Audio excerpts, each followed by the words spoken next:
In the year 1910, French author Gaston Leroux published a novel titled Le Fantôme de l'Opéra, translated literally as The Opera Ghost, which was published in the following year in English as The Phantom of the Opera. This novel follows the mystery and love triangle between Christine Daae, a beautiful and incredibly gifted soprano, Raoul de Chagny, a dashing young French nobleman, and the eponymous Phantom, a man who lives hidden in the catacombs beneath the Paris Opera House. The story begins at the Opera House as it's acquired by new owners. The previous owners warn their successors of the Phantom and instructs them to accommodate all of his commands. The new owners take these stories of a ghost haunting their opera house as just a childish game and ignore it. A gala is held as a farewell to the previous owners, where the young Christine Daae is given the opportunity to sing, and she amazes everyone in attendance with her astonishing singing. At this performance is the Vicomte Raoul de Chagny, who is friends with Christine when they're both children and immediately falls in love with her. However, when trying to visit Christine in her dressing room, he overhears the voice of another man and believes that he has a rival also vying for Christine's love. But the identity of this mystery man continuously evades Raoul. He eventually demands Christine to tell him who this other man is, and she tells him that the voice he had heard in her dressing room belongs to who she believed was an angel, sent to her by her father after his death. An angel of music who would teach Christine how to master the instrument that is her voice. The Opera House is hosting a production of Faust, with their prima donna Carlotta starring as Marguerite. The opera ghost leaves the owners a letter demanding Christine be given Carlotta's role, promising dire consequences if they fail to accommodate his demands. The owners ignore it and proceed with their production of Faust as planned, with Carlotta as the lead soprano. During the performance, Carlotta loses her voice and is unable to sing, and a chandelier falls from the ceiling and kills a woman in the audience, who was to be the cast's concierge in the new regime of the Opera House. After this chaos occurs, Christine goes missing. She emerges 2 weeks later and finds Raoul. She tells him to attend the upcoming masquerade ball at the Opera House so she could find him there. He does as she asked, and the two discreetly exit the event together as the Phantom enters the ball, wearing the guise of Edgar Allan Poe's Red Death. Once Christine and Raoul are alone together, Christine tells Raoul what happened to her and her current situation with the Phantom. When Christine was alone, the voice she'd only heard behind her mirror reveals himself to her in the flesh, as a masked man. He takes her deep beneath the Opera House into his lair and confesses his love to her. Christine is overwhelmed, so the Phantom allows her to rest. When she awakes, she pulls the Phantom's mask off of his head to reveal a man with the face of a corpse. His skin is horrifically discolored and stretched tightly to his skin like parchment. His nose is so small and misshapen it may as well not even be there. He only has a few long black strands of hair on his head. His eyes are so sunken into his head they appear as black empty sockets. Christine is horrified by his deathly visage, and the Phantom reacts with rage to his unmasking. He tells Christine that she must now live with him as his wife in those accursed catacombs forever, but Christine pleads with him to let her return to the surface for just a few days' time, enough for her to give one final performance to the Opera House before she lives out the rest of her days in the chambers beneath. The Phantom relents and accepts her terms, but still makes it clear that she's on borrowed time, and once her time apart from him is up, she will belong to him forever. Christine and Raoul agree that after her final performance at the opera, they'll flee the country. The Phantom, being just out of sight, eavesdrops on their conversation. While Christine is on stage at the opera, the lights all go out, and when the house is relit, Christine is nowhere to be found. Raoul panics to find and rescue her. With the help of a man identified only as the Persian, the two men brave the catacombs to rescue Christine and confront the Phantom. Raoul questions the Persian on who he is and what his connection is to the Phantom. The Persian tells Raoul that he was a police chief in his homeland and he was exiled for helping the Phantom flee. He now feels like he shares some responsibility for the Phantom's recent crime spree. Meanwhile, the Phantom has Christine captive in his lair.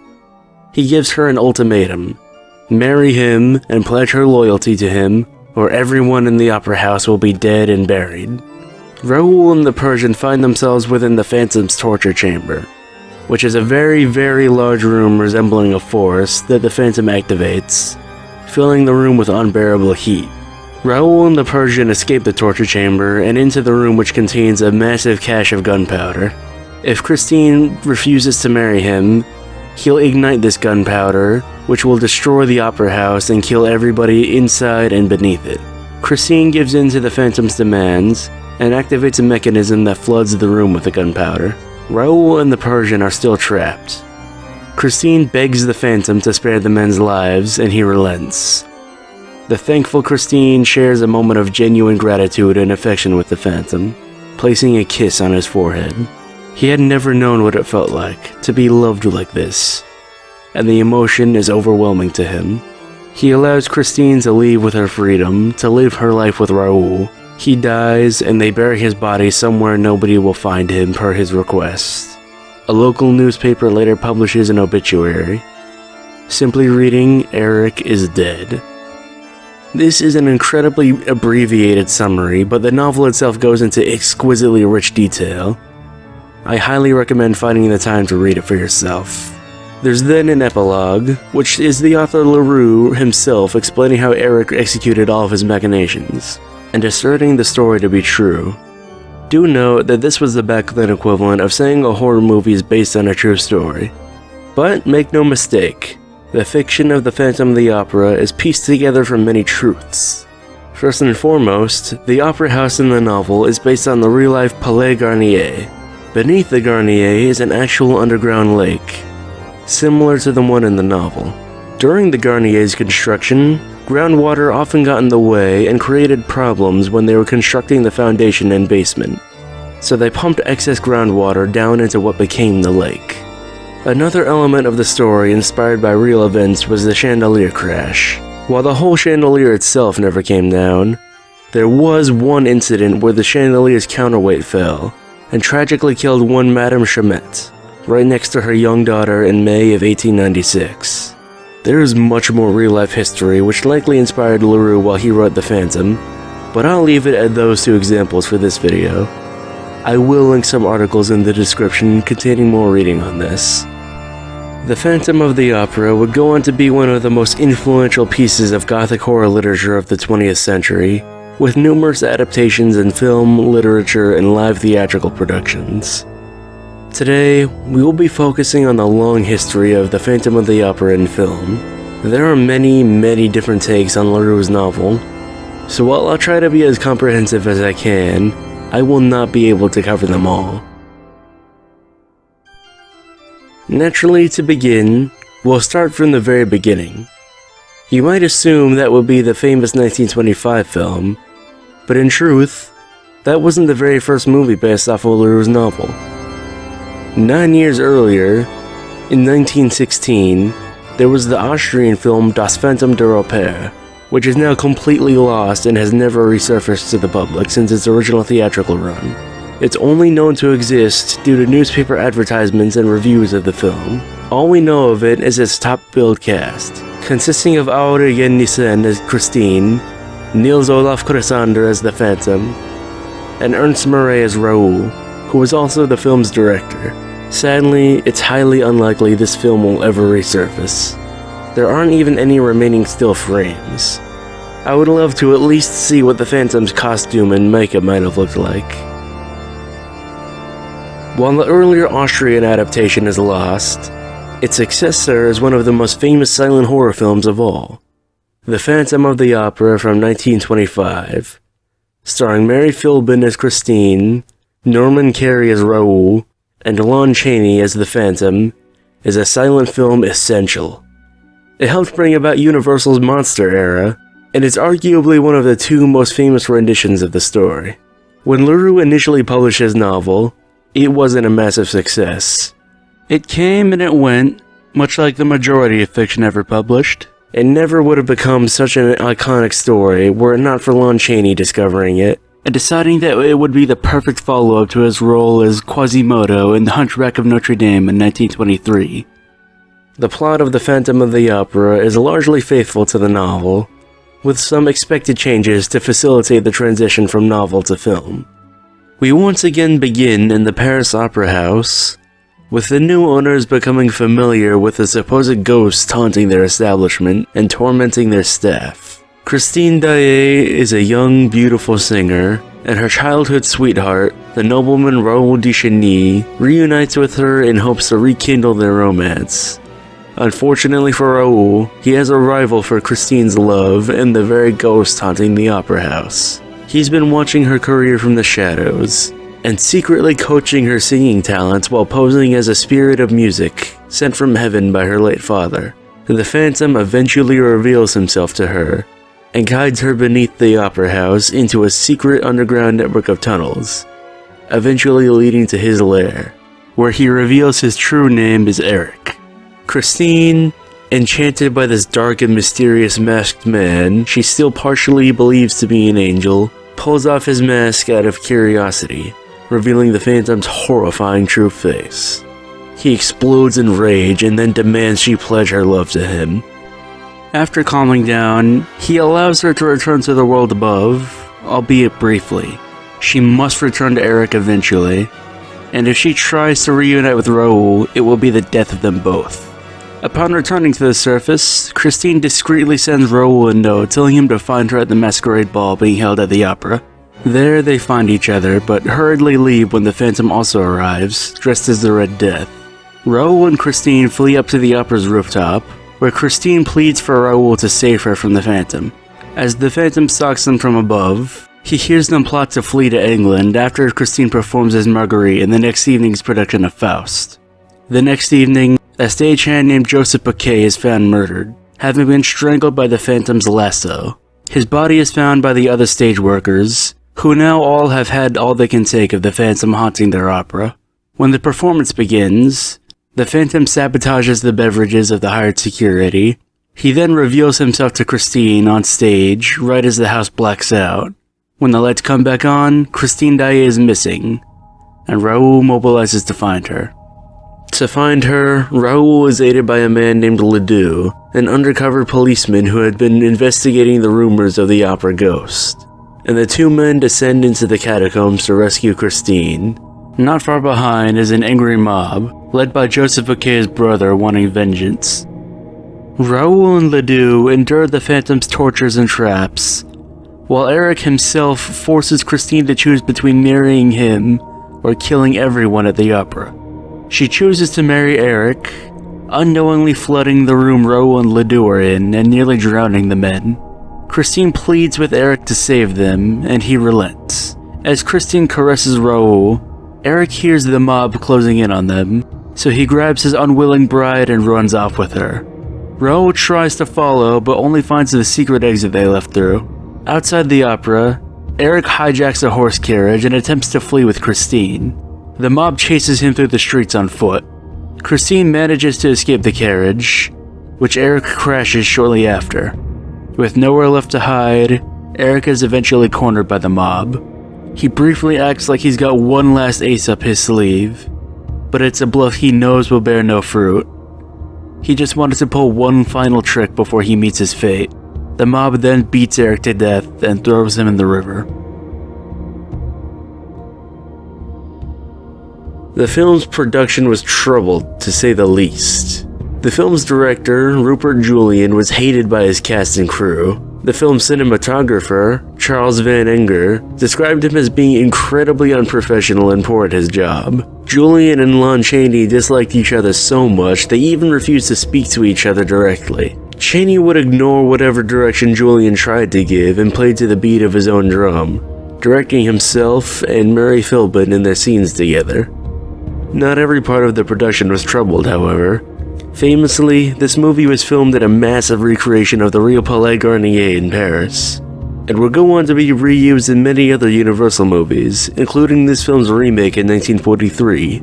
Even after Stage 28's destruction, which was the home of the Phantom set, The set itself was preserved.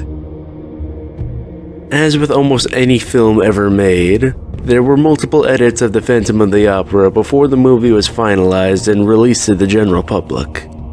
There were 3 different edits of The Phantom released in 1925, first being the test screening version, which was mostly similar to the final film, but with more similarities with the source material. It included a scene of Christine visiting her father's grave, having the character of Inspector Ledoux actually be the Daroga character from the novel, and Eric dying at the end from overwhelming emotion instead of being beaten to death by the civilians he terrorized.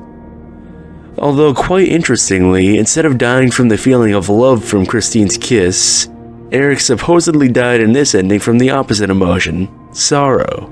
After realizing Christine will never truly love him, his heart shatters. After test audiences had a negative reaction to this version, new scenes were shot by stand-in director Edward Sedgwick.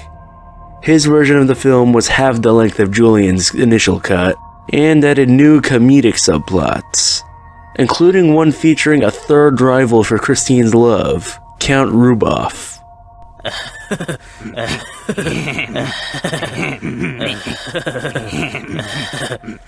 This version also introduced the ending we now know of Eric being chased and killed. Test audiences still weren't wowed by Sedgwick's cut, and in September of 1925, a finalized edit of the film was released to the general public, removing Sedgwick's subplots but keeping his ending, leading to what is essentially the film we now know as The Phantom of the Opera today. Sadly, the earlier cuts of this film were never preserved and are now lost media, just like Das Phantom der Oper. The Phantom wasn't done being re-edited and re-released after 1925 though. In early 1930, Universal re-released the movie with sound, which is now known as the talkie release. Oh, Pops, you don't want to touch that. We're trying to make a movie. Does your movie have sound? Back in my day, we used to call those talkies. Yeah, we're making a movie about jumping on the trampoline. We used to call those jumpies. The talkie version of the film brought in the majority of the cast of the film to dub in their lines, now that sound film was more widely available and popular. However, there was one major cast member who couldn't return, that being Lon Chaney himself. At the time this re-release was in production, Chaney was under contract with MGM, and legally could not lend his voice to a Universal production. And due to other clauses in his contract, any movie with his likeness couldn't be dubbed with sound by another actor. Universal's workaround was to simply keep the dialogue cards whenever the Phantom spoke, and before he appeared in the movie physically, another voice would be heard that was supposed to be the Phantom's servant who spoke for him. Come through the mirror. Have no fear. There's so much more I could discuss with this film in particular, but it's the first in a very long line of adaptations of LaRue's novel, so I'll wrap up my discussion with my thoughts on the film. I am a huge fan of it, and it deeply affected me when I first watched it so many years ago. I had seen the 2004 movie already, so I knew the Phantom as a tortured, misunderstood genius who sang and was lit warmly by candles, and had a very tame disfigurement to things I'd seen in other movies. Those were my expectations as a kid watching the Lon Chaney movie. I could not have been more wrong. I had never really sat down and watched any black and white movie before, much less a silent movie, and it really felt like I was in a different reality. I'll admit though, I was no cinema snob when I was a kid, but what really made this movie for me was, of course, Lon Chaney's Phantom. When we first see the Phantom, instead of his mask being ornate and stylish while still showing the handsome parts of his face, this Phantom's mask was uncanny. Here we have a detailed half-face mask with painted eyebrows and shading, which, to me, almost gives the impression of a sad smile from someone trying to conceal their inner turmoil. Below this mask was a cloth veil, which obscured his mouth, but in close-up shots you can still clearly see his mouth moving beneath, where you can almost catch a glimpse of his deformity. Even through the mask, you can see how desperate he is for Christine, how long he's waited for this exact moment where he's pouring his heart and soul out to her. She's terrified by him, but she's completely at his mercy. He sees how terrified she is, but still maintains himself and carries himself with a sense of refinement, as well as a little bit of theatricality, striking poses whenever he sees fit. Once she passes out from terror, he takes great care with her, gently lifting her from the floor and taking her to bed. At this point, his greatest motivation is trying to court Christine and earn her love. Once she awakes, she finds a note he left for her, which reads, "My dear Christine, you are in no peril as long as you do not touch my mask. You will be free as long as your love for the spirit of Eric overcomes your fear." The Phantom is trying to tell her that she's safe with him and is free to leave whenever she pleases, but only if she reciprocates his love. You can clearly understand the implications of his message. He's only acting like Christine has a say in the matter.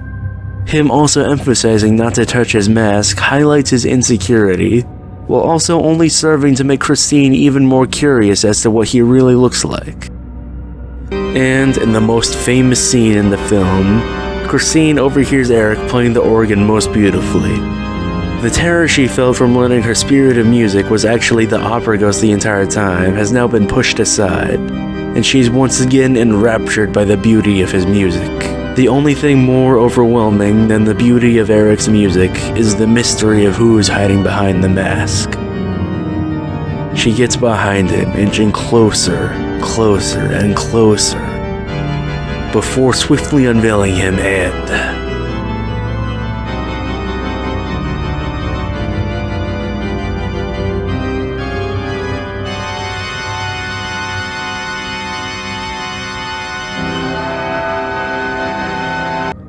we finally see Eric for who he truly is. Even after a literal 100 years, Lon Chaney's makeup effects are still incredible. It's the best approximation of the Phantom's disfigurement described in the novel we've ever had.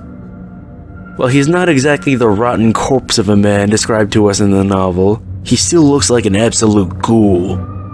The shriveled nose, the stretched skin, the hideous gnarled grimace, and the sunken, hateful eyes. His face wasn't the only thing unmasked, but also his true nature. He tried to appear as a kind, gentle soul, trying to earn Christine's love, but now we see that he's an insane, resentful monster, who doesn't want to love Christine, but to own and control her. If any lesser performer than Lon Chaney had played Eric in this movie, I doubt I'd be making this video right now. Filmmaking was a relatively new art at the time, and most movies made in this era are all but forgotten by the masses. But this movie has endured in the public consciousness after an entire century, and still continues to inspire countless artists. If your brain hasn't been reduced to a fine gray paste by short-form internet content yet, and your attention span is still long enough to sit through a silent movie, I cannot recommend Lon Chaney's Phantom of the Opera enough. As to where you can watch it, it's currently streaming on Tubi, where confusingly there's 3 separate versions for it. The first has a thumbnail of an actual theatrical poster for the film, depicting Eric lurking underneath the underground lake. This version has the intact musical score, decent image quality, keeps the tints on certain scenes, and retains the Technicolor masquerade scene. The second version on Tubi has this bizarre half-assed thumbnail, which has a portrait of Eric, a PNG of a gigantic fist imposed on top of him, with a comparatively tiny PNG of a butcher's knife placed inside of it, with a bunch of rose PNGs plastered around the bottom half of the image to disguise the actual pose Chaney was striking in this photo.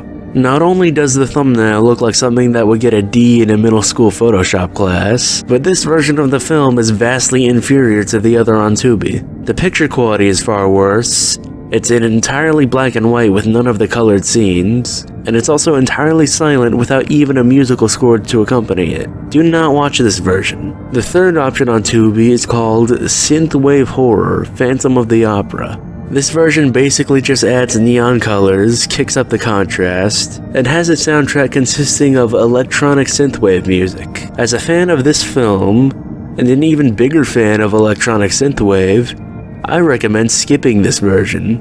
It's by a company called Old Mill Entertainment, and that name is quite fitting, as they've made a ton of these half-assed synthwave horror versions of old public domain movies as a cheap cash grab on the sleeve tattoo wearing millennial horror fan market. Their other output includes cheap documentaries about aliens and porn. Sorry to get off topic, but if you want to stream the Phantom of the Opera online, Tubi is a good option, but just make sure you watch this version. You can also find it on YouTube, as it is a public domain movie. If you want to own the Phantom of the Opera at home, this movie's public domain status means that there's been many home releases by various companies throughout the years. Initially, the next film I wanted to cover was Universal's 1943 remake. However, I learned that several years earlier, there was a unique adaptation from China titled Song at Midnight, and I feel it's only fair that I give it its proper coverage. Song at Midnight was released in China in 1937, written and directed by Maju Weibang. While the influence from Gaston Leroux's novel is apparent, along with influence from the 1925 film, Song at Midnight does spin the story into its own unique tale. The film opens on the titular Song at Midnight, a beautiful and haunting song by a disembodied voice. A woman and her caretaker listen to this singing, and the younger woman is clearly deeply moved by this music.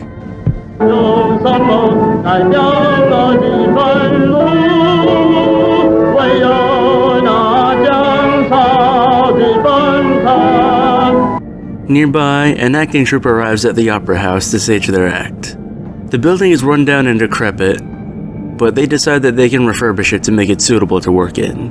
One of the performers, Sun Zhao, is selected as the lead for their upcoming production of Romance in the Yellow River. Zhao rehearses the song, but he has trouble singing with everybody watching him, so he requests to have the theater to himself. While Zhao is practicing, the same voice we heard at the beginning starts singing along with him. Zhao is scared that the opera house is haunted, but the caretaker assures him that this ghostly voice means well, and he's trying to help Zhao perform the song. Zhao accepts the ghost's coaching and goes on to have a successful performance. Afterward, he goes to find his mysterious teacher to thank him, and he eventually finds Song at Midnight's own version of the Phantom, a man in a black cloak named Song Ding-ping. Then Ping tells Zhao his backstory. 13 years before the events of the movie, he was a revolutionary fighter during China's Second Revolution. His side had lost the war, so he was forced to go into hiding and create a new identity to disguise himself. As Song Ding-ping, he became a renowned actor and singer, and used his performances to spread his message to his audience in a less obvious way in order to not draw the eye of the government to him. He also fell in love with a woman named Li Zhaozha. Despite her and Denping's deep love for each other, her father hated Denping. A rival for Li Zhaozha's love named Tang Jung egged on her father to have Denping captured and brutalized in order to keep him away from his daughter. Tang Jung would then go on to attack Denping with acid, permanently scarring and disfiguring him. Even though Denping would survive, his family's reaction to his disfigurement led him to spread rumors of his own death, in order to spare his beloved Li Zhaozha from having to see his hideousness. But unfortunately, instead of the news of Denping's death bringing her closure so she could move on, Li was so shocked, her mind shattered, leaving her a shell of herself. Now she's the woman who listens to Denping's midnight song every night. Denping asks Zhao to go to Li and act as Denping's spirit in order to bring her comfort without having to see Denping's face. Zhao agrees out of gratitude for Denping's kindness to him. Sun Zhao appears before Li Zhaozha's home at night and sings Denping's song to bring her out. There, he tells her that she must not spend the rest of her life mourning her lost love, that she must find the will to go on living. After being visited by who she thought was the spirit of her beloved Denping, while she's not completely back in her right mind, she's still the happiest she's been in years. Later on, the acting troupe is struggling financially, so Sun Zhao asks Denping for more help. Denping provides Zhao with the script for the opera which made Song Ding-ping so successful in the past, called Red-Blooded. The show is a major success, securing the acting troupe's financial stability. Unfortunately, one of the people attending was none other than Tang Jun, the man who had conspired against Song Ding-ping in the past, who is now the owner of the theater hosting the opera. He falls in love with Sun Zhao's girlfriend, Lu Dai. He invites her to his office to propose marriage to her, but she only went to his office so she could reject his offer without any chance of miscommunication. Tang Jun is every bit as malicious now as he was then, and he does not take rejection well, insulting her before and after she rejected him. Zhao learns of where Dae went, and has a difficult time believing her when she tries to tell him what happened, creating a rift between the lovers. Later on, during another production of Red Blooded, while Lu Dae is in her dressing room getting changed, Tang Jun intrudes and tries to assault her. Zhao bursts in and throws Jun off of her, protecting her from the scumbag and would-be rapist standing before them. Denping is also nearby and getting closer to the commotion. Tang Jun, in an act of spite and desperation, takes out his pistol and fires a shot aimed at Zhao, which Lu Dae jumps in front of to protect the man she loves. She immediately falls dead.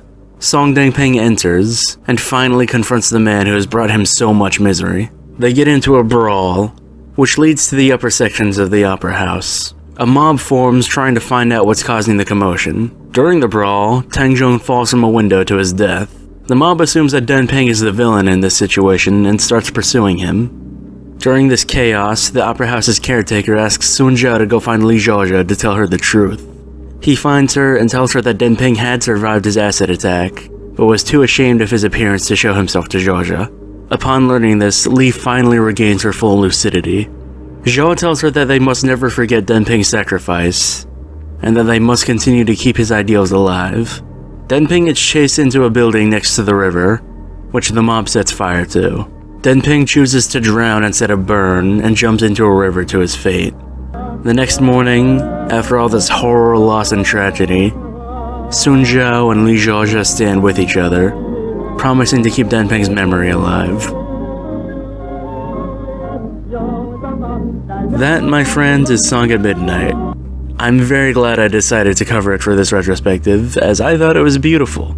Even through the barrier of language, I could still hear the haunting sadness and melancholy of Denping's midnight music.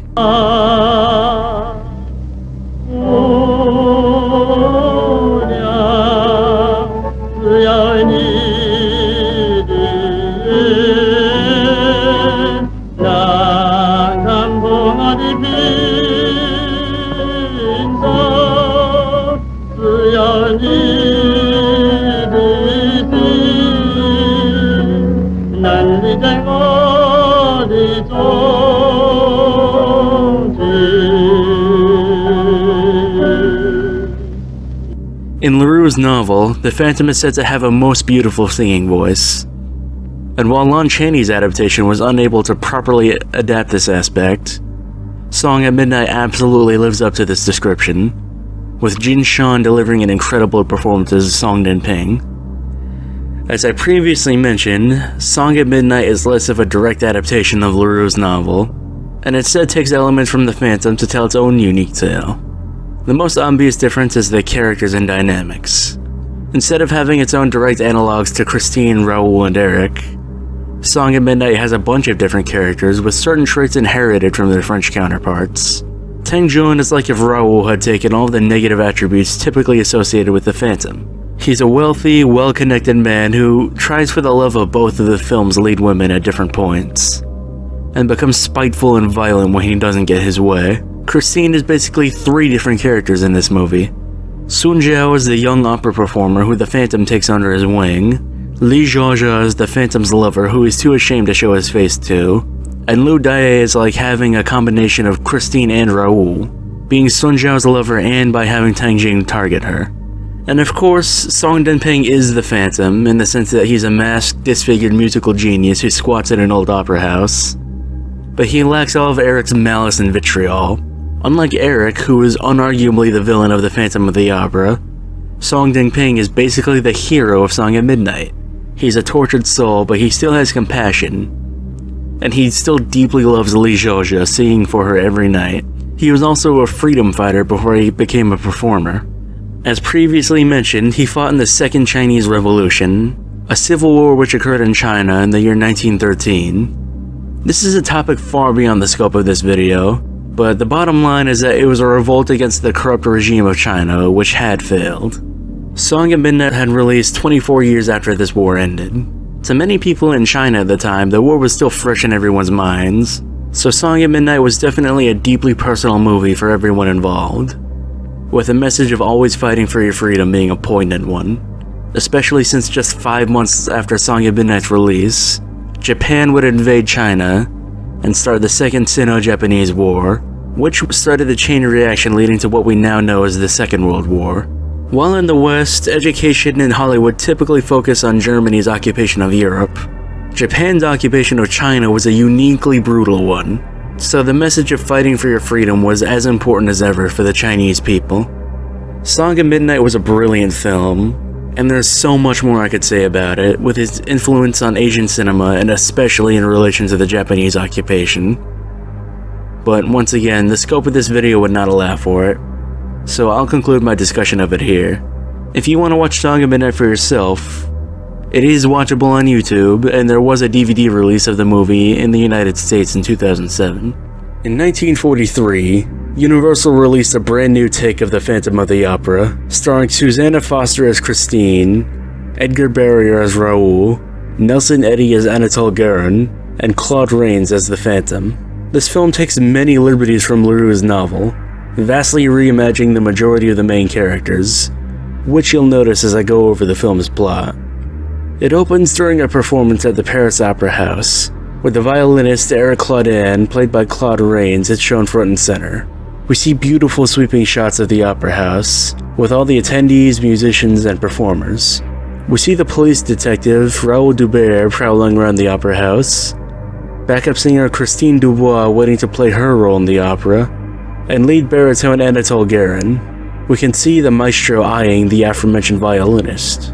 At the end of the performance, Christine goes to see Raoul, missing her bow at the end. The opera's director chastises her for this, but the maestro is understanding and asks her to speak to him in his office afterward. In the maestro's office, he asks her why she missed her bow in the end, and she explains it's because she was speaking with the policeman Raoul, whom she's being courted by. She promises not to miss her ending bow ever again, and he lets her leave. On her way out, Christine runs into the violinist Claudin, who also notices she missed the curtain call. He seems very worried about her, but she assures him she's completely fine, and tries to be on her way. You can see how clearly enchanted by her he is, and how overcome with emotion he is just getting to speak with her. Claudin then goes to speak with the maestro, Villeneuve, who has noticed that his violin playing is off. To try and demonstrate that his skills aren't failing him, Claudin plays a lovely lullaby from his home province for Villeneuve.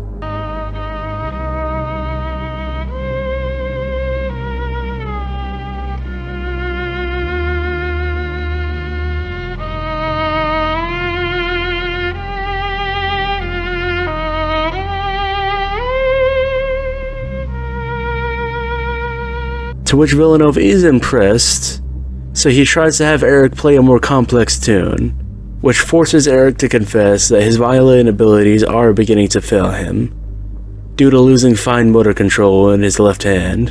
Villeneuve understands his situation and sympathizes with Eric, but still asks that he steps down from the orchestra.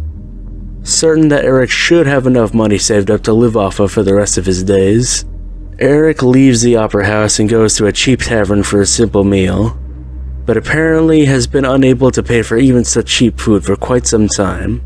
We then find out why a man of Eric's profession is so financially destitute, when we learn that he's been paying from his own pocket to finance expensive singing lessons for Christine. The singing instructor informs Eric that if he fails to make his payments, he'll drop Christine as a student. Eric promises that he'll have more than enough money if he can get the concerto he's written published. At the distribution company office, Eric tries to find out if he'll get his concerto published or not, to which the staff are unhelpful to him. After growing impatient waiting all day, Eric lets himself into the head publisher's office to see if his work has been read or not. The publisher is none too welcoming to this uninvited guest, and insults Eric and dismisses his work. In a nearby room, the other owner of the company is playing from Eric's music, alongside a depiction of real-life musician Franz Liszt, who are both praising the work. Eric misunderstands and assumes that they plan to steal his music. He goes mad and strangles the publisher. The publisher's assistant throws a pan of etching acid at Eric in retaliation, causing an agonizing burn to his face. He flees the scene and escapes into the sewers beneath Paris. The next day, news of the incident has spread, and Eric is a wanted man. The opera managers discuss this incident and also report the theft of opera property, including masks as well as the master key to the opera house. Meanwhile, we visit the home of Christine Dubois, who plays and sings the same Provence lullaby that Eric had played previously. The baritone Anatole joins her. They're visited by Raoul, who informs them of the statue of Christine found in Eric Ladan's home. The statue had been made by Anatole as a gift for Christine before it was stolen. This scene establishes to the audience the rivalry between Raoul and Anatole for Christine's affection, and also establishes to the characters Eric's obsession with Christine. At the next opera, the prima donna, Madame Biancaroli, is drugged by Eric halfway through the show, so out of necessity, Christine is brought in to fill her role, to which she receives a standing ovation, proving to be incredibly successful in the role. Biancaroli accuses Anatole and Christine of the drugging, conspiring against her to give Christine the spotlight. She demands Raoul arrests them. The opera's management gets her to calm down, but she has demands in order for her to not cause an embarrassment for the opera house. She wants Christine to be replaced as her understudy, and for the opera to not acknowledge that Christine had sung that night. I will add that Madame Biancaroli isn't responding to the situation in a very mature manner, demanding the arrest of her fellow performers without any evidence. It is pretty messed up in concept to have the management suggest that she just forgets being drugged by an unknown assailant. Like, what the hell, White Keaton Thompson? Anyway, later on, Biancaroli is in her room with her maid, where the Phantom appears before them.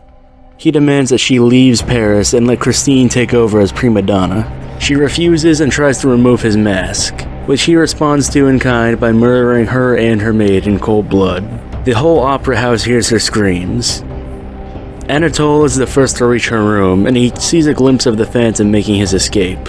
He chases after him, up into the rafters high above the auditorium, but the Phantom eludes him, gets behind him, and pushes him off of the rafters and nearly to his death, had he not caught himself with ropes and curtains on the way down. He makes it down safely, but also drawing attention to himself as a suspect for the murders. The opera house is forced to close indefinitely while the murders are being investigated, but management receives a note from the Phantom demanding Christine be allowed to perform, lest there be consequences. The opera's management wants to accept his demands to pacify him, but Raoul has a plan to instead let the show go on without Christine, in order to provoke the murderer to show himself so they can catch him. Anatole also has a plan to draw out the murderer by having Franz Liszt play Eric's concerto. The next opera begins, and Raoul has his men posted all over the building for when the murderer makes his move. Christine ignores Raoul's wishes to stay home and attends the opera. The performance begins featuring these interesting masks. Eric pulls an Agent 47 and strangles one of Raoul's men and takes his disguise, allowing him to move about the stage freely. Raoul discovers his dead man and starts personally checking each performer to try and catch the killer. The Phantom sneaks up to the ceiling and finds the chain suspending the chandelier above the audience. He takes a saw and starts slowly cutting away at the chain, with Raoul hot on his trail until the chain finally gives and collapses onto the audience, causing a panic. The Phantom uses this panic to sneak down and nab Christine without anyone paying attention. He takes her beneath the opera house down into the sewers he's made his home. He leads her by her arm, confessing his love to her, admitting he killed Biancaroli for Christine's sake. He tells her that now Christine can sing all she wants, but only for him. Christine tries to play along and get him to go back up to the surface, but the Phantom deflects this and leads her deeper into the sewer. Raoul and Anatole follow the Phantom's trail down into the sewer. Up above, per Anatole's order, Franz Liszt begins playing Eric's concerto. Eric and Christine can hear it down from the sewer, and Eric immediately begins playing along on his piano, inviting Christine to join him. She does sing for him, but inches ever closer to the Phantom, eventually pulling off his mask in a scene very similar to the 1925 version. Eric is shocked by his unmasking, revealing the grievous acid burn he had been hiding. Raoul and Anatole follow the music and find Christine and Eric. to which Raoul attempts to arrest him. Eric reaches for a sword in an attempt to make a last stand. Raoul fires a shot, but Anatole disrupts his aim, making the shot hit a point of structural weakness. Eric is immediately crushed beneath rubble, and the three protagonists flee before they join him beneath the destruction. Once they're safe, Christine remarks how despite Eric always being a stranger to her, she always felt empathy for him, and she's glad he got to hear an orchestra play his music before he died. Anatole adds that despite his madness, his music will be his legacy. The film ends on a pretty lighthearted note, with Christine now being the star of the opera. Anatole and Raoul still compete for her love, but also find friends in one another after Christine ditches them both in favor of focusing on her career. After you, monsieur. After you, monsieur.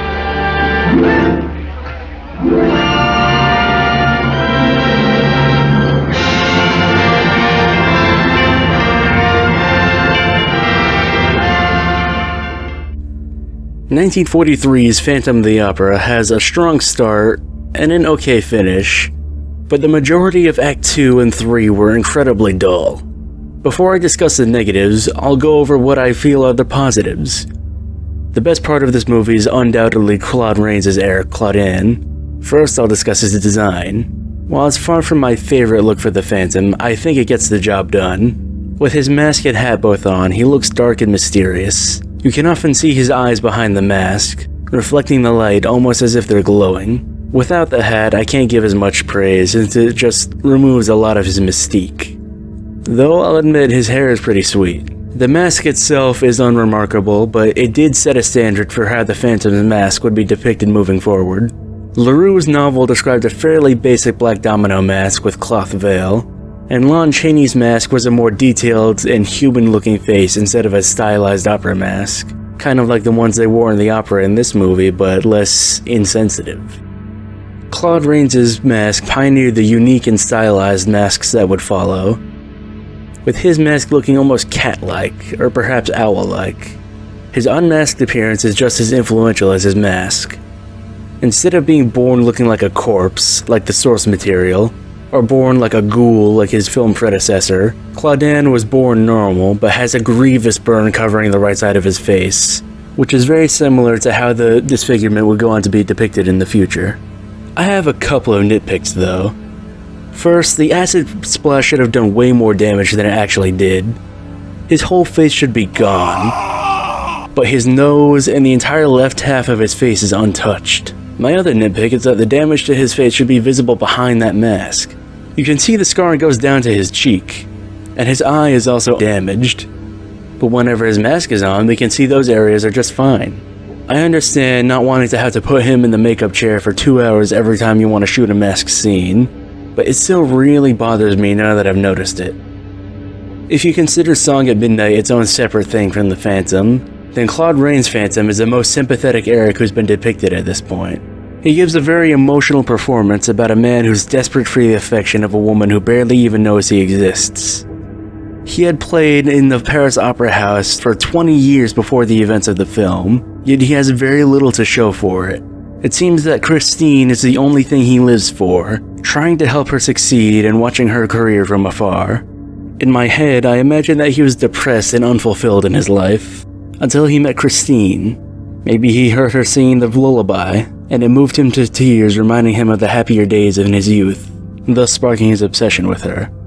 Now, of course, by modern standards, that's creepy, because it's a middle-aged man stalking a much younger woman. But I don't believe that was the intention of the filmmakers. I think the film is just trying to show that he's desperate for happiness, and his only chance at happiness in his eyes is vicariously through Christine. You could argue that his intentions for her were impure from the beginning, though. Or you could say that his mental breakdown corrupted his love for Christine and turned it into obsession and desire for control. On the other hand, you could say his mental breakdown merely removed his inhibitions, and he had wanted Christine for himself from the very beginning, which is much more in line with Eric's character in the novel. The most famous piece of trivia about this movie is that in earlier drafts of the script, Christine was Eric's long-lost daughter. Depending on how they handled it, this could have been a really interesting angle to take their dynamic. Here's how I imagine it could have gone. Eric works at the opera, And when Christine shows up in the chorus, he recognizes her as his daughter who he left behind at a young age so he could focus on his music career.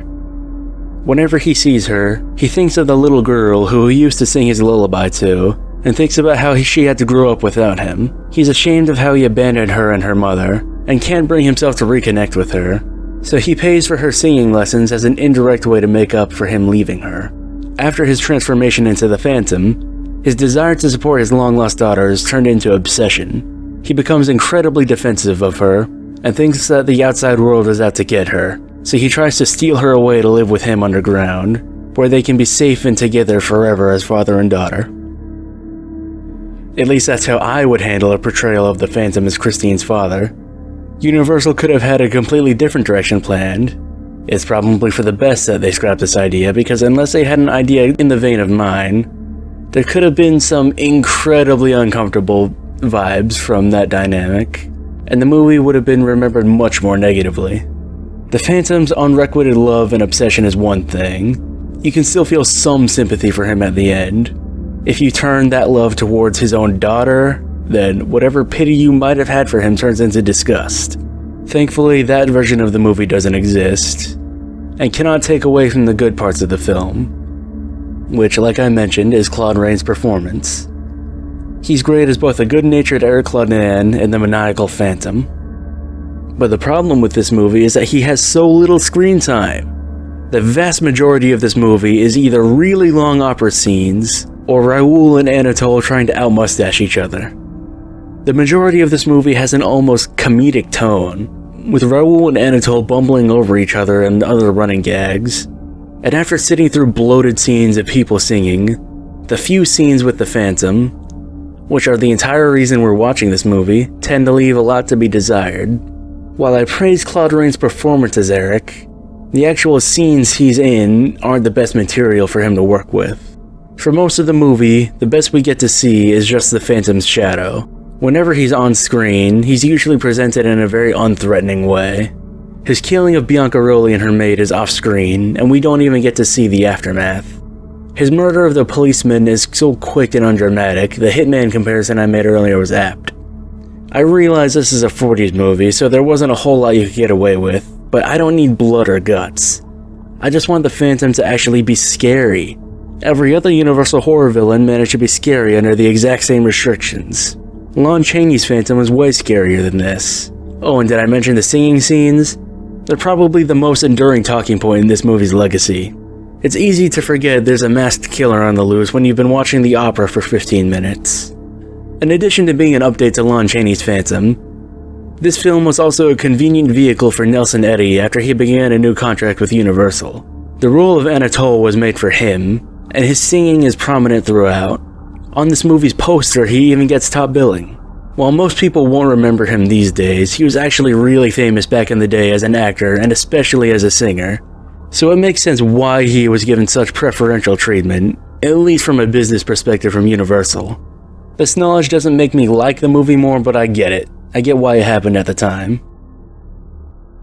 Before we move on, I'll mention a couple more talking points I couldn't fit in elsewhere. Early plans of this remake would have set the film in 1930s Paris, and the Phantom would have been a World War I veteran. Instead of being truly disfigured, he would have suffered from PTSD and wrongly believed he was disfigured while actually being physically unharmed from the war. The role was originally intended for Boris Karloff, who was Universal's big star from playing the monster in Frankenstein. Once they actually got around to making the movie, however, Karloff was unavailable for filming. Many names were thrown around to play the Phantom, but when Arthur Lubin came on as director, he immediately chose Claude Rains. One name they never considered, however, was Lon Chaney Jr., the son of the original Phantom actor. Chaney Jr. was every bit as talented and iconic as his father, and had worked with Universal on films like The Wolfman. He was apparently offended that he was never even asked to play the Phantom for this remake. And I can't speak for the man now because he's been dead for decades, but I'd argue that maybe it was better for his career in the long run, or at least for his legacy, because Lon Chaney Jr. is probably more iconic for playing the Wolfman than for just being Lon Chaney Sr.'s son. If he had actually played the Phantom, then he might have gone down in history more as just coasting on his father's legacy than building his own. Phantom of the Opera was also supposed to get a sequel, with at least Claude Rains and Susanna Foster returning. During this film's production, it was decided to be a new, different movie instead of a sequel, and it became 1944's The Climax. It's filmed on the Phantom set, and still stars Susanna Foster, but this time they actually had Boris Karloff. I plan on watching this movie at some point, but from the trailer, it does look like a rehash of the Phantom of the Opera, with just a few things changing around. Susanna Foster is a pretty young singer, a much older man is obsessed with her, and a handsome young man is there to save her. I give 1943's Phantom of the Opera remake a very soft recommendation. It's worth watching at least for its historical value. If you want to watch it for yourself, you can buy or rent it on any video-on-demand service of your choice, and you can also get it on DVD, Blu-ray, or 4K Blu-ray. I myself own it as part of this Universal Classic Monsters box set, which I got for a pretty good deal a couple years back. Unfortunately, this Phantom was a bit of a letdown, but it still proved a great inspiration for future adaptations.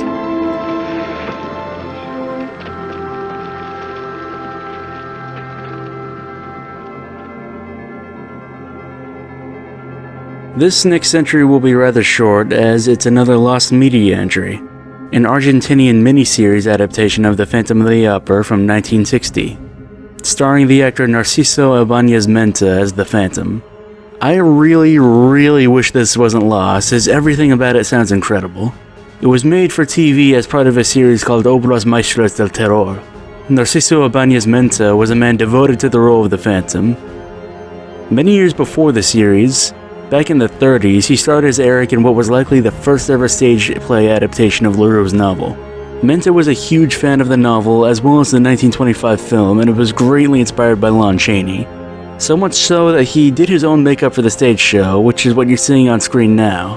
And I mean, look at it, that is a death's head, that is amazing.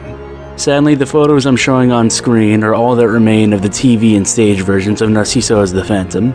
But I know if that they could still be viewed today, I would really enjoy them because they look incredible. Our next movie, titled The Phantom of the Opera, was 1962's The Phantom of the Opera, released by Hammer Films, directed by Terence Fisher, and starring Heather Sears as Christine Charles, Edward D'Souza as Harry Hunter, and Herbert Lom as the Phantom. The film opens on a great panning shot, slowly revealing the Phantom's underground lair, before showing us the Phantom's masked visage, zooming into his one visible eye as the opening credits are shown. We then move to the London Opera House, which is about to debut a brand new opera telling the story of Joan of Arc. Many pieces of the production seem to be going awry, with music sheets being stolen and instruments being sabotaged. The lead performer, Maria, is terrified because she claims she was visited by a ghost, but the opera's producer, Harry Hunter, comforts and reassures her. The opera opens and is eventually interrupted by a dead man hanging above the stage, causing a massive panic. The opera house closes, and the lead singer, Maria, flees the country. The opera house owner, Lord Ambrose Darcy, played by Michael Goff, finds out Hunter is auditioning her replacement without consulting him first. He goes to the audition ready to give Hunter hell, but is immediately enamored by the current performer, Christine. He takes an immediate interest in her, and sends her a note inviting her to dinner. Christine tells all the other women in the chorus of this invitation, and they're all excited for her getting the opportunity to be the new star of the show. Once Christine is alone, a disembodied voice speaks to her, promising to teach her how to best utilize her singing, while also warning her against having dinner with Darcy. We then cut to her attending dinner with Darcy, who is coming on to her very strongly, inviting her to his apartment for private lessons. Harry's also attending the restaurant, and Christine finds him and gets him to bail her out of the situation she's in. They have dinner together and spend the rest of the evening together. Christine ends up telling Harry of the Phantom. They then go to the opera house to investigate the dressing room where Christine had previously heard the Phantom, running into some cleaning ladies on the way. The Phantom speaks to them and warns Harry not to interfere with his plans with Christine, followed by commotion coming from the cleaning ladies. They find it's just the rat catcher, and once they go their separate ways, the rat catcher is stabbed in the eye by the Phantom's minion. Raoul goes to investigate and leaves Christine by herself, where the Phantom appears to her. He tries to lure her to him, but she instead screams and attracts Harry back to her, to which Harry brings her home. The next day, Ambrose Darcy is hosting more auditions for the role of St. Joan, selecting a more cooperative woman to play her. Harry asks why Christine isn't playing the role anymore, to which Ambrose tells Harry that she was fired, and now he's fired too. Harry goes to visit Christine at her room in a boarding house, and while she's getting ready to go out with him, he discovers some sheet music which turned out to be an old draft of the Joan of Arc opera, which was supposed to have been written by Ambrose Darcy. Harry asks where it came from, and the landlady tells Harry about a former tenant of hers, Professor Petrie, who died in a fire at a music printing business years ago and left all of his music behind. Harry and Christine go out on the town together while also investigating this mysterious Professor Petrie. Harry learns that the professor had started the fire and burned his face with acid while trying to put the flame out, and then he jumped into the river, presumably to his death. He takes Christine home, where the Phantom's minion appears and captures her, bringing her to the Phantom's lair. When she awakens, the Phantom informs her that she will now serve as his student. Back on the surface, Ambrose is holding rehearsals, and fires his conductor for mouthing off at him. The entire orchestra follows suit, so the manager convinces Ambrose to hire Harry back so he can set things right. The play can resume with Hunter back as the producer, but he cannot find Christine to take her rightful role as the star. The Phantom, holding Christine captive, forces her to sing and listen to his instruction. She's horrified and exhausted, but the Phantom doesn't care, pushing her to achieve perfection. Harry is suspicious that the Phantom may have taken Christine, so he goes into the sewer where Professor Petrie was said to have met his fate years ago. After a brawl with his minion, Harry confronts the Phantom. Then the Phantom recounts his backstory to Harry. Years ago, as Professor Petrie, he sold his entire Joan of Arc opera to Ambrose Darcy for only £50. Adjusted for inflation, that's £5,193 or $6,579 US. Keep in mind, this was Petrie's life's work that he just sold for $6,000. Once Petrie leaves, Ambrose crossed out his name and writes his own. Petrie would later see at the printers that Darcy was publishing Petrie's work as his own. He goes to Darcy thinking that this is just some kind of mistake until Darcy makes it absolutely clear that he's doing it on purpose. At night, in a fit of rage, Petrie goes to destroy all the copies of the music that hadn't been printed, causing the fire which led to his disfigurement before jumping into the river, ending up in the sewer where the homeless man who would become his minion saved his life. The Phantom then admits that he's dying, no doubt from having untreated burn wounds and living in a sewer. He pleads for Harry and Christine to let him continue teaching her, to unlock her potential and perform Petrie's opera to perfection, the way it was meant to be performed. They seemingly accept, and we transition back to the opera, where Joan of Arc will finally be performed. The Phantom visits Darcy in his office and scares the devil out of him. Then the final sequence of the film begins. Christine performs as Joan of Arc, while Petrie watches from the abandoned Box 5. As Christine performs the finale, Petrie is overcome with emotion, watching his dream finally be fulfilled. Up above in the rafters, a worker sees the minion hiding and chases him around, ending with him jumping onto the chandelier above the stage, with the rope slowly ripping from the minion's weight. Just before it drops onto Christine, Petrie swings down and pushes her out of the way, himself being crushed to death by the chandelier instead. And that's Hammer Films' Phantom of the Opera. Overall, I did like it much more than its predecessor, but it's still rough around the edges. Just like how Claude Rains was the best part of the previous movie, but hardly had any screen time, Herbert Lom made for an incredible Phantom, but barely had any time to shine. His voice was perfect for his character. I am going to teach you to sing, Christine. I am going to give you a new voice. A voice so wonderful that theaters all over the world will be filled with your admirers. You will be the greatest star the opera has ever known. And his look is probably my favorite Phantom design ever. His mask is so creepy and gross looking with his single piercing, hateful eye. His skin is also gnarled and gray, making his disfigurement apparent even when he's masked. When unmasked, he puts Claude Rains' makeup to shame, his left eye is completely destroyed. And you can see that the acid had eaten away at Peter's skin down to his flesh and muscle. Sadly, we only see it briefly at the very end of the film. Aside from his design, we also have a pretty unique characterization of the Phantom in this movie. While he's still clearly insane, he's still more sympathetic than Claude Rains or Claudin. Even the deaths that occur in this film can be blamed more on his minion, who's clearly mentally handicapped and can't be held entirely responsible for his actions. Heather Sears was very good as Christine, and I like this take of Christine much more than the last movie as well. I especially liked Edward D'Souza as Harry Hunter, and I think I like Harry more than Raoul. In the book, Raoul came off as really whiny and insecure, while Harry is charming and compassionate throughout this movie. I wouldn't mind if all future iterations of Raoul were more similar to Harry.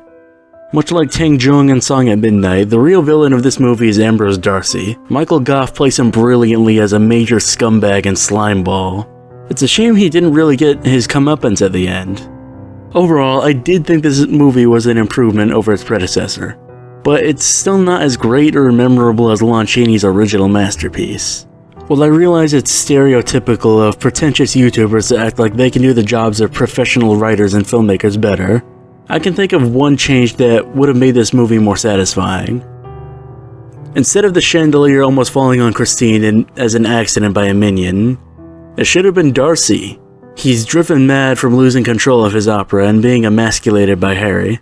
He would try to get his revenge by murdering Christine in front of everyone with a chandelier. Then the Phantom notices the chandelier just in time and sacrifices himself to save her, like in the real movie. And then we can assume that Darcy would be arrested. Overall, I do recommend watching Hammer's Phantom of the Opera. You can rent it from a few VOD services, and there are a few home media releases. I personally bought the Blu-ray release by Shout Factory, which I'm pretty happy with. Hammer Films' Phantom of the Opera is a very fine picture. While it's not as well remembered today, I believe it's a classic in its own right. So, I'm having a great time, don't get me wrong, but after all these movies in a row, I'm getting kind of sick of the opera, and how fancy it is.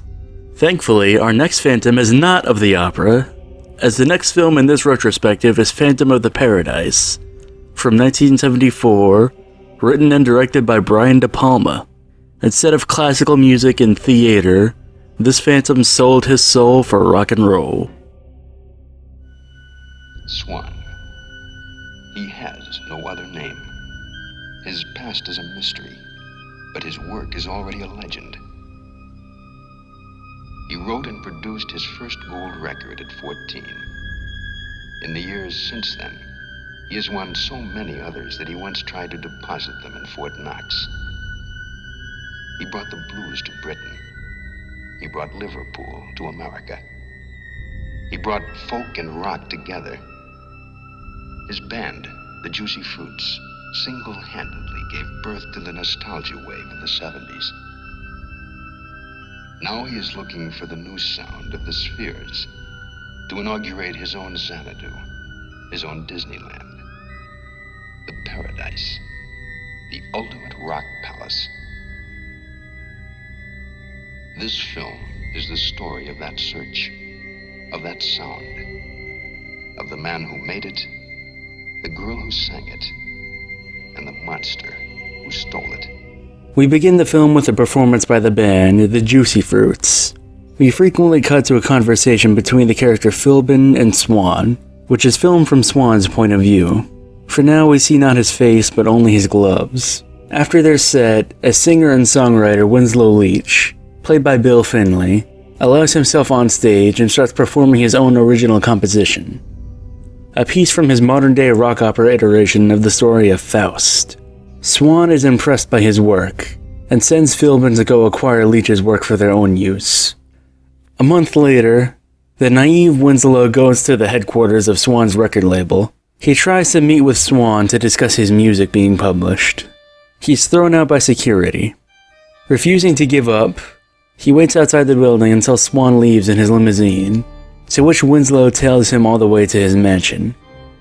At the mansion, he finds dozens of women waiting in line, singing Winslow's music.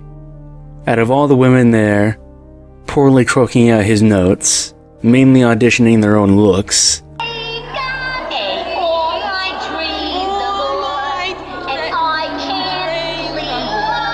one woman stands out from the crowd, and she alone beautifully captures the spirit of Winslow's Faust. All my dreams are lost, and I can't sleep alone could ease my mind. This woman is Phoenix, played by Jessica Harper. Here, Winslow also finds out that Swan is going to open the Paradise with his music. While the girls there are only auditioning for the chorus, Winslow believes that Phoenix is better than just a chorus girl.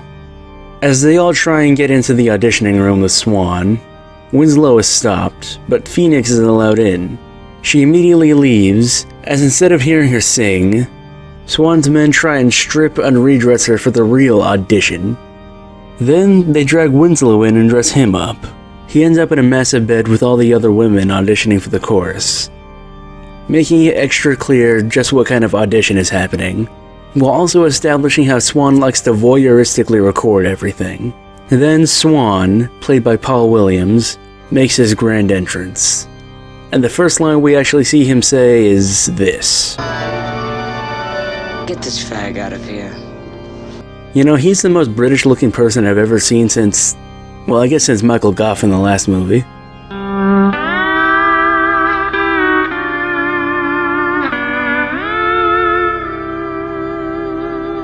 Winslow keeps trying to talk with Swan about his music, but Swan's men drag him outside and beat the tar out of him, and Winslow is then woken up outside by two policemen who are in Swan's pocket.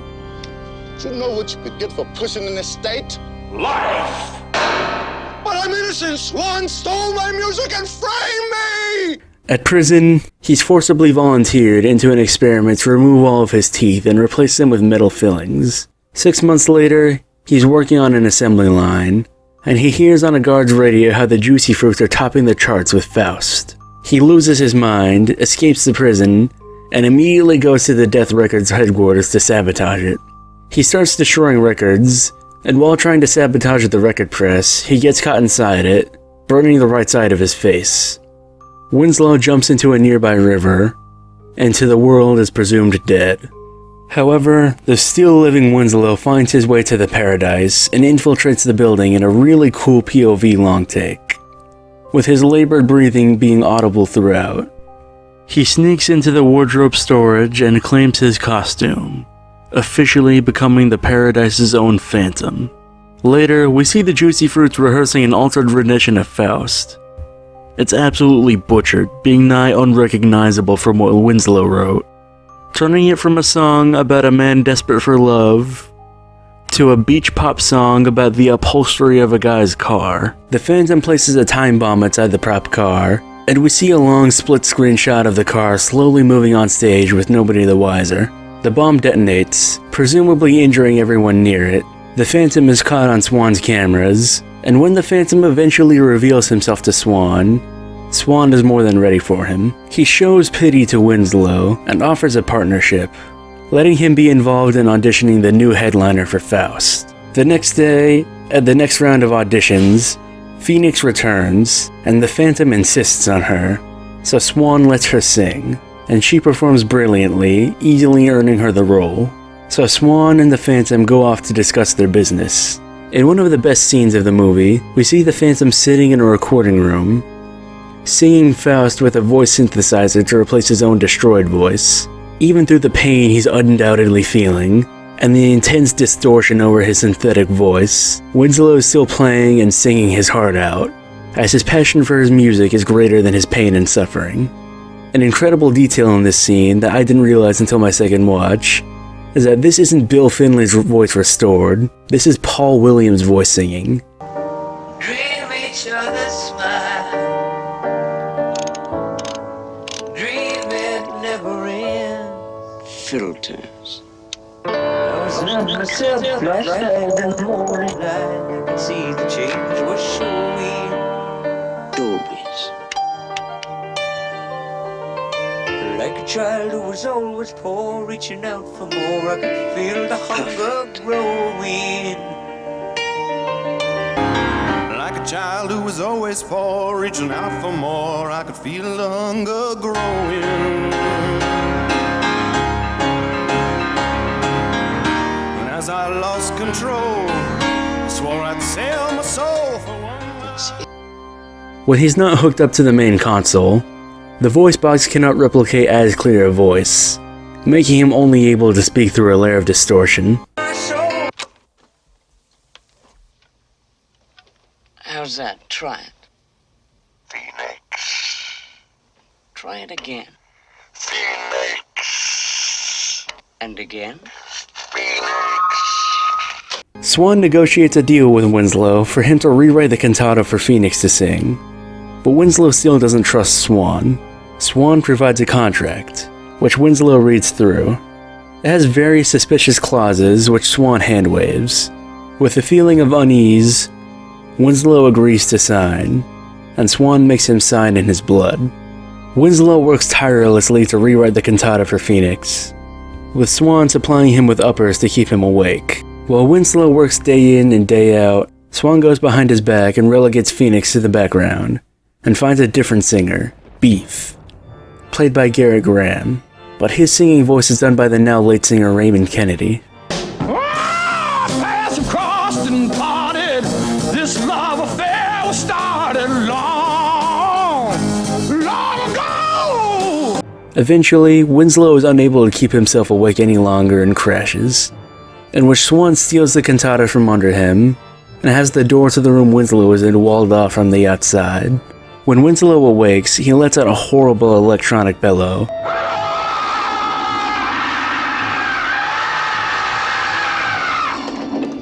What was that? What was what? The Phantom busts a hole through the wall meant to entomb him, and kills the guards posted to him. He finds Beef and threatens him, telling him anyone who sings Faust besides Phoenix will die. Beef tries to heed the Phantom's warning and flee, but Philbin convinces him to stay and perform, promising Swan would be way worse than any Phantom. The Paradise's first show begins, and the Juicy Fruits are now donning a gothic horror look, inspired by the movie The Cabinet of Dr. Caligari from 1920. It's also very reminiscent of Kiss. They sing a song about how they need someone super to lead them, and pretend to hack off body parts of audience members, which they then throw into a grave in the background. At the end of the song, the grave rises up and is pretend struck by lightning. And when it lowers, Beef emerges and sings the song Life at Last. During his performance, the Phantom sneaks around the building, and eventually climbs up to a spot where he throws a neon lightning bolt prop at Beef, electrocuting him and killing him on stage in front of the entire audience, who all believe it's part of the act and eat it up. Instead of canceling the whole show, Swan simply lets Phoenix finally sing, and when she does, the audience can't get enough of her. The Phantom kills a spotlight technician just to focus the spotlight more onto Phoenix. Our paths have crossed and parted. This love affair was started long ago.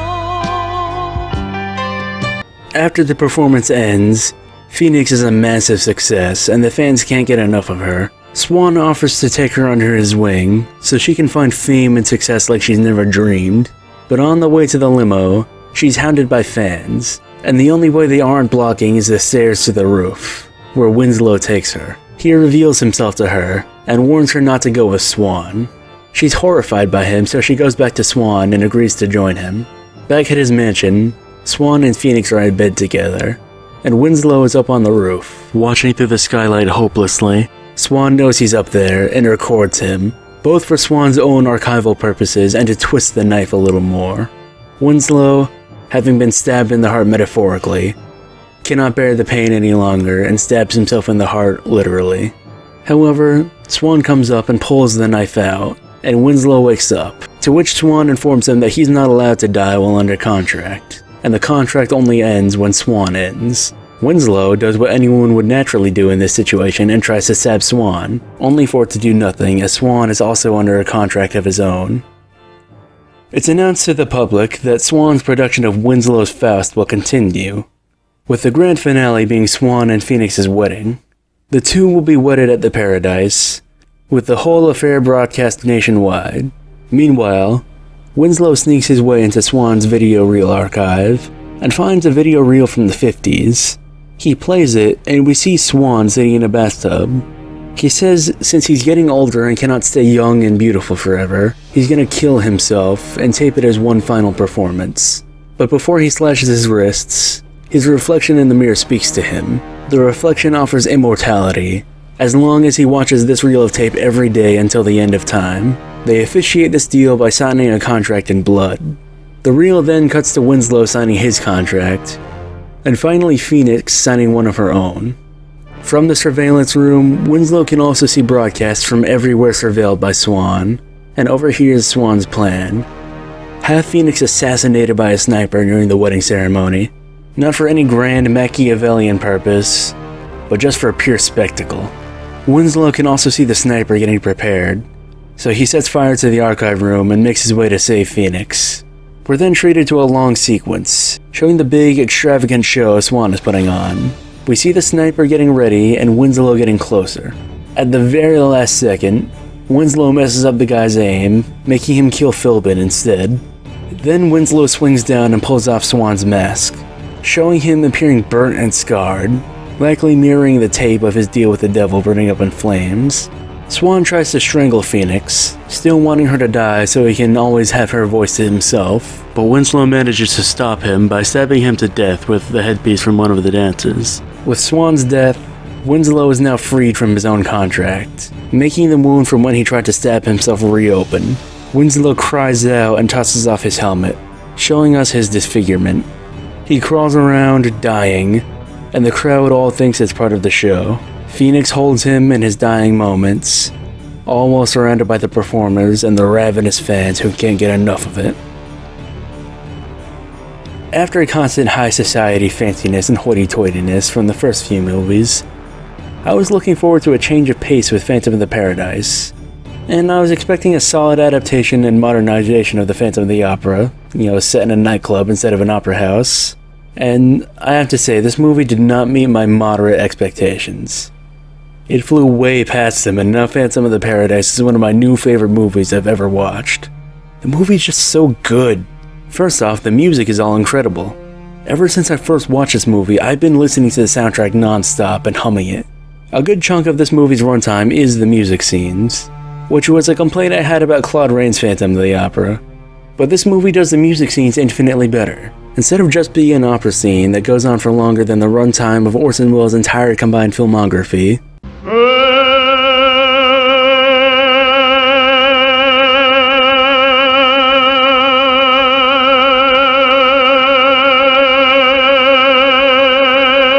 the music scenes in Paradise are quicker, more visually interesting, and more relevant to the plot and themes of the movie. For example, the first song of the film soundtrack, Goodbye Eddie Goodbye. The song is about a singer whose younger sister gets sick and needs surgery, and the only way he can afford her surgery is to take his own life, so the publicity of his death can drive up his music's popularity enough so the royalties paid to his estate can save his sister's life. The topic of young singers being more profitable dead than alive has been a point of discussion for decades, and even the subject of conspiracy theories, where music labels will stage the death of younger stars once they think their momentum is slowing down, in order to maximize profits from the singer's brand, exactly the type of scheme Swan would pull. And while we listen to the Juicy Fruits, we also frequently cut to scenes of Swan and Philbin, establishing our film's antagonists and their dynamic. But the main thing I love about this scene, upon rewatching it more than once, is that it foreshadows the whole movie. It tells us that a young musician is going to die, and only in death will his music be heard. We learn that he's going to die for love. For Eddie, it was so his sister could live, and for Winslow, it was to try and save Phoenix. And most apparently, the lead singer pretends to stab himself in the heart, which is later paralleled by Winslow when he tries to take his own life. All of that substance is packed into this one musical number, and I saved this subjective point for last. As talented as Susanna Foster and Nelson Eddy were, I liked the music in Paradise way more. I just prefer rock and roll to classical music or opera. Paul Williams didn't just play the villain, he also wrote all of the music for this movie. It was no easy task, as he spent entire sleepless nights working on this film's music, before having to go film the next day. Swan is easily the best non-Phantom villain in any of these movies. He takes some elements from his predecessors, but his villainy eclipses them. He's basically a supervillain. Instead of just being a wealthy man who is known and reputable in his own town, Swan is known worldwide, owns a whole record label, has a mass surveillance network, peddles drugs, has a criminal gang to do his dirty work for him, has the police in his pocket, and is also in league with Satan. If you signed a contract with Ambrose Darcy, you're getting screwed over, but if you sign a contract with Swan, you're selling your soul to him. He's a personification of the entertainment industry. He's cold, heartless, and he knows how to make good music, but prefers to produce whatever is the most sensational and crowd-pleasing, as well as the other crimes listed. The scariest part about Swan is that he's not even much of an exaggeration of the music industry. His character was inspired by the music producer and later convicted murderer Phil Spector, who was infamous for his unstable and abusive behavior, as well as the autocratic control he held over the artists in his label. In 2003, he shot actress Lana Clarkson to death in a fit of rage, and spent the final 18 years of his life in prison. And Spector isn't just a single bad apple. Shit like this persists to the modern day. How many powerful people in the entertainment industry are out there right now who have done some horrible shit they might never face the consequences for? Psst, that's a trick question, it's all of them! Phantom of the Paradise is a warning about the entertainment industry. It warns artists against selling your art to an industry that doesn't care about it beyond how much money it can make. It shows artists who know what kind of deal they're getting into, but agree to it anyway just so their art can be shared. Winslow got himself caught in this trap, and he died trying to save Phoenix from it. Now that I think about it, their names are actually kind of symbolic. Winslow's last name is Leach because Swan leeches off of him, and Phoenix is literally caught in a vicious cycle of entertainment, but is freed and given a second chance, like a Phoenix's rebirth. Speaking of Phoenix and Winslow, they're also really great in this movie. Phoenix represents the artists who are initially motivated by love for their craft, but are seduced by the allure of fame and success. Jessica Harper was great, and her singing was beautiful. Bill Finley was excellent, being charming and pleasant as Winslow, but really intense as the Phantom. The amount of expression he gave with just one visible eye is really impressive. While he keeps the basic idea of the Phantom from LaRue's novel, this Phantom is really more of an evolution of the previous on-screen Phantoms, reminding me the most of Herbert Lom's Petrie. Winslow and Petrie were both brilliant musicians who were screwed over by the men they tried to have publish their work. And also, like with Petrie and Christine Charles, Winslow wasn't motivated by his own love for Phoenix, but rather by wanting her to be the one who brings his music to life, since she alone can fulfill it. I also really love the Phantom's design. It's so visually striking and cool. It's like glam rock gothic horror. The mask is really owl-like, and the way his still working eye pops from it is so freaky. You take one look at him and you can see how much hate he has in his heart, how insane he's been driven. One last shout out to the supporting actors. George Mamoli was very entertaining as Philbin. He's the archetypical dumb henchman to the main villain. You can't fool Philbin and his genius making the end of the opera a wedding. You mean Faust, instead of burning to hell, he gets the girl? Yes. And you, Philbin, will be the priest. I'd never been a priest before. That's terrific. And Garrett Graham as Beef was hilarious. His physical comedy was way more entertaining than if this movie had tried to do a more traditional Carlotta-type role. I'd seen him in 2 other movies before this one. The Foster Dad in Child's Play 2 and Bud the Chud, from the film Chud 2, Bud the Chud. Not relevant to the Phantom, but I just wanted to say Bud the Chud. I'd love to go on, but this video is supposed to be about every Phantom of the Opera adaptation, and not just Paradise, so let's move forward, shall we?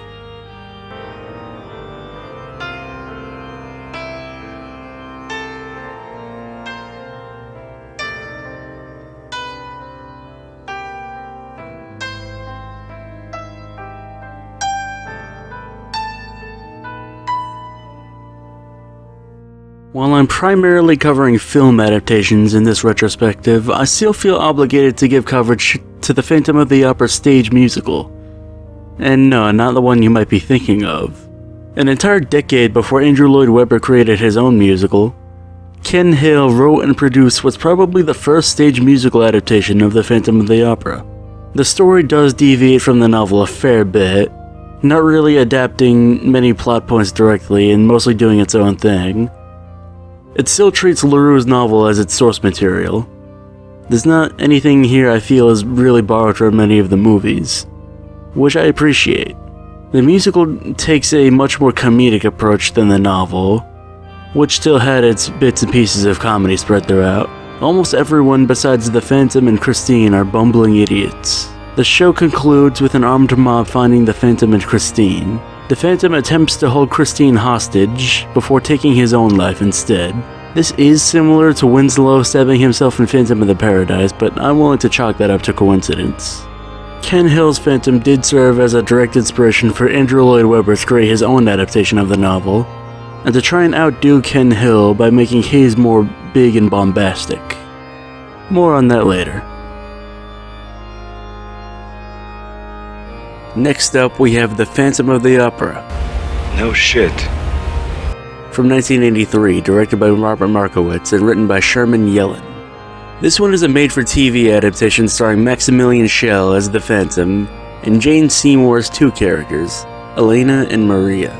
Set in early 20th century Budapest, rather than the usual 19th century France, we meet Sandor Corvin, a conductor at the opera house, and his younger wife Elena, the prima donna, as they rehearse for their production of Faust. Elena, despite having a nice voice, is inexperienced and not totally ready to be playing a role as demanding as Marguerite. The opera's proprietor, Baron Hunyadi, brings her to his office and tries to seduce her, but she refuses. He threatens to sink her career as she leaves. Elena tells Corvin about what happened, and he promises to do anything he can to protect her. He goes to some dude, whose job is apparently to applaud on demand, in order to lead the audience to do the same. The guy promises he'll make sure the audience applauds for Elena. Unfortunately, Hunyadi intercepts the applause man, and come the night of Faust, instead of cheering for Elena's performance, he starts jeering her and disrupting the performance. The show ends, and less than an hour later, an incredibly negative review is published scrutinizing her. Elena is distraught and tragically throws herself on a bridge to her end. Corvin is devastated. Out of rage, he kills the man who heckled her performance, before going to confront the critic who published the review, Oscar Krauss. After being grilled on why he published his review so quickly, Krauss admits that Hunyadi greased his palm, so Corvin threatens him and forces him to write a confession. While he's not looking, Krauss pulls out a pistol and brandishes it to get Corvin to leave. But Corvin wrestles him. A fire starts, and a jar of sulfuric acid spills. Because who doesn't keep sulfuric acid in their office? Corvin gets Krauss to shoot himself, but he's immediately burnt by the fire and acid. Luckily, he's rescued by Wes Craven, who brings him to what will now become his new lair, and we see Corvin become the Phantom. 4 years later, the Opera House is producing Faust again, with the role of Marguerite now going to this movie's rendition of Carlotta, Madame Bianchi. We also meet the opera's new director, Michael Hartnell, played by Michael York. Michael! Michael! Michael! Michael!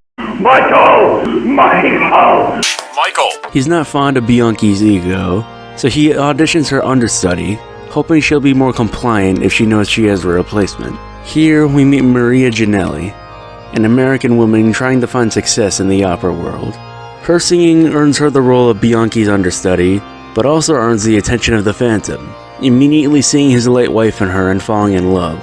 During rehearsals for Faust, Maria and Michael grow closer to each other while the Phantom stalks her from the shadows. These two are kind of like a gender-swapped Leia Organa and Han Solo. He's the uptight proper one, and she's the one with the more libertarian attitude, so they don't get along at first, but their interest in each other quickly becomes apparent. The Phantom leaves a threatening letter for Madame Bianchi, telling her she'll die if she sings, and Bianchi accuses Maria of leaving this letter. After that, the Phantom finally reveals himself to Maria, and invites her to lessons at what used to be his home with Elena. She's intimidated by him, but still accepts. He gives her the term of their relationship, and we see a montage of her being tutored while the Phantom also sabotages Bianchi more. Madame Bianchi eventually quits, and Maria is promoted to the role of Marguerite. However, the Phantom catches Maria and Michael together and grows jealous of them.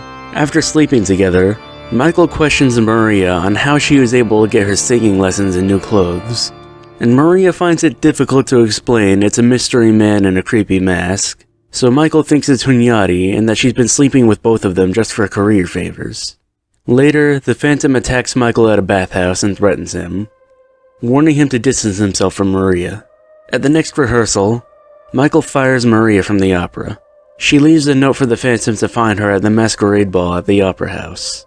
Baron Hunyadi tries to offer his help in getting back into the opera, which Maria politely declines. While dancing, she sees the Phantom in a new costume, which leads into a really long slow-mo sequence of her trying to reach him through the party while the movie's editor spams the Maria button on the soundboard.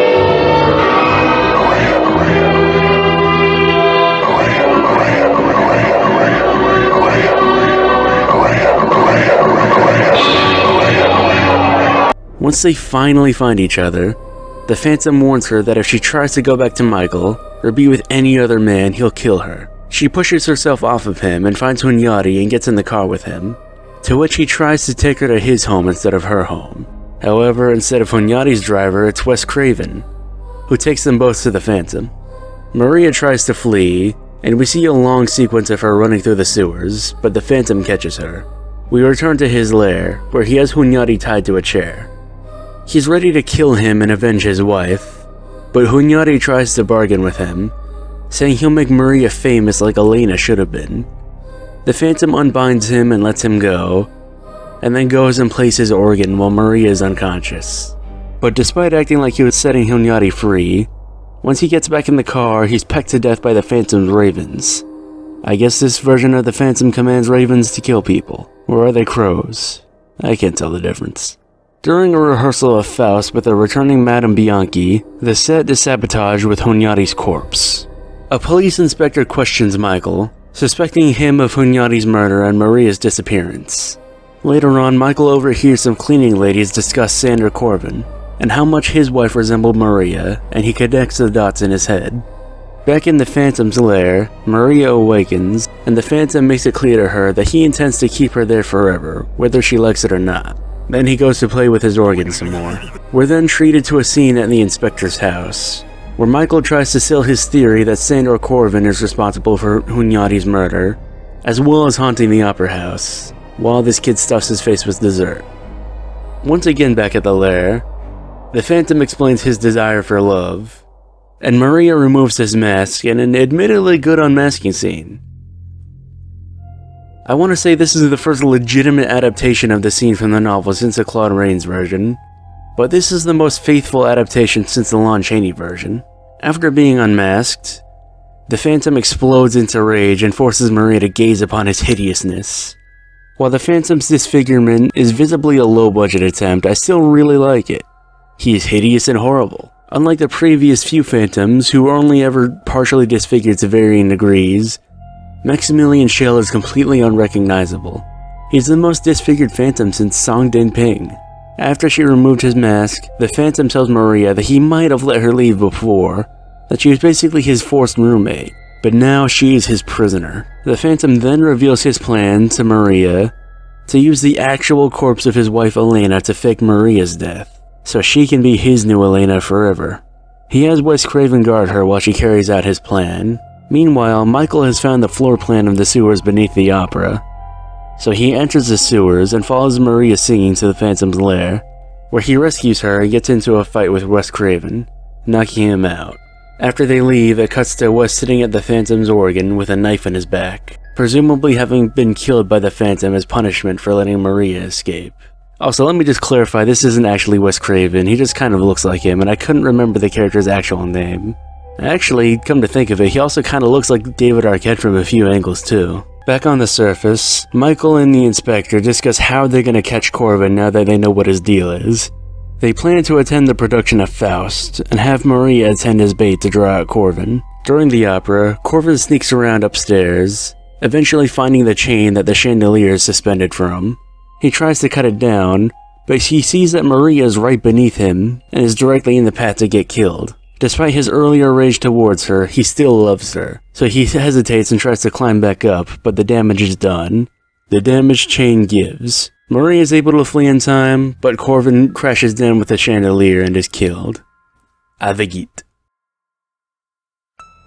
I am saddened to say this, but this might be my least favorite Phantom movie I've watched yet. There are parts I like. The Phantom having a wife in his normal life before becoming the Phantom is a unique spin on the tale. Maximilian Schell gives a solid performance as a Phantom, and his designs are great. His first outfit is a really good take on a Phantom design, and his mask reminds me a lot of Michael Myers' mask from Halloween 2018. His second outfit has an incredibly creepy, realistic, and uncanny face, which really accentuates Max Schell's eyes. And I really like his disfigurement. It's the most grotesque the Phantom has ever looked. Chaney's Phantom is the closest to the features described in the novel, but this Phantom looks the most like a corpse. It makes sense that the Phantom looks so cool in this movie because, to my delight and surprise, the Phantom's design in this movie was made by Stan Winston of all people. If you don't know his name, you at least know his work. The man was an absolute legend in the field of practical effects.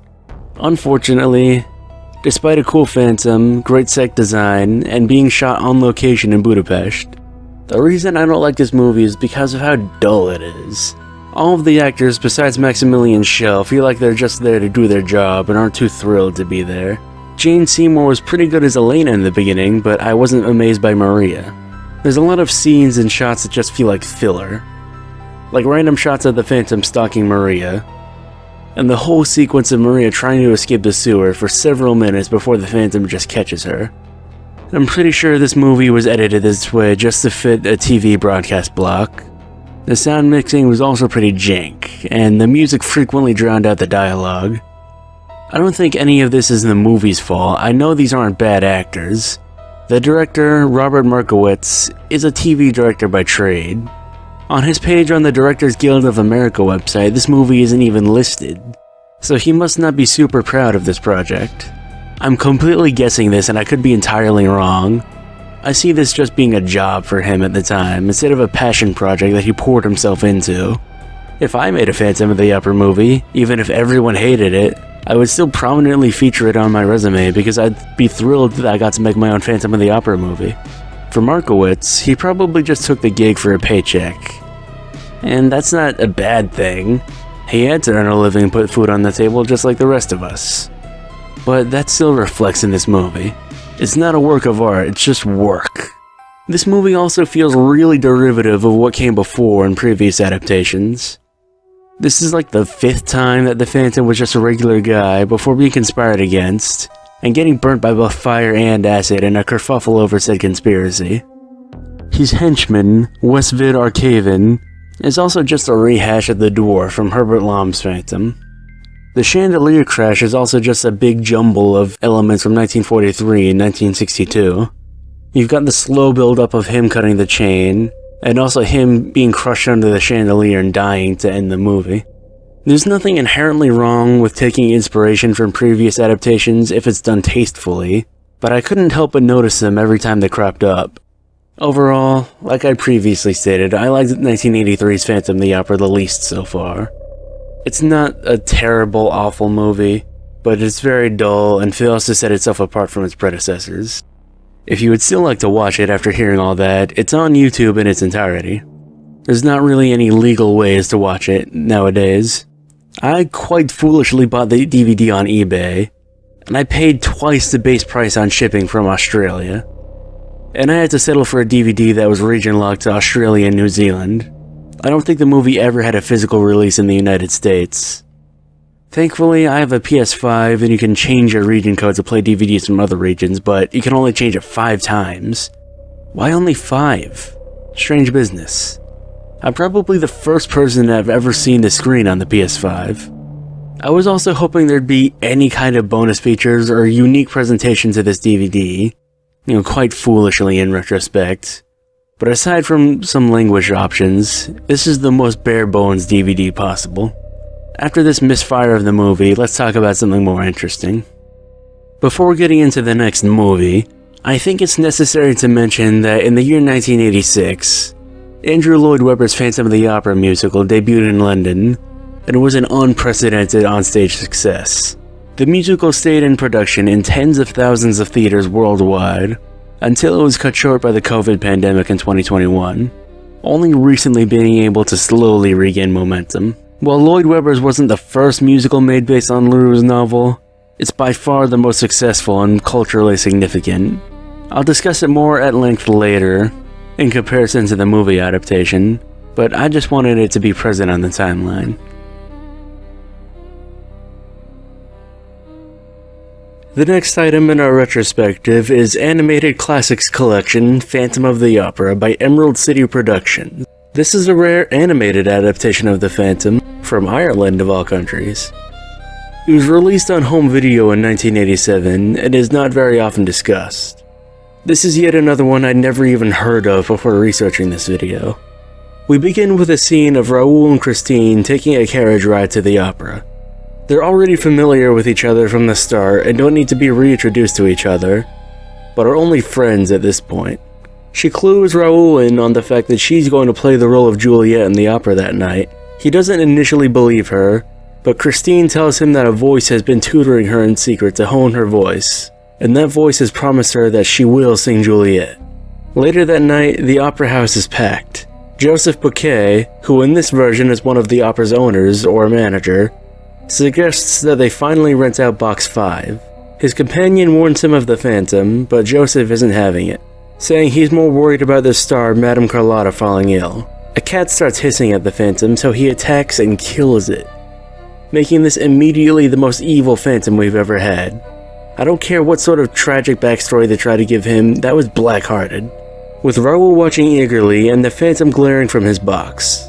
Christine is unveiled instead of Carlotta, to the displeasure of several audience members, but once they hear her sing, everyone falls in love with her. Raoul is mesmerized, catching the Phantom's attention to him.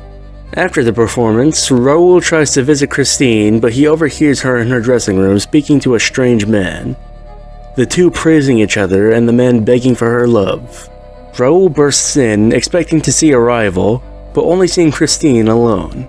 He freaks out at her for hiding the fact that she has a lover, and admitting his own love for her. Christine tells him that it's not a man who asks for her love, but a spirit of music. Raoul once again doesn't believe her. Christine tells him to stop spying on her and to get out, and Raoul leaves in a huff. In the main lobby, Raoul finds the police pulling away the dead body of the opera's assistant manager, with a note from the Phantom warning against renting out Box 5 again. Back in Christine's dressing room, she's crying after her fight with Raoul, but the Phantom speaks to her again and beckons her towards her mirror, where he reveals himself to her as not really being a spirit, but a man named Eric. She's distraught to learn that he was a mere mortal this entire time and that she was lied to. She faints when Eric grabs her, and he carries her beneath the opera, through the sewers and into his underground lair. She awakens in his home, which is by far the swankiest abode any Phantom has lived in.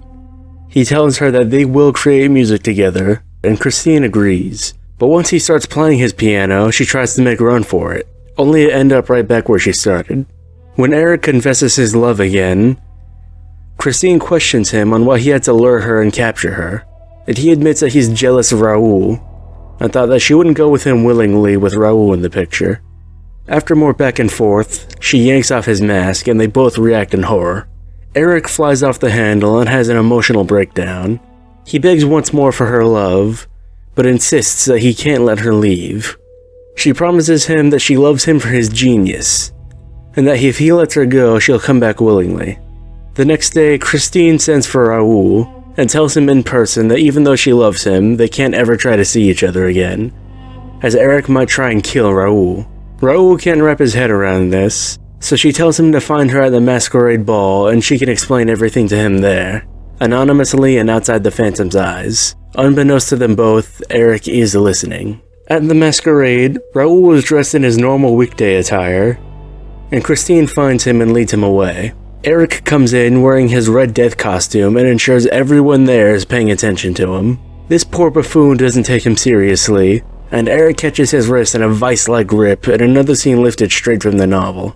During this, he notices Christine and Raoul sneaking off. They meet on the roof, where they think they can speak privately and share a kiss, and make their plan to flee Paris together after Christine sings the next night.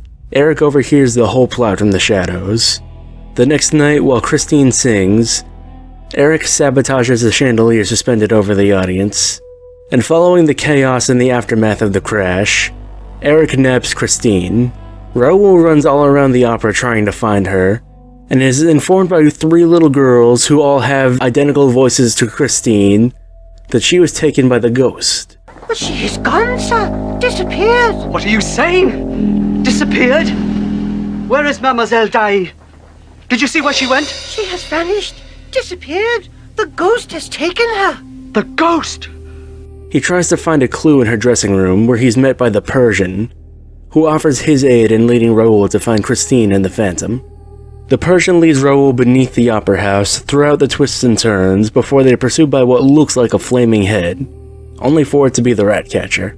They eventually find Eric's house on the lake and sneak their way in. They find their way into the torture chamber, and they see Christine through the one-sided mirror.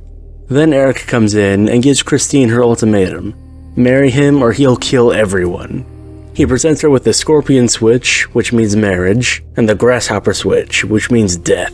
Raoul shouts to Christine when Eric leaves, and she responds to him and asks him to leave for his own good. Eric comes back to investigate the commotion, and he finds Raoul and the Persian.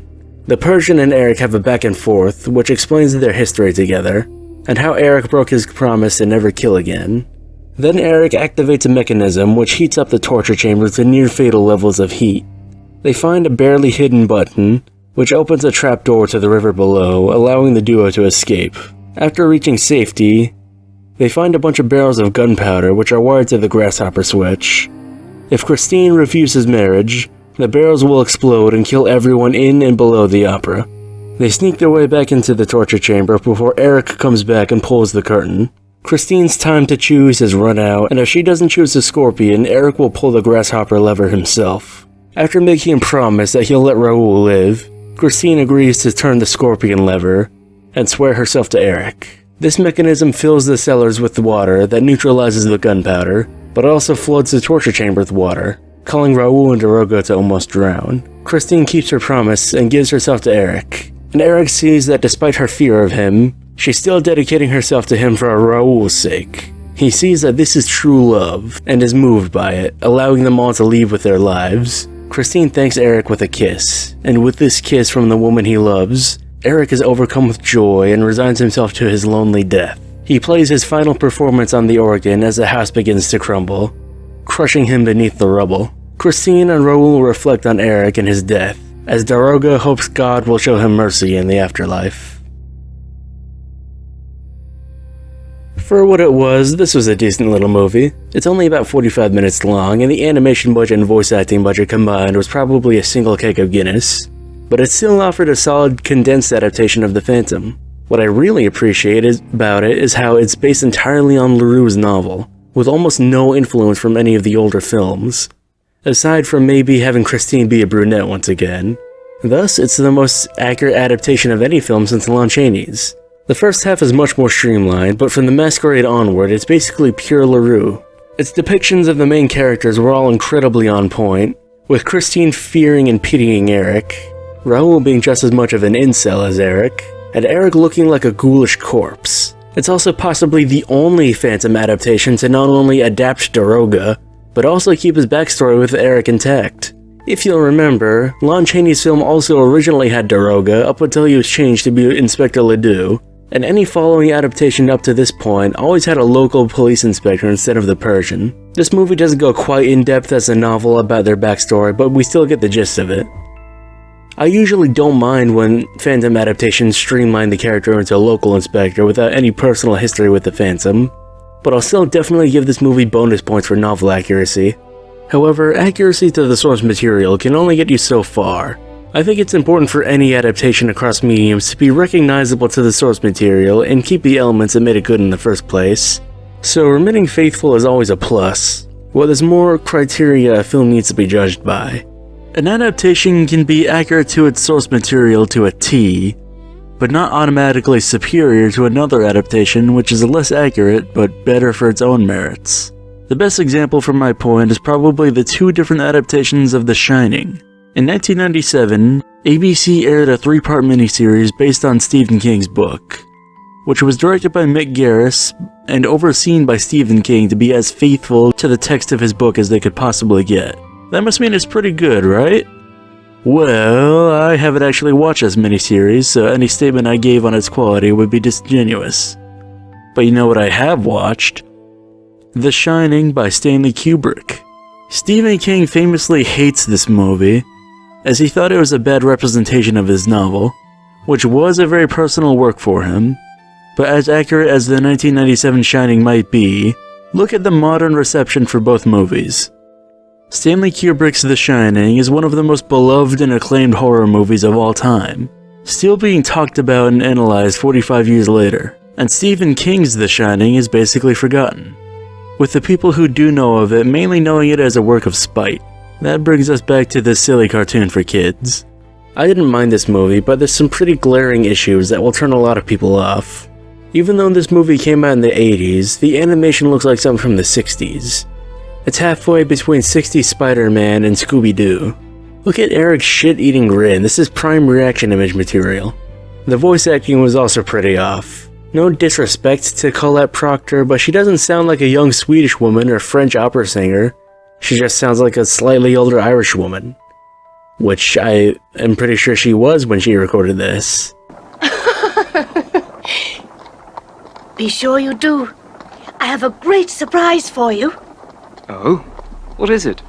It won't be a surprise if I tell you. Oh, what a strange, nasty little man. And I can tell that she was trying to act and not just phoning it in.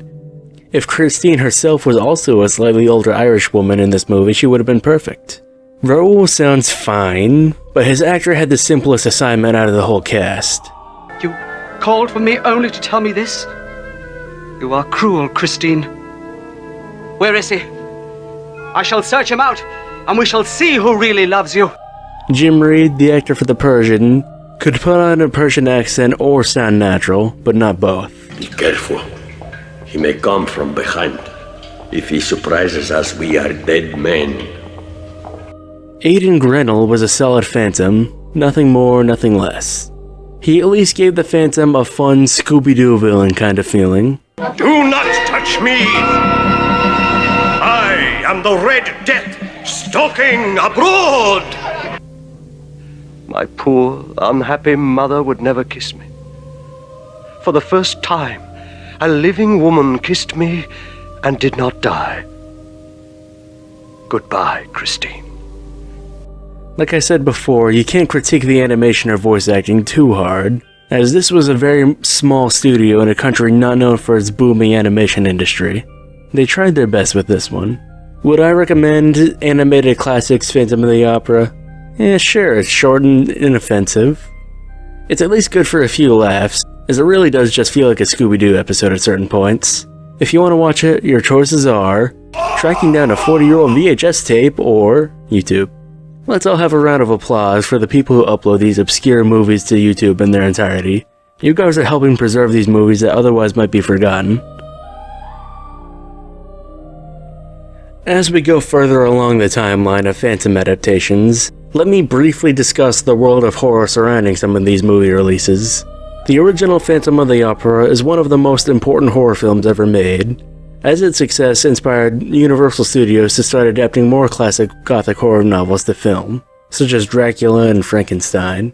Horror films were still common in the early days of cinema, but Universal's monster movies made them into a cornerstone of pop culture. Then, in 1943, Claude Rains' movie was released, keeping Universal's monster momentum going, but this was in the middle of World War II. After the war, horror films drifted from mainly being supernatural and gothic horror to more bombastic science fiction about aliens and science experiments gone wrong, reflecting people's fears of communist subterfuge and nuclear annihilation. Audiences at the time would rather go to watch a movie about humanity persevering through an alien attack than a movie where some emo guy drops a chandelier. The Phantom sat out the 50s, not counting parodies, and didn't come back until Hammer Films in England started remaking all the old popular Universal monster films, and they couldn't not do the Phantom. Years would continue to pass, and as the 60s gave way to the 70s, horror had a less uniform identity. The barrier for entry was lower than it had ever been up to that point, so while there were still more professional mainstream horror movies made, there were many, many low-budget exploitation films as well. I'm not saying those movies were bad, or didn't have talented people working on them, but we can agree that there's a reasonable distinction between something like The Exorcist or any movie that had the word cannibal in the title.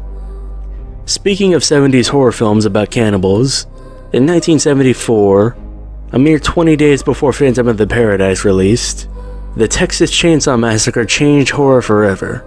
You can argue semantics and say that any horror movie that had a villain with a potty count was retroactively a slasher movie, but TCM is inarguably what inaugurated the slasher genre as we now understand it.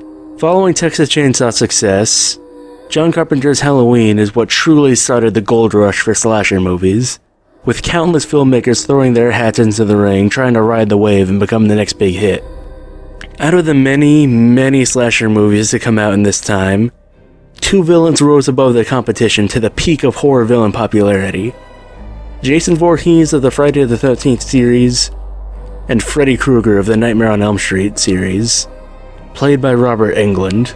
Freddy Krueger's popularity as a character was almost unparalleled, even enough to rival his forefathers like Dracula and Frankenstein.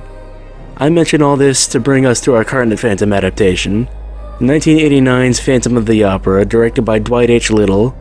In the midst of Freddy's popularity, 21st Century Films began work on their own film adaptation of the Phantom of the Opera, and offered the titular role to Robert Englund, which he excitedly accepted.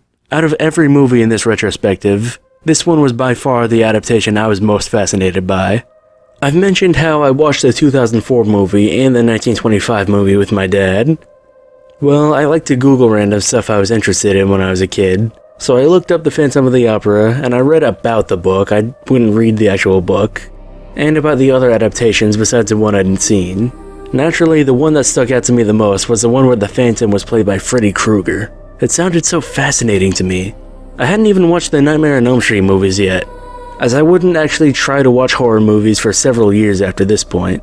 I had this idea built up in my head about how dark and scary Freddy was, and that feeling carried over to the Phantom. Little propane salesman imagined this movie as something dark and terrifying. How will I feel about it now? The Phantom of the Opera begins in modern day, 1989 Manhattan. We meet Christine Day, played by Jill Sloan. She's an aspiring opera singer, searching for the perfect music to audition with. She and her friend Meg find what she's looking for, Don Juan Triumphant, an unfinished opera from Victorian England by a composer Eric Dessler, who is also a suspected serial killer who vanished before he could be caught. While singing a piece from Don Juan, Christine begins to hallucinate the pages bleeding, but the hallucination clears when Meg calls for her. The next day, Christine attends an audition and sings Don Juan Triumphant.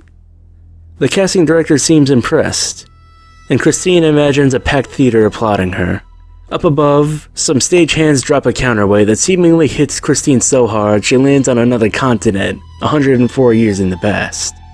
We're now in Victorian-era England, where Christine is an American woman living in London and working as a soprano and understudy for the prima donna at the London Opera House. During a dress rehearsal, we get our first look into the Phantom's underground lair, and we see our Phantom, as the ladies say, putting on his face. The scene is really good. The warm lighting and soft music contrast the horror of the Phantom stitching skin grafts onto his face. It's cringe-inducing, and I mean that in a good way. We also see small glimpses of his deformity, where he appears to have fleshy burn wounds covering parts of his face. And it's so creepy and uncanny. Instead of an opera mask, this Phantom just took the bog pill. After seeing below the opera, now we go above it, where the stagehand who drops the sandbag in the 1884 version of the event is being scolded by his coworkers for causing an accident and nearly killing Christine. Instead of reporting him to their boss for being drunk on the job and causing a hazard, they leave him to his own devices so he can continue to work 50 feet above the ground while drunk. While alone, the Phantom reveals himself to the stagehand and acts friendly at first, and this drunk moron doesn't seem to have a problem with what he's looking at. Then the Phantom attacks him.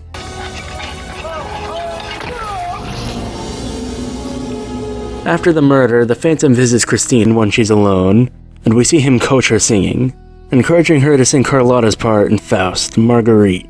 He promises her that she will get to sing and be loved for her singing that night. At the Opera House, everyone is preparing for their latest production of Faust, and we're introduced to the Opera House owner, Martin Barton, which is a fantastic name, and this version of Carlotta. She tries to get Barton to get rid of Christine. In most versions, Carlotta only has it out for Christine after she gets sabotaged and has a reason to suspect her, but in this movie, Carlotta has it out from Christine from the start. Barton isn't having her shit and leaves, and Carlotta gets out of the bath. She slips on blood, which is dripping out of her closet where she finds the skinned and still alive stagehand from before who the Phantom attacked. After encountering this atrocity, Carlotta is too ill to perform, so her part is taken by Christine. The Phantom enters Box 5, where he watches the performance from the shadows. Watching Faust causes him to flash back to his own Faustian bargain. Before he was the Phantom, Eric was a lonely composer who wanted to share his art with the world. A mysterious stranger comes to him one night with an offer. If he forfeits his soul to the devil, the world will love his music. Eric agrees, and the dwarf grants his wish, albeit with the added caveat that Eric will be loved only for his music. The dwarf emphasized this by burning the flesh off of Eric's face, which also makes this the second movie in this retrospective to have the Phantom sell his soul to a little guy. Faust continues, and once it gets to Christine's part, the Phantom is visibly ecstatic. Christine is given a standing ovation. After the show, Christine attends dinner with this film's Raoul, Richard, played by Alex Hyde White. She tells him about the angel of music sent to her by her late father, who coaches her singing. Richard confesses he wanted to propose to her, but is now worried that her career will get in the way of their relationship. At another table, Mars Bars talks with a critic, and they both agree that they like Carlotta more because she's a safer option than unproven talent like Christine. Later that night at a tavern, the Phantom gets noticed paying with gold by a small gang of thugs, and outside, on the desolate streets of London, they try and rob him. Here we get a fight scene.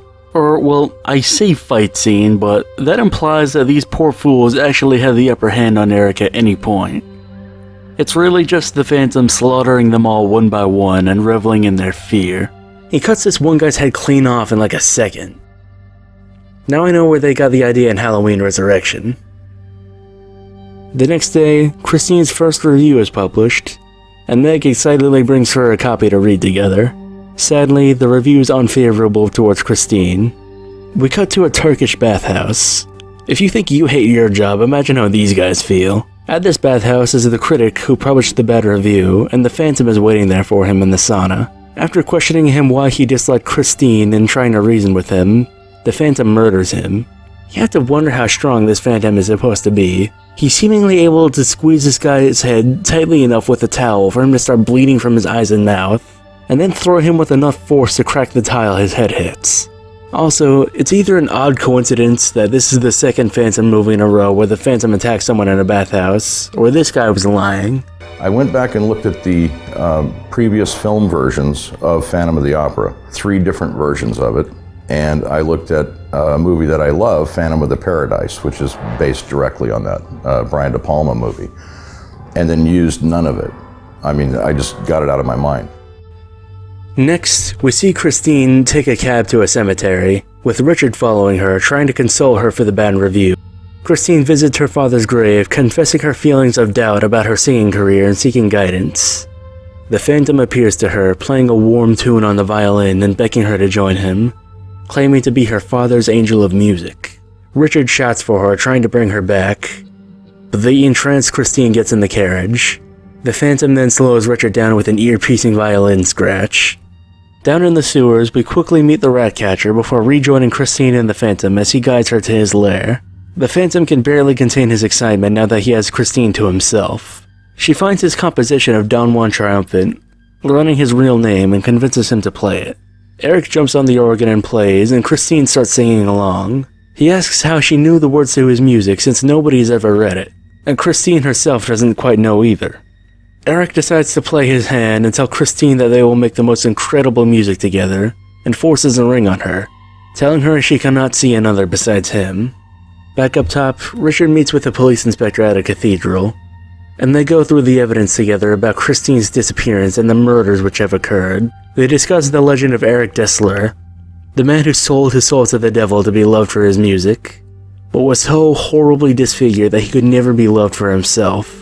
Richard also mentions that the legend specifies the Phantom can only be killed if his music is destroyed. During this discussion, we're treated to a scene of Eric shedding his disguise completely, so we can see the true extent of his deformity. It looks truly horrifying. The effects in this scene are amazing. He ditches his wig, his dentures, and removes the fake ear and nose, and the hand-sewn skin grafts from his face. It is very reminiscent of Freddy Krueger, which I'm sure was intentional. So you could argue that this is just Freddy Krueger if the makeup team decided to give up halfway through, but I think it looks amazing. In the Nightmare movies, I always forget that Freddy is supposed to be a burn victim. I just subconsciously see his face as just him being a scary demon guy rather than the burnt revenant of a child murderer.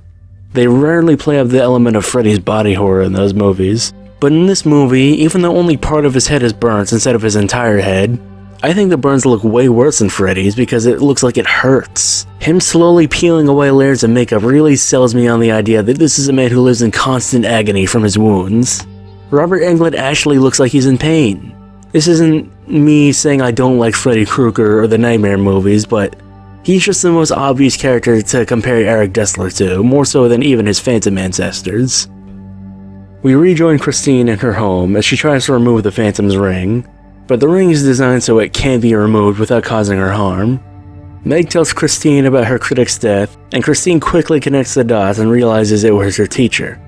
Richard comes trying to find Christine, but Christine distances herself from him to protect him from the Phantom. She has Meg cover for her. We now cut to the masquerade. Richard and Christine are both there looking for each other, and the police are also present and looking for Eric. Richard and Christine find each other, and she warns him that the Phantom is stalking them, and she confesses her love to Richard. He promises her he'll get them both out of this ordeal. Then the Phantom comes from just out of sight in his red death attire, having heard Christine and Richard's plan. Carlotta sees the Phantom and becomes immediately intrigued by him. They sneak off together. Carlotta thinks she's about to give this guy a head. She doesn't know how right she is. The rat catcher from before is at the party, helping himself to the hors d'oeuvres, when the inspector comes up. They make a deal for the rat catcher to lead the police to the Phantom's hideout. Then the main course is brought out, and accompanying all the fancy stuff, they find out that the soup is contaminated.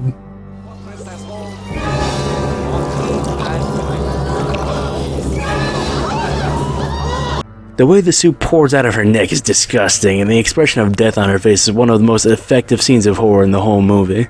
This causes a panic, which the Phantom uses to nab Christine. Richard and the police try to follow them. Damn it! He's gone. Come on. No!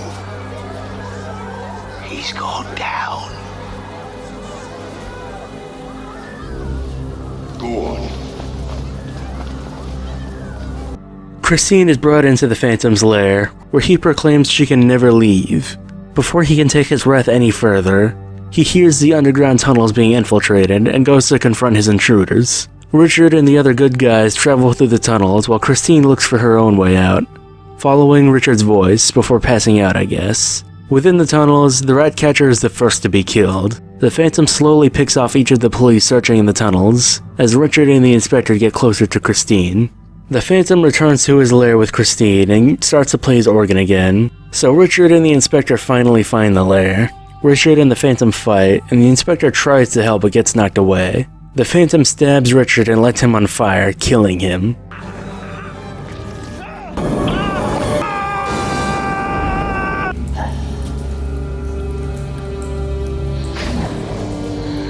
Christine now has no more men to protect her, so it's just her and the Phantom.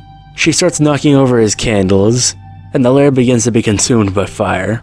She grabs Raoul's dropped pistol, and uses it to get a good shot on the Phantom, wounding him, and the still-living inspector gets a few more shots off on him, making him stumble into the flames. And Christine finishes the job by pushing another candelabra and smashing a mirror, sealing Eric's fate. Somehow. The scene's kind of abstract. Christine then reawakens in 1989, unharmed by the stage accident. The play's producer goes up to check on her, and something about him is kind of familiar. He tells her that she has the part, and he invites her to his home.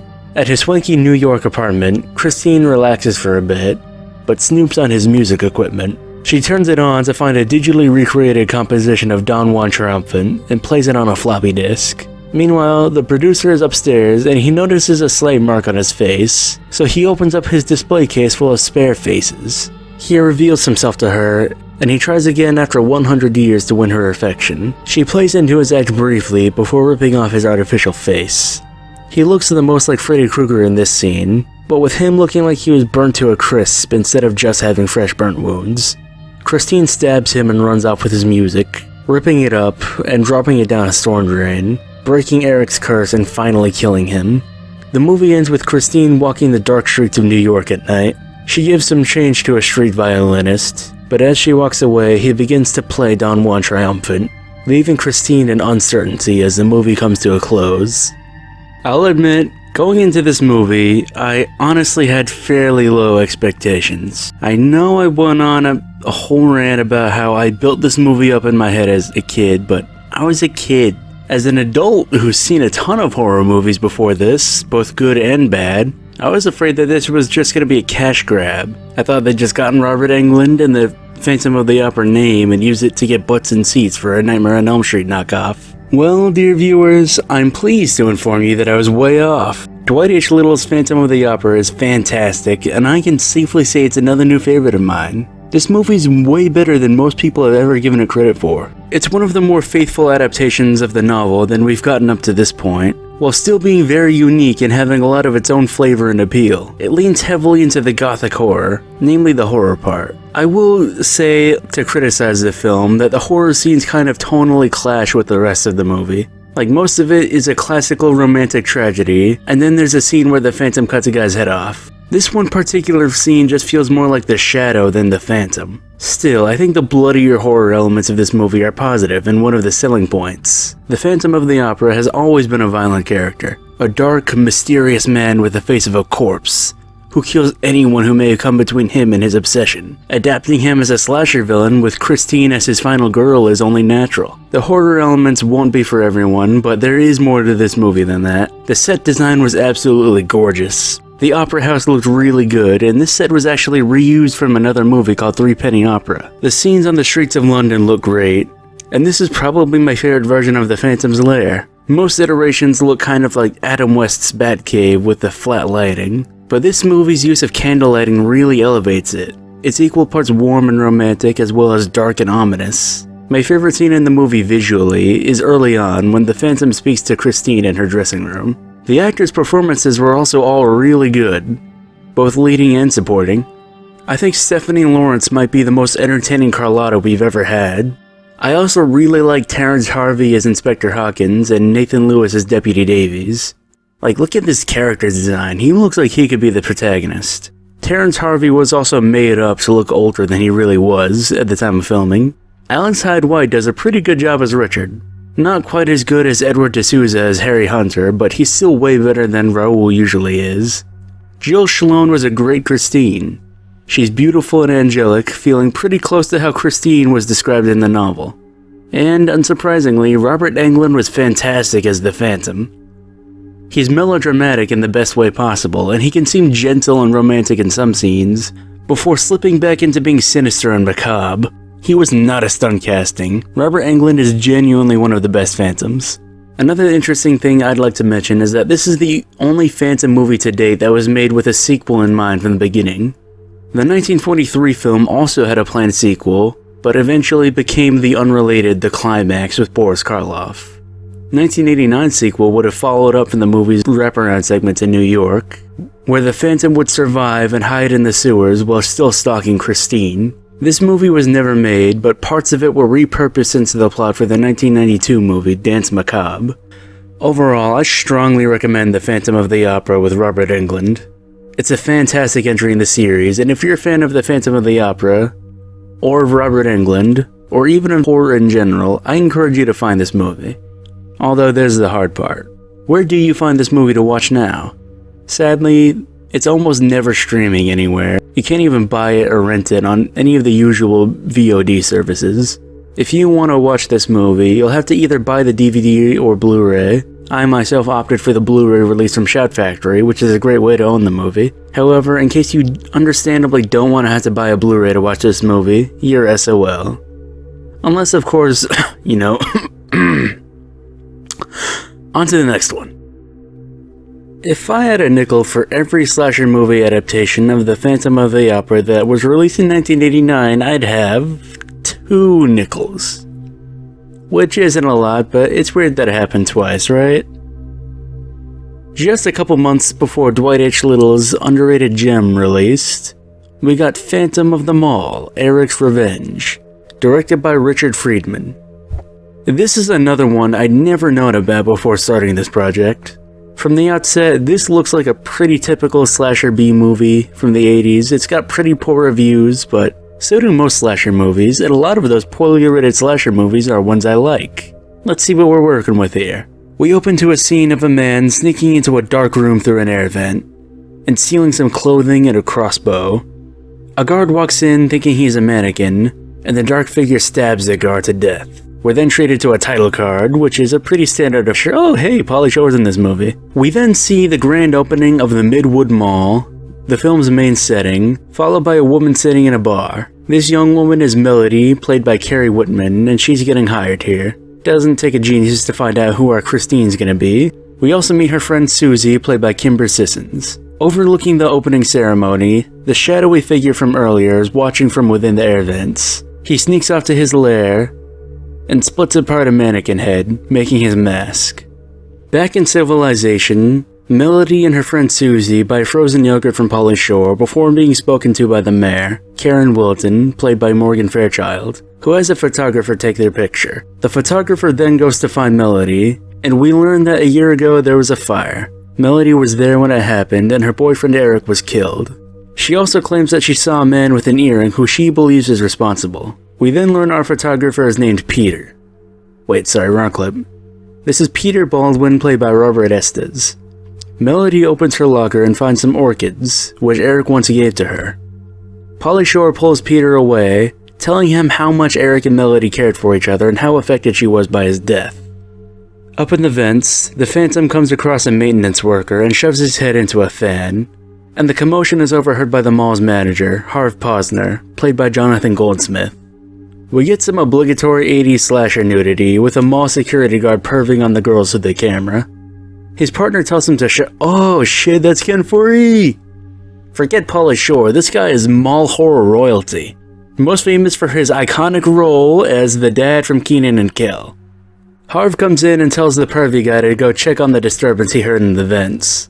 The Phantom has been watching him and lures him to his death by shoving his head into a high voltage electrical panel with a forklift, electrocuting him and making his eyes burst.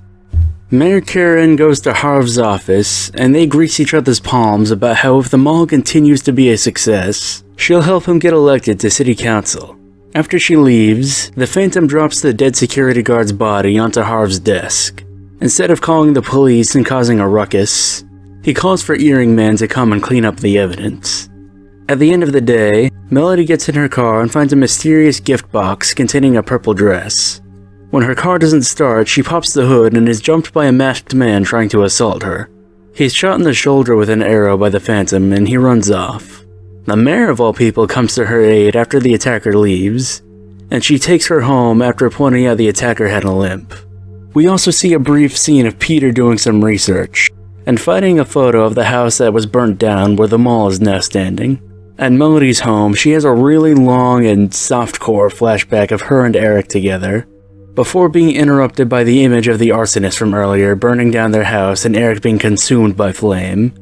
The next day, we see the Phantom doing some training in his lair. I swear this is the most different Phantom ever. He listens to music while watching a videotape he'd taken of Melody.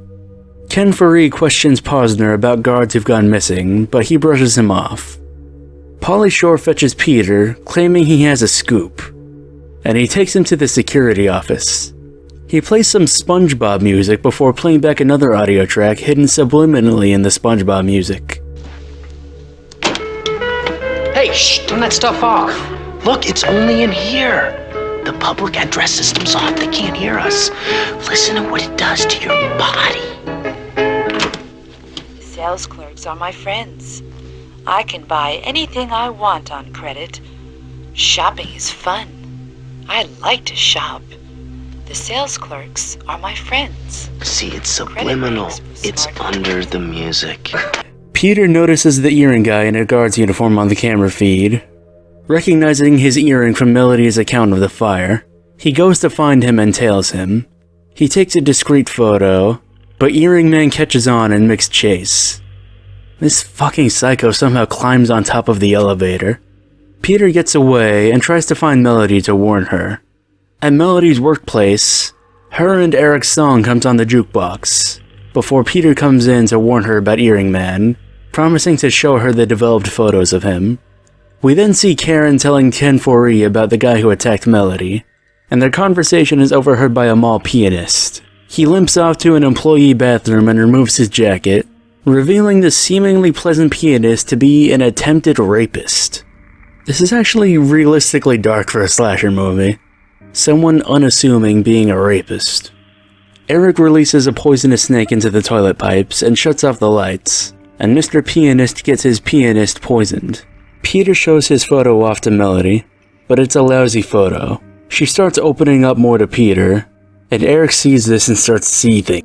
A little later, Eric watches Susie at work, and he sees Posner's son Justin harassing her, after he's been a nuisance to them all throughout the movie.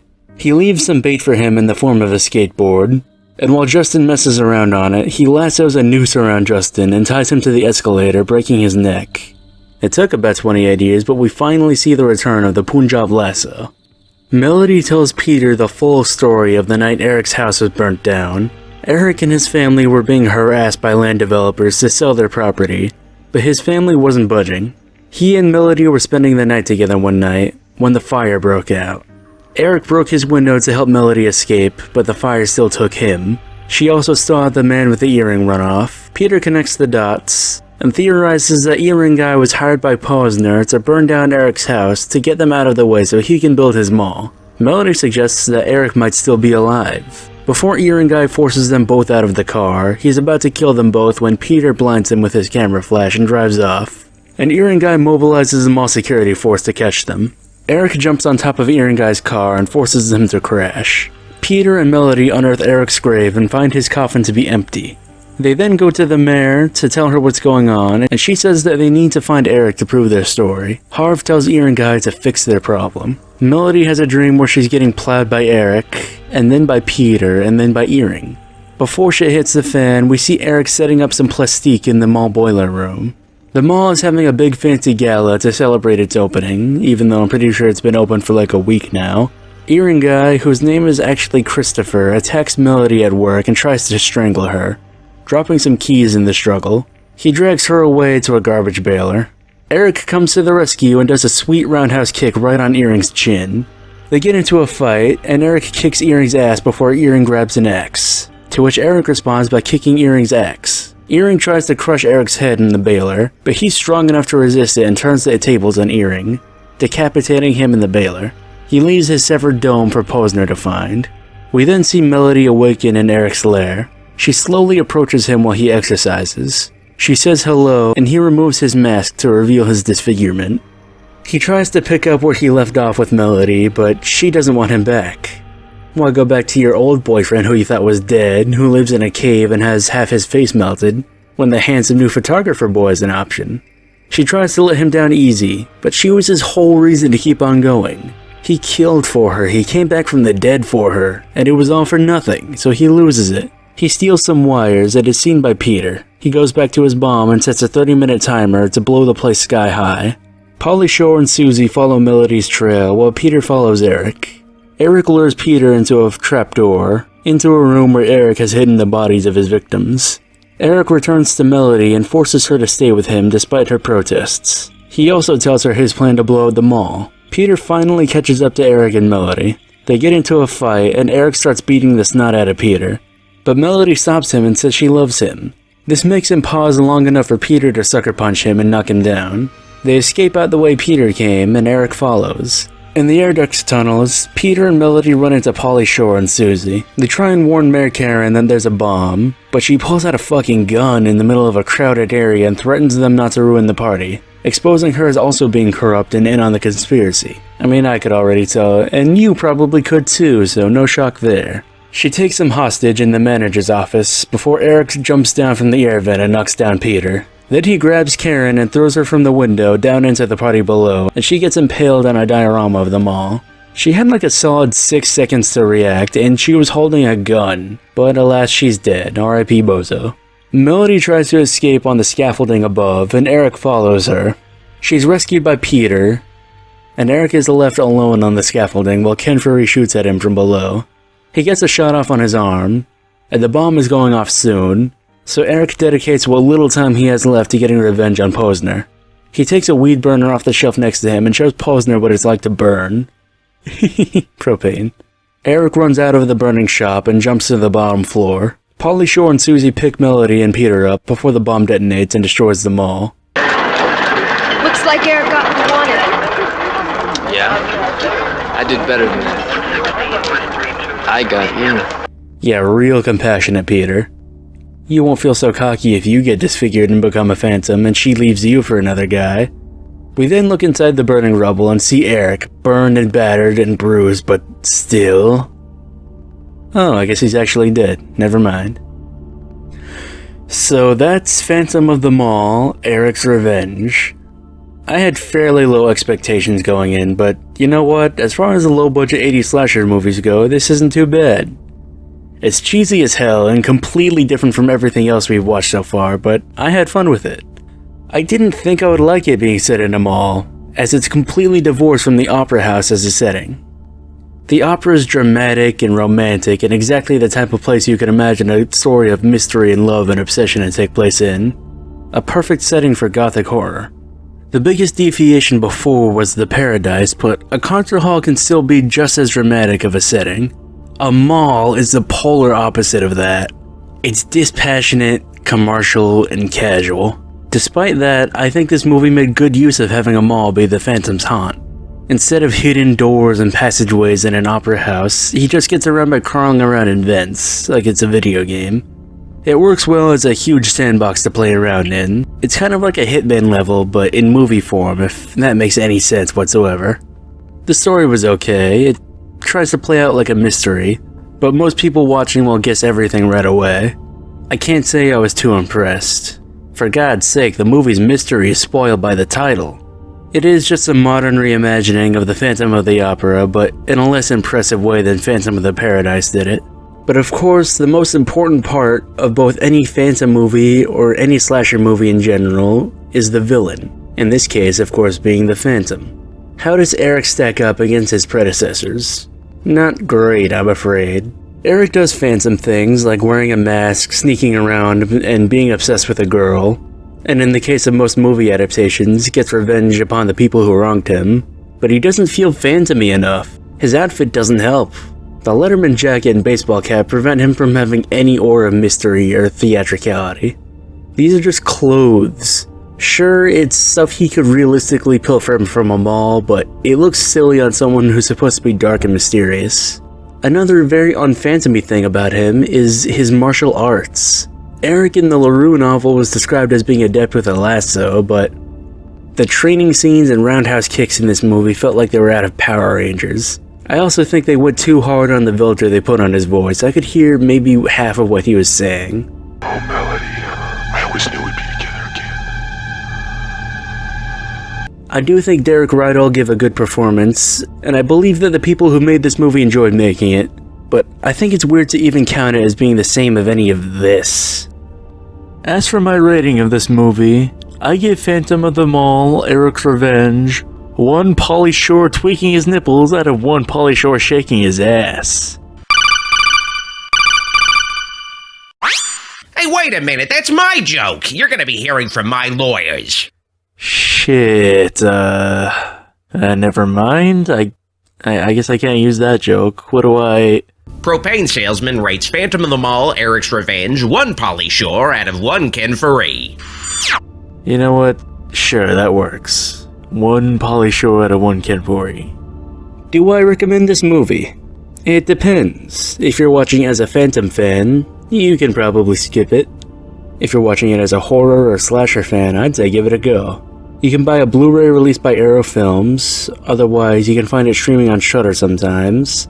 I'm honestly surprised this isn't on Tubi. It'd be the perfect Tubi movie. You can also just find it on YouTube, which is how I watched it.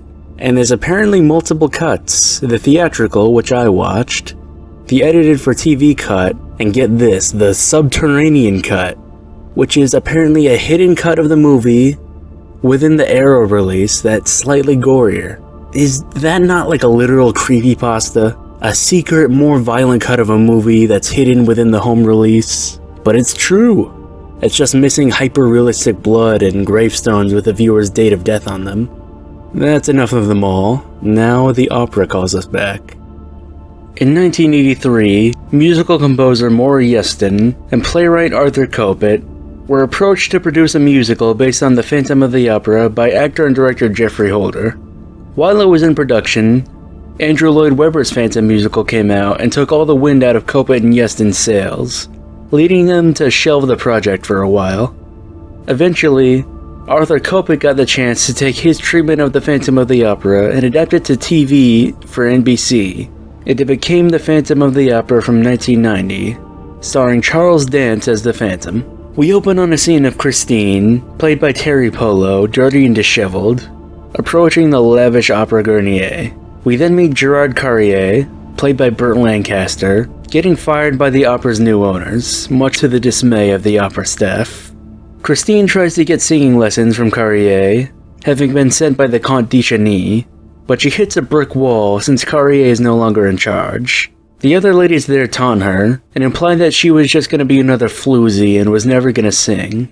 We then meet Madame Carlotta, played by Andrea Ferriol, who in this version is the wife of the opera's new owner. She orders her dedicated costume guy, Joseph Bouquet, to go into the basement to take inventory, but Joseph is frightened by stories of the Phantom. Carlotta sends him down anyway. While Joseph is in the basement, he's visited by the Phantom, scaring the life out of him and making him fall to his death. Let me quickly say how much I like this skull mask. Not just for how it looks necessarily, but because it's a direct callback to the book, where stagehands who had seen the Phantom always said that he had a death's head, which is old-timey fancy talk for skull. In the book, that was just his face. Since he only ever bothered to wear a mask and hide his face from Christine, he didn't care who else saw his ugly mug. Even though this movie seemingly doesn't adapt the Phantom's deformity the same way, he still looks around the opera wearing a death's head, which I like. Back up top, Carrier announces his departure to the whole opera staff, and introduces the new owner and director, Alan Cialetti, played by Ian Richardson, alongside his wife Carlotta. Cialetti tries to introduce himself when a mysterious letter falls from the rafters. They read the note privately. We may have found something he wasn't looking for. Joseph Bouquet broke the rules. What rules? Well, you see, there's a ghost in this opera house. Carrier tries to warn Cialetti of the Phantom, but Cialetti isn't having it, believing it to be a trick. Once Cialetti leaves, the Phantom speaks with a disembodied voice to Carrier, inviting him to come down to talk in his lair. Down here, we learn that Carrier and the Phantom have an understanding with each other, with him even calling the Phantom by his real name, Eric. Gerard has been covering for Eric for years, maintaining the superstitions about the opera ghost all this time, but with the new management, Gerard won't be able to cover for Eric anymore. They also overhear Carlotta singing up above and agree that she's not great. Eric is dismayed since now he has nowhere to go if he can't live beneath the opera. Up above, the doorman brings Cialetti to Christine, hoping he'll honor the wishes of the Comte de Chagny. Carlotta tries to shut her down since a dirty peasant girl doesn't belong in the opera, but she instead lets her work for her as a new customer, since she just received a forged letter from the Phantom claiming Joseph Bouquet simply quit. Christine accepts, happy to at least have her foot in the door. She has nowhere to stay, so Jean-Claude also offers to let her stay beneath the opera until she can afford her own room and board, and he warns her not to wander around at night. At nighttime, Christine ignores Jean-Claude's warnings and explores the opera, standing on the stage and singing. Eric observes her from the shadows and falls in love. He begins to secretly observe her while she works. While she's working, Christine catches Eric watching her. He introduces himself, but asks that she keep her distance. He says that he admires her voice greatly, but she needs to train it, which he offers her. He also asks that she keeps their arrangement secret, and to maintain his anonymity. She will not know his name and know him only as Maestro. Months later, Cialetti is telling Inspector Ledoux, played by Jean-Pierre Cassel, about the threatening and demanding notes he's received from the alleged ghost. The inspector doesn't take it seriously, chalking it up to silly superstition. On the opening night of the opera Norma, Cialetti seats Box 5 despite receiving letters from the Phantom warning him against this. The Phantom intimidates the guests in attendance at Box 5, causing them to leave. He then steals a wig from Carlotta's dressing room before returning it, having sabotaged it somehow. During the performance, Carlotta frequently itches herself with her prop, and the itching is getting noticeably worse by the second. The performance is ruined and the audience erupts in laughter. While Cialetti and Carlotta discuss the night's disaster, the Phantom speaks to them out of sight, saying that they should have heeded his warning and kept Box 5 unoccupied. Forgive me if I don't stay to chat, but I have other matters to attend to now. What was that? What was that? Christine continues her lessons with Eric. He promises that before long, she'll be singing on stage. She brings up the Conte de Cheny, and Eric warns her that he's no good, that he's more interested in women than music. Inspector Ledoux discusses with Carlotta and Cialetti about the Phantom, and how if he's real, he likely lives in the caves beneath the opera, and how he could be dangerous. Cialetti wants him caught regardless of the danger he might pose. A new opera opens, and Carlotta is once again embarrassed on stage by an act of sabotage.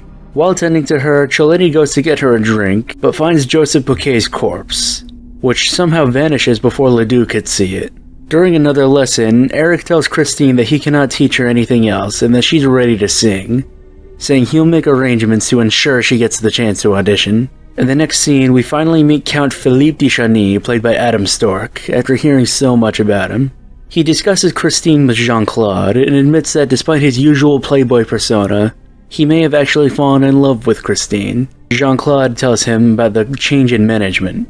The other dancers he's wooed all hound him, but when he sees Christine, he goes to speak with her, and he realizes how it looks, and apologizes that she's in the costume department instead of singing. The ladies make it awkward for him. He announces he'll be hosting a party for the whole opera staff at a bistro, and invites Christine to go with him. Later, Eric tells her that this is her best chance to get her foot in the door to sing, if she can sing before the whole company at the bistro. Raoul has also invited Carrier as a friend so he can hear Christine sing. We rejoin Carlotta and Cialetti, and Cialetti is informed that they just sold out tickets to their production of Faust. Carlotta is worried that they're going to make her sing again, since every time she sings, the Phantom sabotages her. But Cialetti wants her to take one for the team so they can start making money again. They try and sugarcoat it by saying she made the Parisian opera better by making it less serious, but she's offended by the notion that she's basically a clown. Raoul pulls her aside and asks her to give singing lessons to his niece, not telling her he means Christine, who finally enters. Carlotta is dumbfounded. Christine goes up to sing, and Carlotta gets next to her and turns it into a duet, and is surprised by the perfection of Christine's voice. With the whole company watching, Christine shows up Carlotta. Eric is outside listening in, as Christine gets a standing ovation from her peers. Cialetti signs her up for the chorus immediately. Carlotta wants to find out who Christine's teacher is. Carrier introduces himself to Christine, telling her that her voice reminds him of the singer Belladieu from his day and age. Then he's pulled aside by Jean-Claude, who saw Eric outside, but Gerard claims to not have seen anyone. Raoul and Christine ride away on his cart, and Eric witnesses them and becomes jealous. While floating on a river, Philippe and Christine realize that they knew each other as children, and they played music together when nobody else was around. But I did it again. When Philippe's family found out he was friends with Christine, they fired her father and her. Pretty harsh. Do they really hate poor people that much? After finding each other again, their childlike romance has re-sparked. How come they couldn't just call him Raoul? Why'd they have to change his name to Philippe? In the early hours of the morning, Christine realizes that she needs to return to Eric and cuts her reunion with Philippe short. He takes her back to the opera and jealously asks her if she has someone else. It's not what you think.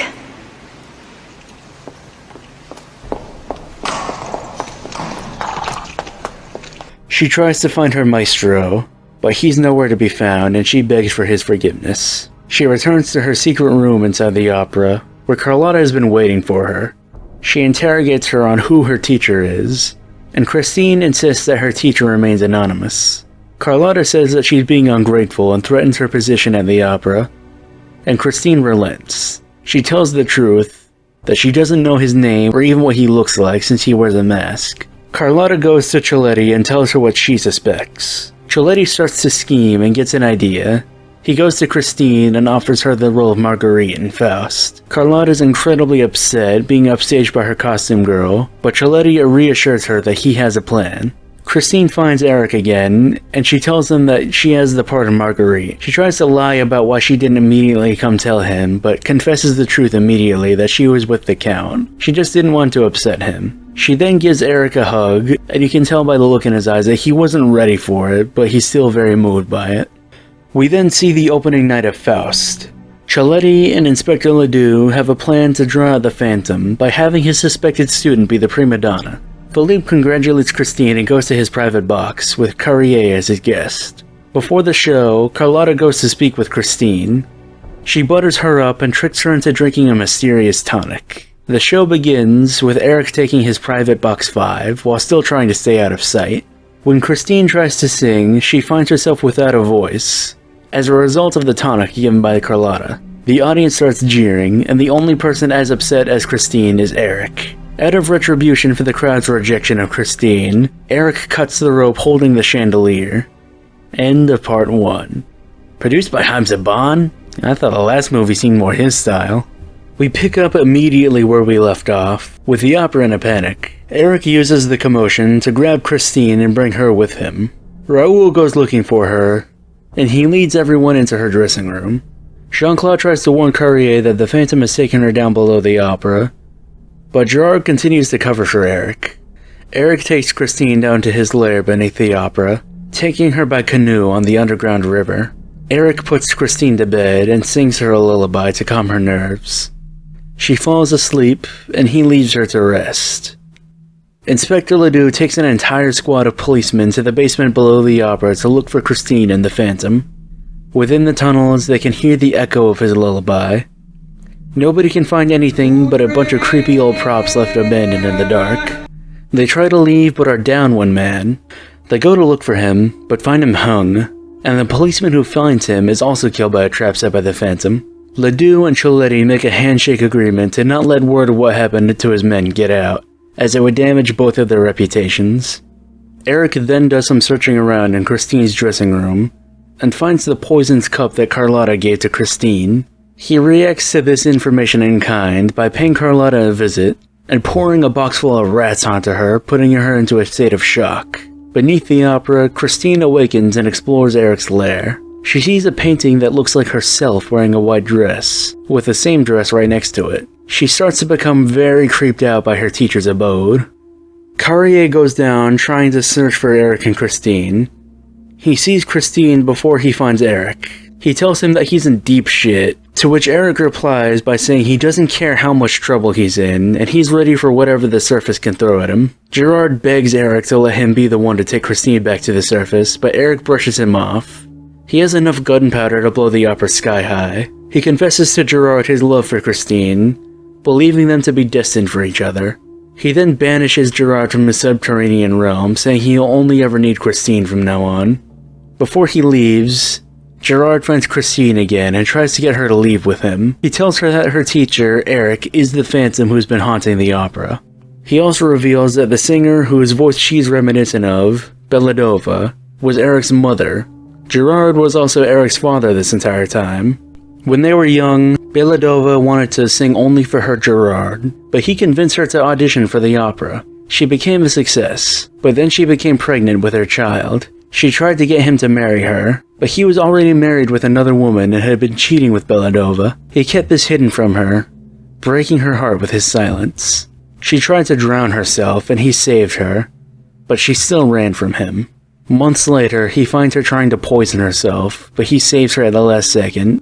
She goes into labor. He stays with her throughout the whole process of childbirth, and took care of her and the baby afterward. She sang to baby Eric, and didn't care about his deformity in the slightest, only having the purest love a mother can have for her child. When Eric was 3, she died, and Gerard took care of him the best he could, but poor little Eric missed his mother and dreamed of her singing for him every night.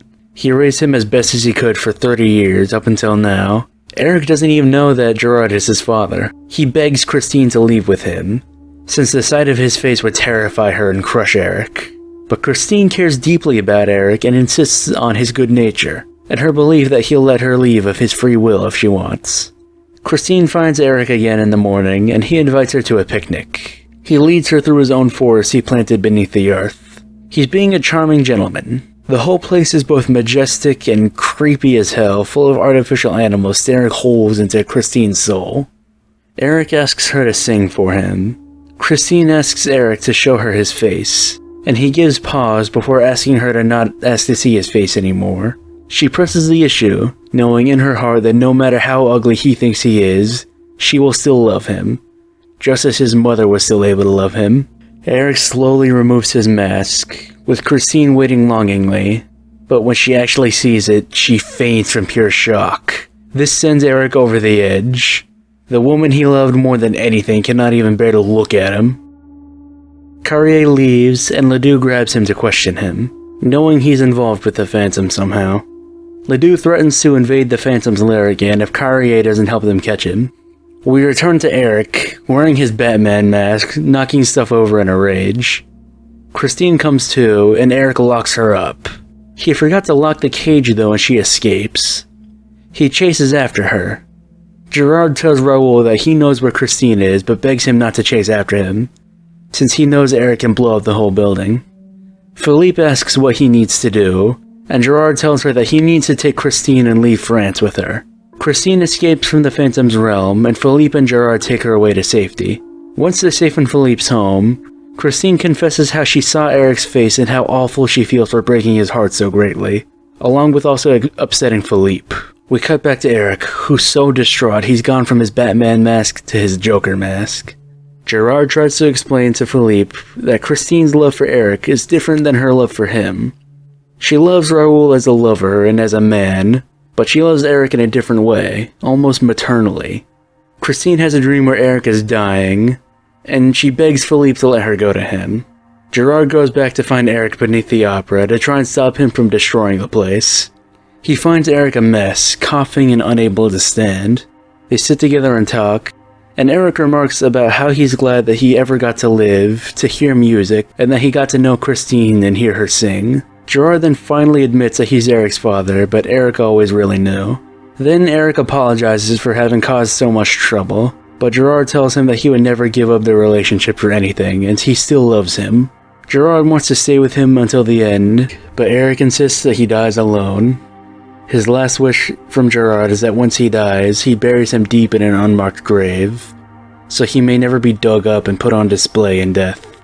Up above, the opera house is once again playing Faust, with Christine as Marguerite. Eric can hear her singing from down below, which motivates him to get up and get closer to the show. He slowly makes his way to Box 5, where he makes it just in time to see Christine sing Marguerite. The police see a masked man in Box 5 and immediately know who it is. Eric joins in on the performance from his box, sharing one final moment of bliss, singing with Christine.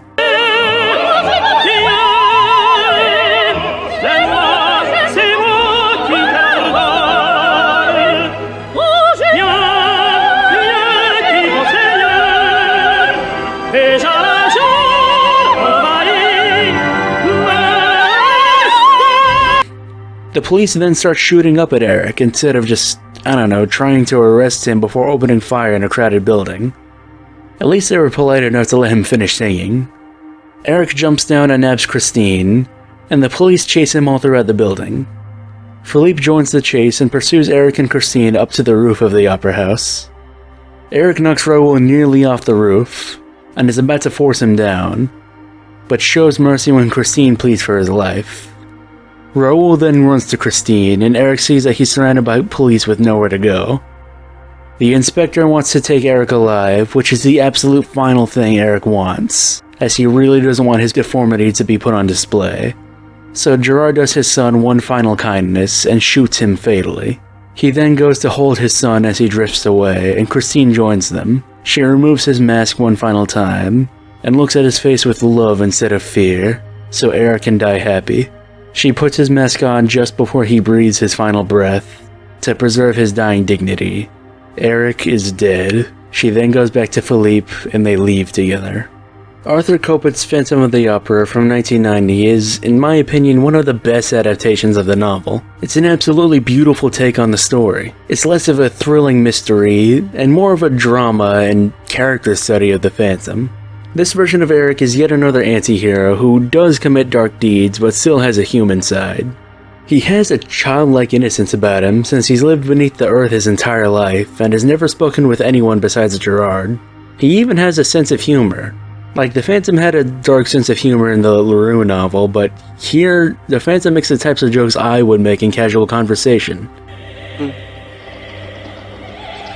My God, the place really is haunted. What is that? Well, without looking, I would say with confidence, it must be Carlotta. Eric, what are we going to do about all of this? I know what to do about it. I'll kill them both. Oh, come on now. I'm teasing. Probably the only one I need to kill is her. Burt Lancaster was a standout as Gerard Carrier, as a very conflicted character. Now, on the surface, he seems like a nice enough guy, trying to help Eric as much as he can. But when you look at things objectively, everything wrong with Eric's life is his fault. First, he cheated on his actual wife with Eric's mom Beladova, already a severe moral failing. Not only did he betray his wife, but he also led Beladova on and completely crushed her.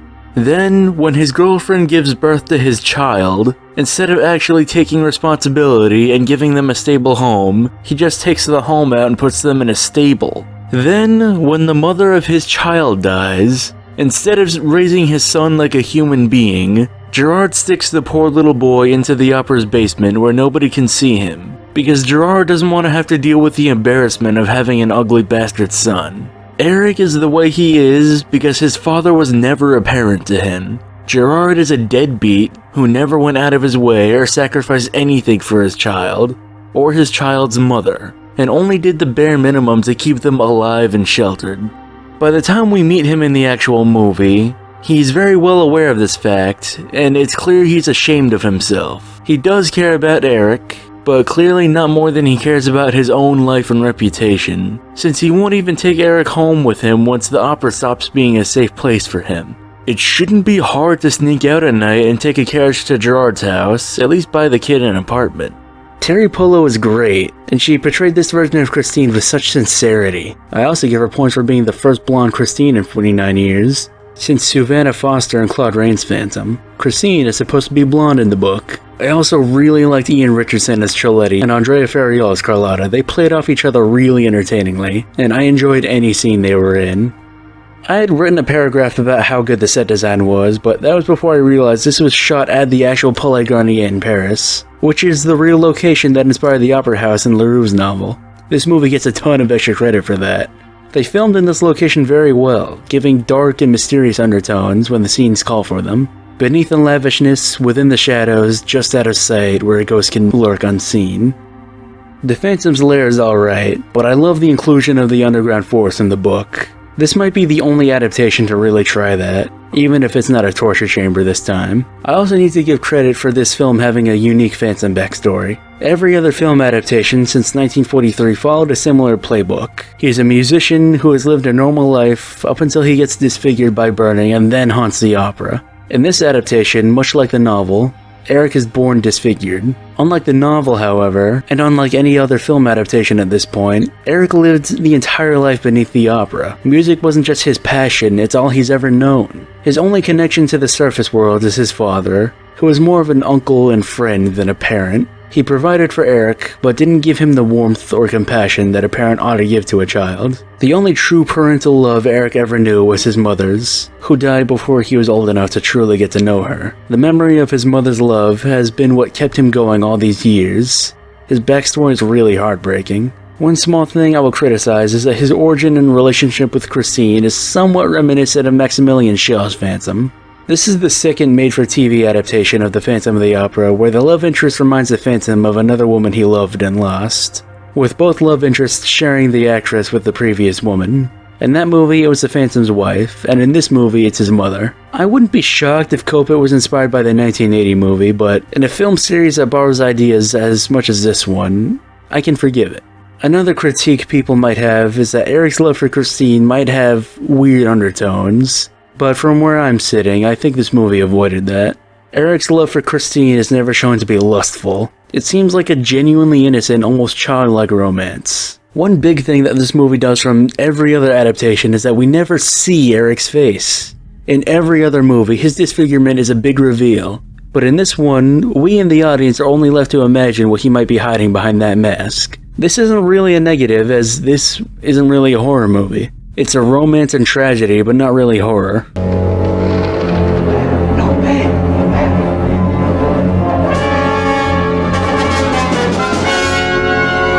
We're not necessarily afraid of Eric as we're afraid for him and what he might do next, and what consequences his actions will bring him. Making a big spectacle of his hideousness would have been tonally inconsistent with a much more romantic tone the miniseries is going for, especially if the effect wasn't very believable, which is likely the case on a TV budget. Not showing his face was the right call for this particular adaptation. With all that being said, I highly recommend this movie. It's a beautiful work of art.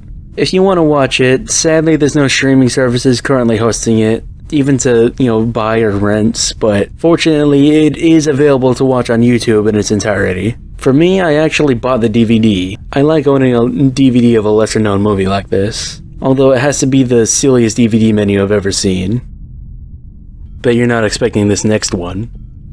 The next adaptation I'll be discussing is The Phantom of the Auditorium from Season 1 of the Goosebumps TV series from 1995.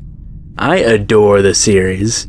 I wasn't around yet when it first started airing, but I was part of the generation of kids who discovered Goosebumps through Cartoon Network reruns around Halloween in the late 2000s.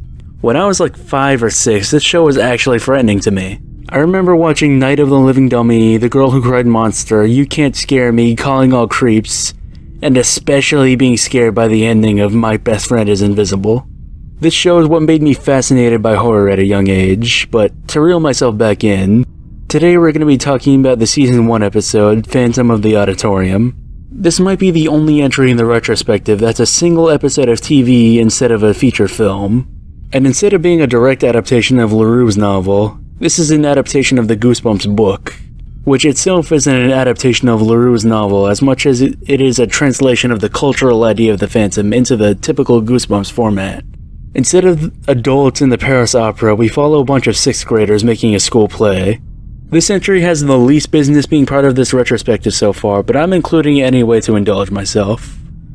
We open on a shadowy scene of flashing images of a ghostly figure, beckoning someone named Esmeralda to join him in eternal darkness, being punctuated by a Halloween skull mask. This turns out to be a nightmare being dreamt by this episode's main character, Brooke Rogers. She's part of her school's drama club, and they're hosting a production of a play titled The Phantom. Brooke is in the lead role of Esmeralda. One of her classmates, Tina, brings up how the play is cursed, as 72 years ago, when the school first tried to produce this play, the boy who was supposed to play the Phantom went missing, and his ghost has haunted the play ever since. A mysterious figure watches them from the dark, and sneaks up behind Brooke and pulls her behind the curtains. This dark masked figure turns out to be Zeke, Brooke's best friend who is playing the Phantom in the play. Their teacher comes in and scolds Zeke before trying to wrangle all the other students back under control. She explains each of the roles in the play. This kid Corey is Carlo, the owner of a theater that he believes is haunted. Zeke, as mentioned, is the Phantom, who haunts the theater and is in love with Esmeralda, the owner's daughter, played by Brooke. She falls in love with the Phantom, and when Esmeralda's boyfriend discovers this, he kills the Phantom, making him an actual ghost that haunts the theater forever. While they're going over this, Corey starts sinking into the ground. He's already underground by the time anyone cares to notice, having been accidentally lowered beneath the stage by the trapdoor. The teacher warns everyone about the trapdoor since it hasn't been used since the original Phantom play in 1923 and could be dangerous before maintenance fixes it. Brooke starts having more flashes to images of the dark ghostly figure in response to seeing the trapdoor. A shadowy figure watches the class from above the stage. They leave for the day, but Zeke convinces Brooke to stay behind with him. They go onto the trapdoor and explore the area beneath. Brooke loses her glasses, and as she fumbles around in the dark, Zeke takes the chance to prank her. They see a creepy passageway going further underground, but she makes them leave before he tries to go down it. Halfway back up, the trapdoor gets stuck. Brooke boosts up Zeke to get out, but it takes a moment for him to pull her out. When a hand finally reaches down to her aid, She sees that it doesn't belong to Zeke. A creepy man named Emil says that he's the night janitor, interrogates them about the trapdoor, and tells them to leave. The next day, there's a new kid in the drama club named Brian. He expresses his fascination with the play, before Brooke realizes that she doesn't have her script. She goes to her locker and finds a rubber skull mask, and a note warning Esmeralda to stay away. Written in red ink. She accuses Zeke, who claims he didn't do it, and jokingly suggests it was actually the Phantom. The next day, during rehearsal, the lights in the auditorium all go out, and a man dressed as the Phantom swings down from the rafters on a rope. He grabs Brooke and warns her yet again to stay away, before vanishing beneath the stage trapdoor, continuing to call her Esmeralda. A door prop then drops from up above, nearly hitting Brooke, with yet another threatening message written in red paint. Zeke then enters the auditorium through the main entrance, and the teacher accuses him of trying to scare everyone again. He denies this, but the trail of red paint leads to his locker. He's surprised by the can of red paint, which isn't his. The teacher fires Zeke from playing the Phantom and threatens to cancel the play if any more shenanigans happen, because clearly the larger man with an adult voice who fled underneath the stage had to have been Zeke, who came in through the front less than a minute later. Great job protecting your students, Canadian Carmela Soprano. The kids tell the janitor about the mess with the red paint, and they bring up the night janitor. Then the guy tells them that there is no night janitor. Dun dun dun! Mysterious. Later that night, Brooke, Zeke, and Brian sneak back into the auditorium and explore underneath the trapdoor. Brooke wants to do the smart thing from the beginning and call the cops, but Brian is worried that they'll cancel the play if they get the police involved. Kid's got his priorities straight. He's down here, you guys. I know it. But what if he's If what? What if Emil's a ghost? I don't believe in ghosts. Kid, there are far worse things this man could be than a ghost. They find a room in the basement, which looks like someone had been living in it. The Phantom appears and threatens them before chasing them. He grabs Brooke, and she pulls off his mask to reveal he's Emil. She stomps on his foot to get away, and the trio get back to the trapdoor and are rescued by the school's principal. A short while later, the police are there, and Carmela explains that Emil is nowhere to be found, but they found his mask, proving that Zeke wasn't the Phantom harassing Brooke, so he's allowed back in the play, which they're apparently still gonna put on. Yeah, don't let the police investigate this strange squatter anymore. Don't close down the school since he might be hiding it, the show must go on. We then finally cut to the night of the play. Brooke is on stage as Esmeralda, and Zeke is below the stage in costume as the Phantom. Another Phantom phantoms him, and takes his place. This new Phantom rises to the stage. He grabs Brooke, who still believes him to be Zeke, before seeing the fire behind his eyes. This Phantom goes way off script, revealing himself to be the true ghost that has haunted this auditorium for almost a century. He beckons Esmeralda to join him in eternal darkness, but Brooke rejects him and pulls off his mask, revealing him to be Brian, who then falls back into the pit. The audience thinks it's part of the show and loves it, and the teacher calls curtain. They pull the trapdoor back up with Zeke waking up from being knocked out, thinking he just improvised. Next to him is a yearbook from 1923, revealing Brian was the student originally intended to play the Phantom who met his untimely end, and was a ghost the entire time. That is Phantom of the Auditorium. What can I say, it's goosebumps. It's short and sweet, which does a pretty good job of taking the Phantom of the Opera and turning it into a fun, spooky story for kids.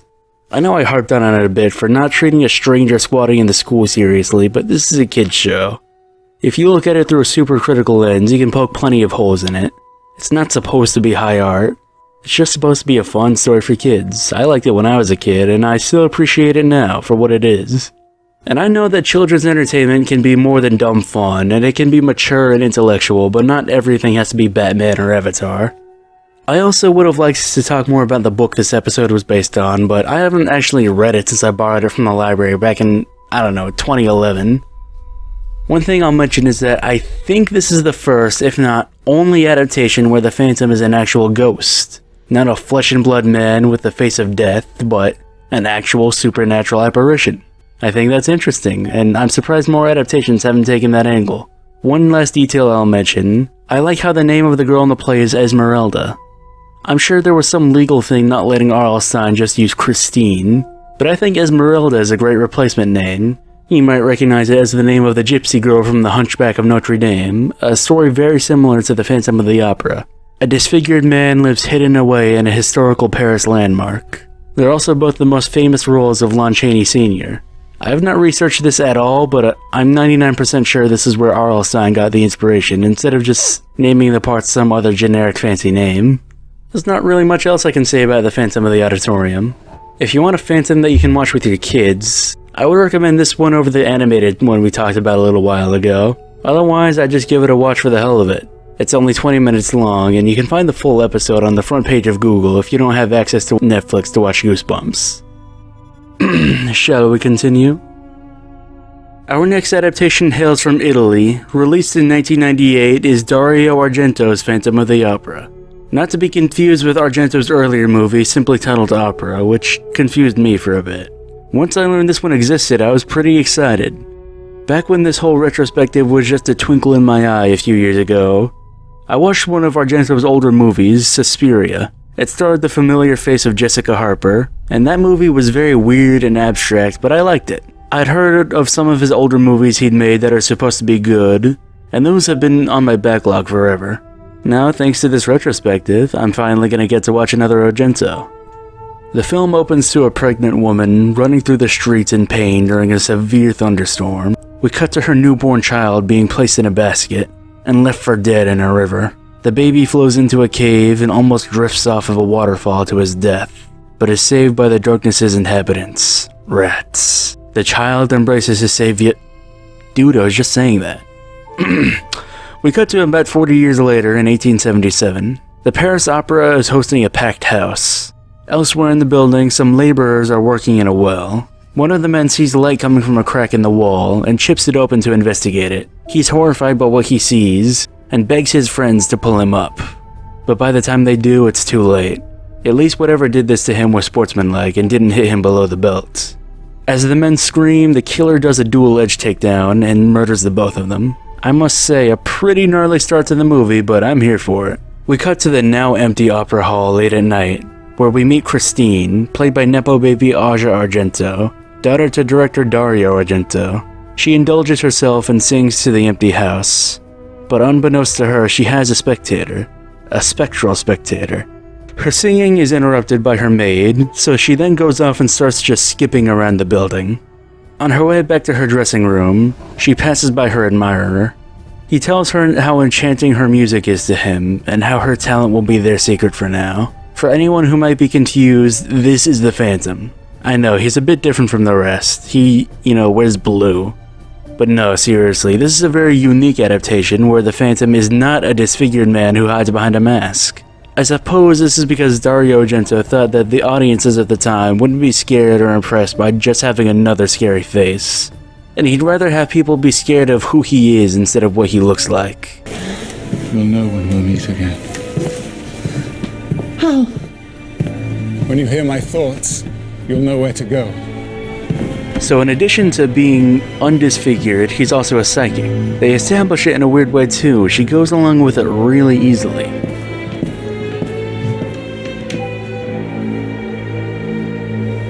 Yes, I can hear you. Christine. Christine Daae.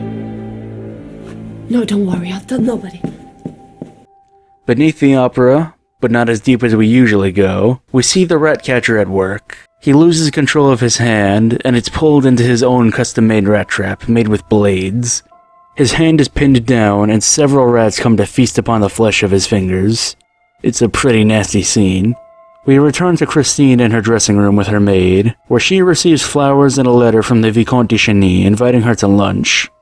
Her maid teases her about this, and after this we see the opera rehearsing for their next production. We meet this film's Carlotta, who was a stereotypical fat opera lady. Christine is just sitting there and having a conversation with the Phantom, who only she can hear. Not even we in the audience get to hear him. What do you want me to do? Edible artist. Oh, yes. Incredible. Do you remember to bring some sweets for our charming little favorites? But of course, 4 pounds of Swiss chocolates. Bad touch! Bad touch! Stranger danger! After that, we return to the rat catcher who's having his wound treated. A reporter enters who's investigating rumors of mysterious occurrences at the opera, and he questions the ratcatcher about his wound. The ratcatcher explains how some infernal invisible force forced his hand in, and then shows his wound and... oof. I won't be showing you the wound in this video, but trust me, the practical effect will make you cringe out of your seat. Once again at night, Christine and the Phantom meet. He starts smelling her and promising her greatness, and just as she's beginning to fall under his spell, he vanishes. The next day, we see a scene at the opera's bistro, and we meet Raoul for the first time, played by Andrea Di Stefano. He has very interesting facial hair. He's here awaiting Christine, and when she arrives, he confesses his affection to her. She's conflicted because she likes Raoul, but she also loves the Phantom. They agree to be friends, and she offers her hand to shake, but he kisses it, showing her to be visibly taken off guard.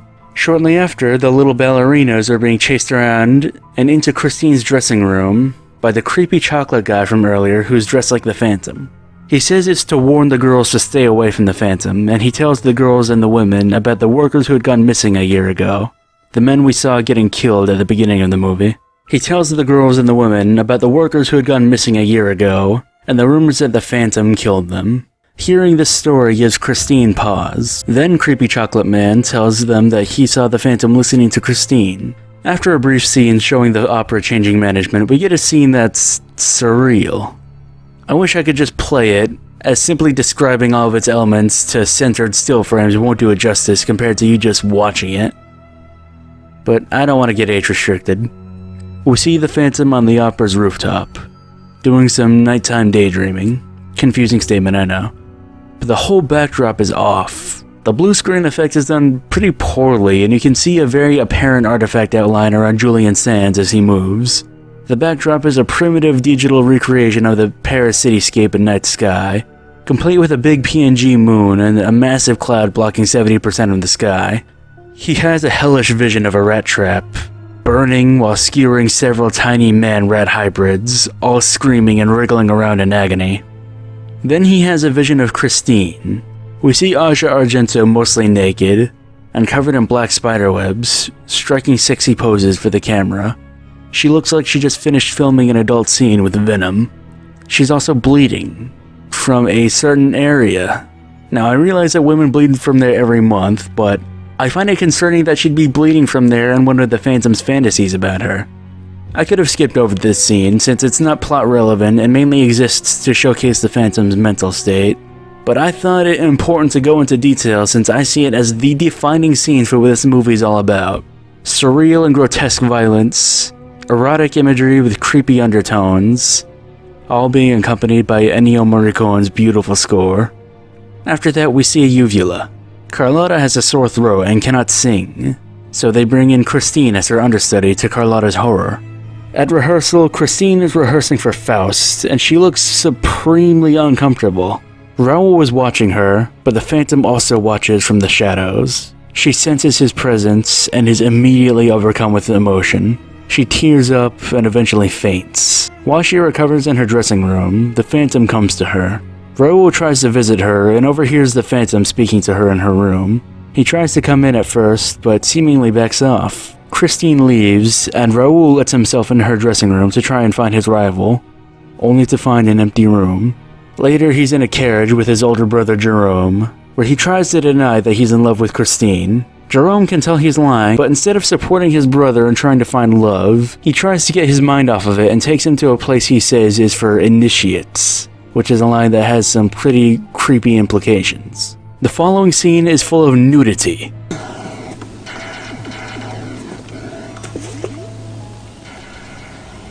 Nudity. I can show very little. I'll be very careful in editing for the sake of this video not getting taken down. Jerome has taken Raoul to a 2-in-1 bathhouse and brothel, I guess. Lots of naked people. There's several pairs of boobs, as well as multiple penises. Raoul is lounging, drinking, and smoking from a hookah. These two dorks argue about poetry and try to drown each other. One of the girls offers Raoul a massage, and he briefly imagines her as Christine. She breaks his fantasy and he pushes her away. Then he gets up and crashes out, condemning the place as a house of Satan, and knocking shit over before his brother calms him down. We return to the opera. Creepy chocolate guy is drunk and trying to force a little girl to eat his chocolate. Ugh. She pries herself from his grip and runs off into the basement. He chases after her, saying she's naughty and that he's the big bad wolf. He eventually catches up to her, and right before the worst can happen, the Phantom performs his one good deed for the runtime of this movie and strikes, ripping the creepy chocolate man's flesh with his teeth. As creepy chocolate man lays dying, the Phantom approaches the little girl and she cries, but he comforts her and tells her to go home. Thank God. Also, it just clicked with me, the Phantom in this movie is basically just Danny DeVito's Penguin. Both were abandoned at birth, left to drown, but saved by animals who became his family. Both grew up to be men who juxtapose their sophistication as gentlemen with their true monstrous and animalistic nature. The poor little girl goes to the other ballerinas and tells the instructor what happened, but this bastard tells her that she's a naughty liar and slaps her. Poor kid. And we never see this character again. We meet back with the Ratcatcher, where he and his dwarf buddy finish constructing a machine. When I first watched this movie, I dubbed it the Doohickey, but it was referred to during production as the Rat-Eating Machine, and frankly, I don't know which name I like more, but I'll stick with Doohickey. Christine is alone in her dressing room, and ponders if it's possible to love both the Phantom and Raoul. The Phantom calls to her through her mind. She goes into the catacombs, and catches a glimpse of the Ratcatchers taking the Doohickey for a spin through the caves, killing a ton of rats and laughing like idiots. If Dale Gribble watched this movie, this would be his favorite scene. The two nincompoops hit a rock and crash the Doohickey. The big one is knocked out, and the little one is beheaded by one of the blades which came loose. We rejoin Christine, who follows the sound of the Phantom playing the organ and finds his home in the caves. She comes to him and he commands her to sing. The strain of singing for 12 seconds brings her to her knees. The next shot is a very gratuitous shot of Asia Argento's butt, followed by a sex scene of her and the Phantom. Let me remind you, all in the audience, in case you forgot, Asia Argento is the daughter of Dario Argento. He filmed these scenes of her, and I'll have more to say about that later. After horizontal cardio, the Phantom tells Christine how he was raised by rats, and that's why he lives underground. He then puts a ring on her finger with the face of Medusa. Once they're out of bed, the Phantom promises Christine that she will sing at the opera tonight, and lets her know that he's going to leave for a little while. She wants to go with him, but he snaps at her and tells her to stay put. He leaves without her and she yells at him and says she hates him. We then join Carlotta, preparing for the night's performance of Romeo and Juliet. The Phantom speaks to her telepathically, threatening her not to sing Juliet while insulting her. She assumes it's the manager standing behind her, and she yells at him to get out. Then she hears her assistant calling for help, and she goes looking for him.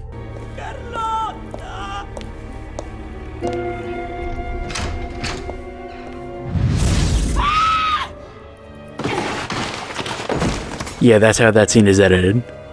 She doesn't notice her assistant on the ground passed out, and the Phantom sneaks up behind her and terrifies her. He assaults her in a pretty nasty way and threatens her again. She's obviously very distressed about what just happened to her, and I honestly feel really bad for her, but she plays it off like it's nothing and promises to sing just out of spite. We see the opera's management read a threatening note from the Phantom, commanding them to let Christine sing. They ignore it. The performance begins, and as Carlotta sings, we see the Phantom taking a sledgehammer and smashing a concrete pillar somewhere in the opera. As he smashes it, we see the ceiling start to crumble, before the pillar shatters and the chandelier comes crashing down, violently killing a couple dozen audience members. Raoul finds Christine's maid and asks her where she is, and she leads him to the hidden passage she found behind Christine's mirror. The Phantom returns to Christine and tells her that she can now sing Juliet, but Christine knows what he did to get her the part and she wants nothing to do with him anymore. She says she hates him, but he grabs her, carries her to his bed, and assaults her. Once again, the actress is the director's daughter. The Ratcatcher, who has since woken up and is now wandering aimlessly through the caves, hears the commotion and watches Christine and the Phantom through a crack in the wall. Christine wakes up a while later. She notices just how many rats infest the Phantom's lair, covering everything. Then, behind cover, she watches the Phantom with his rats. I know there was just a rape scene, but this is the worst scene in the movie. The Phantom lets his rats crawl all over him, and then he starts removing his clothing.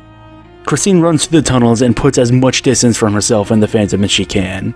She finds Raoul, who had entered the tunnels through her mirror. They escape together.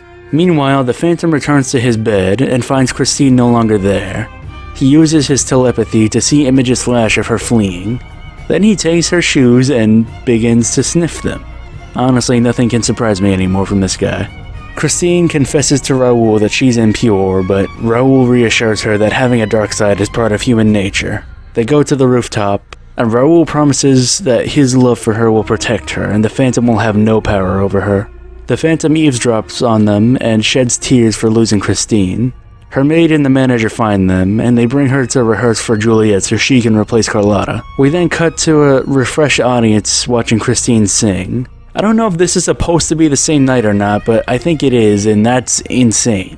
Yeah, I know you were just injured and you just watch a bunch of dudes be brutally splattered by a chandelier and it's still not safe, but come on bro, we're still putting on a good show. Christine is reassured by the sight of Box 5 being empty, but the show is eventually disrupted by the rat catcher making his way back to the surface, running onto the stage and telling the whole audience that he saw Christine and the Phantom together and they both must die. The Phantom glides down like Batman and grabs Christine, who faints on the spot. I'm starting to think that Christine isn't actually fainting and she just has narcolepsy. Raoul chases after the Phantom and Christine, being followed by police not far behind him, along with the reporter from earlier. The Phantom takes Christine and just starts going, "You're mine," to her over and over. She wakes up and does what anyone would do and hits him in the head with a rock, which gives him a pretty nasty gash. For some reason, after that, she seemingly immediately falls back in love with the Phantom. They run away through the caves together and Raoul finds them. He has a gun pointed at the Phantom, and the Phantom thinks it's a good idea to walk slowly towards the guy with a gun pointed at him. Raoul takes the world's easiest shot and hits the Phantom in the shoulder. Christine holds him and sobs for him. He asks Raoul to get Christine to safety, and Raoul's just like, "No shit, that's what I came here to do." The Phantom leads them to a boat and sends them off. Christine is wailing for him. He holds off the mob of police, who take the word of a dirty, raving madman at face value and are determined to execute an unarmed woman without due process of law. The Phantom takes several gunshots, as well as a knife wound to the gut by the rat catcher. The Phantom takes his blade out of his stomach and kills the rat catcher with it. He yells for Christine one final time as she continues to wail for him, not wanting to be without her lover. A cop comes from behind and backstabs the Phantom with his bayonet, and he drops face first into the water, dead. Christine's Medusa ring falls off. She and Raoul continue to drift out of the caves, and credits. You know, I'd heard bits and pieces about how people didn't like this one, but I tried to avoid spoilers and go in with an open mind. And to the shock and surprise of everyone, I wasn't crazy about it. This movie was just, I don't know, gross. And I don't mean the blood and gore or the horror elements, it's perverse. I'm not the type of person who typically enjoys heavy eroticism in my movies, but I realize something not being to my taste doesn't mean it's objectively bad. But this movie goes beyond just including elements of eroticism. Dario Argento wrote a movie where a woman gets assaulted, enjoys it, and falls in love with her assaulter, and then casts his own daughter in that role. According to Papa Argento himself, Aja was very nervous about filming a nude scene and cried before they shot it. I don't care if it's artful or not, Dario Argento filming erotic scenes of his own daughter is just fucking weird. I'm not gonna excuse it. And this isn't the only movie where he's done that, far from it. Basically any movie Argento has made with his daughter, he's made sure to show her naked, in a lewd situation, or getting raped. Starting from when she was 16 in the movie Trauma. Aja Argento has never accused her father of being touchy when she was growing up, but he was apparently neglectful towards her until she got older and could work on movies with him. Aja herself would go on to be one of the first of Harvey Weinstein's many accusers, but sadly she has her own accusations against her. In 2013, she allegedly forced herself onto then 17-year-old Jimmy Bennett, who she had known since he was 6 years old, when they played mother and son together in her movie The Heart is Deceitful Above All Things. She knew him as a child, and then committed statutory rape against him. And no, she never faced serious legal repercussions for this. She had to endure some terrible things, but that doesn't excuse what she did. Man, this is all really depressing. I like Suspiria too, and I was interested in watching Argento's other movies before I learned about all this crap. Yeah, there's a consensus among Dario Argento fans that you watch his movies from the 70s and 80s, and everything from the 90s onward is non-canon. I know not everyone cares as much about the people who make the art they enjoy, but that's just always been an issue with me. And not with creators who just have different politics or say stupid shit, but people who've actually ruined lives and robbed children of their innocence. You'll almost never see me watching a movie by Roman Polanski or Victor Salva. I don't even want to watch any of the old X-Men movies just because they all have Bryan Singer's name attached to them. Sorry for the rant, I'll try and stay on topic now. If you look past the slime oozing out of the screen for the entire runtime, this movie has its merits. It's visually stunning. The opera house is vibrant and lavish, and the caves they filmed certain scenes in were beautiful. It's a very well shot movie, at least when there wasn't really spotted chroma keying. Julian Sands gave a pretty good performance as arguably the most unique Phantom we've ever had. He's the creepiest without even having a deformity or a spooky mask. The horror elements are really strong, and I think this movie has my favorite chandelier crash of them all. And the film's score was composed by Ennio Morricone, and it was phenomenal. I also like the inclusion of the reporter character, since I think he's supposed to be a nod to Gaston Leroux. Those are the things about the movie I like, but there are still more things I dislike apart from my earlier rant. Andrea Di Stefano might be the most mid-Raoul we've ever had. The movie acts like his and Christine's love is more pure than her love with the Phantom, but what it shows is a very different picture. He hardly knows Christine, and during the bathhouse scene, we see how down bad he is for her. This isn't the sweet reunion of childhood sweethearts like in the novel or other adaptations. This is just a guy who wants to bang a hot girl. The most credit I can give him is calling out the depravity of the bathhouse, and not immediately freaking out on Christine for possibly having another suitor. And even if you tune out all your outside knowledge, I can't say I liked Asia Argento too much as Christine. She looked like she was on the verge of a panic attack for the entire movie, and the way she was written was also very annoying to me. The Phantom victimizes her, and she acts as if she's finally broken free of his spell, but at the end she loves him again and cries out in despair when he meets his well-deserved end. I understand that Stockholm Syndrome is a thing, but come on, he's a murderer who has sex with rats! Pitying him would be one thing. That's what Christine feels for Eric in the novel. Pity for the horrible, pitiful man who loved her. But Aja's Christine is still infatuated with the Phantom at the end. Imagine how Raoul feels during this. Risking his life to save this woman from this maniac. And she wails for the maniac and says she loves him as you are her way to safety. This isn't gonna work, man. You should just focus on yourself. If the intention was for you to be frustrated, then I guess it worked. But if the intention was for you to be sad along with Christine, and to be sad for the Phantom dying, then it misses the mark. One last thing I'll mention is a quirk with the film's audio. The movie was filmed in multiple languages, as in each actor spoke a different language during filming. They typically film a scene in their own language and would be dubbed over as necessary depending on which language you're watching the movie in. If you watch the movie in English, it'll have Julian Sands speaking English, as that's his native language, and most of the other actors being dubbed over. If you watch it in Italian, Julian will be dubbed in Italian, and the lines from the other actors will generally be what was filmed. This was the same in Suspiria, so I don't know if it's an Argento thing or just something common in Italian cinema.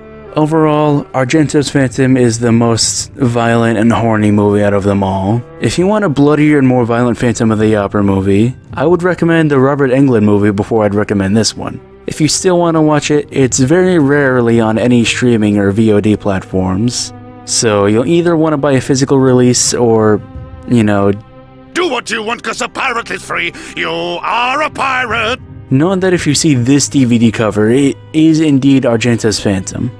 They just use a white opera mask despite the Phantom never wearing it in the movie because it's recognizable.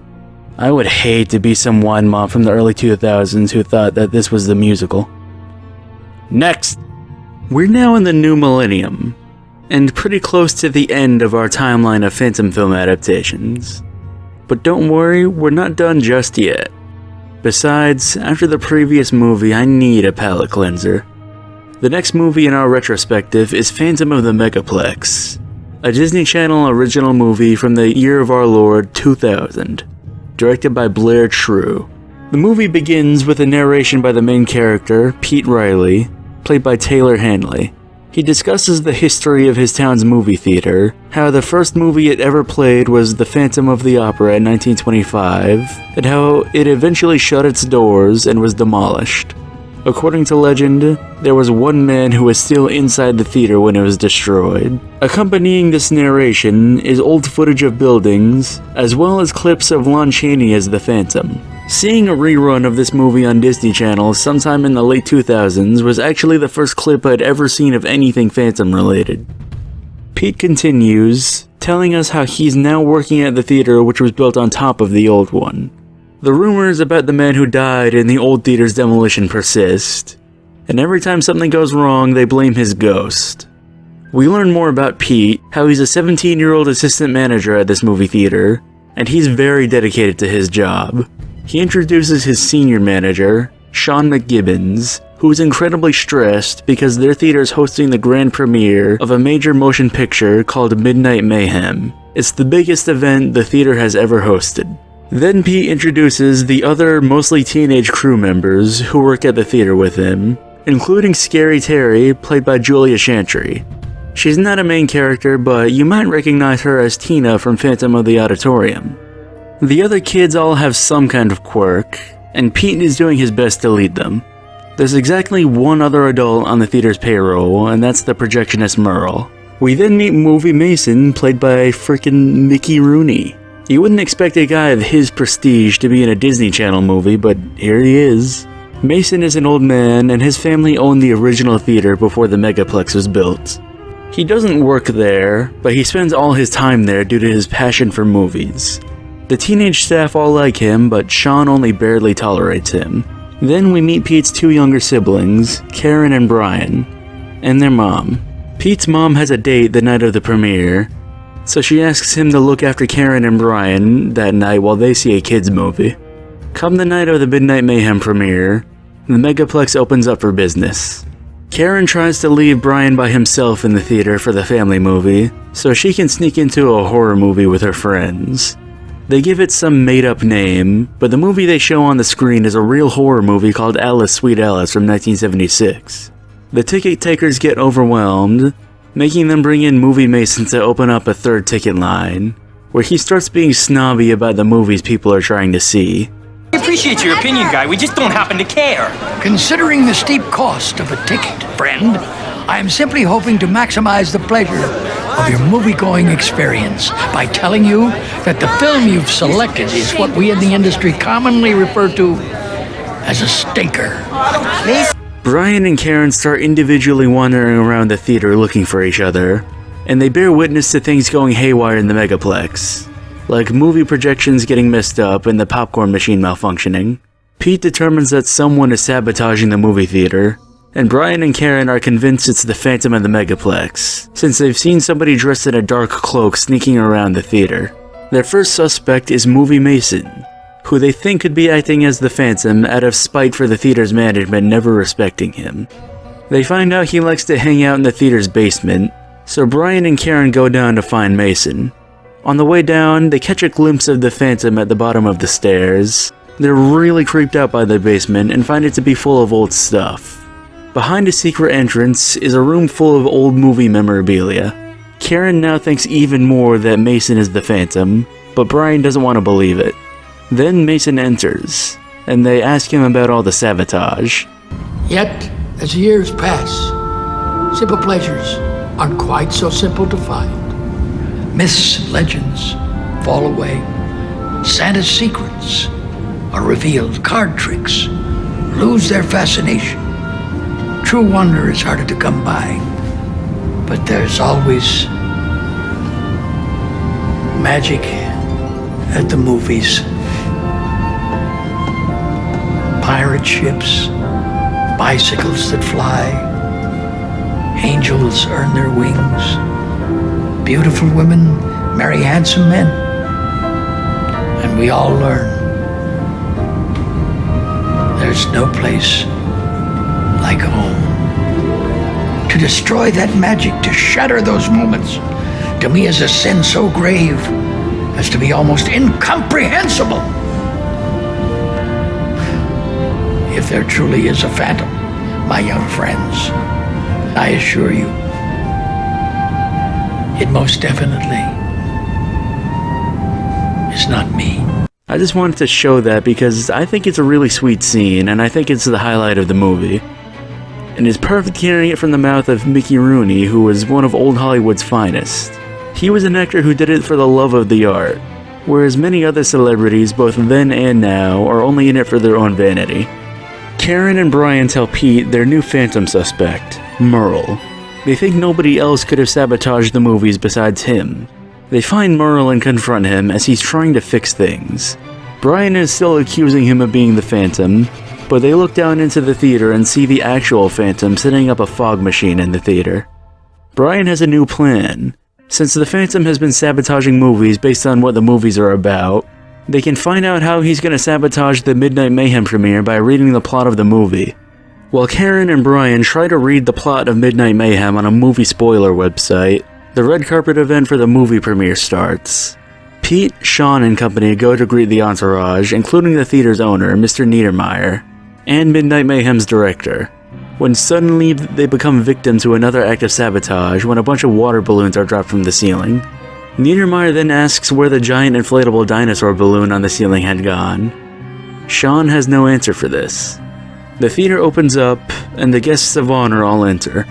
Pete, Karen, and Brian go up to the roof to find out where the giant dinosaur went. The Phantom stalks behind them unnoticed, throws a black sheet over them, and ties them up while cackling. They slowly manage to free themselves as the movie premiere begins. Up above the theater, the dinosaur balloon begins to inflate and falls on the audience. The exit is blocked by a different inflatable monster. The kids all break free and Mason joins them. Pete takes a prop sword from the lobby and punctures and deflates the balloon, saving the audience from being crushed. He then sees the Phantom behind the screen and chases after him.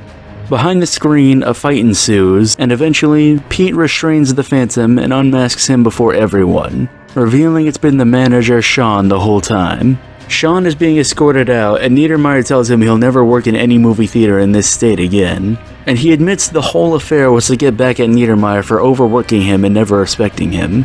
Midnight Mayhem's director offers Sean a deal to make a movie about him being the Phantom. The premiere of Midnight Mayhem is saved, and everybody is happy. The end.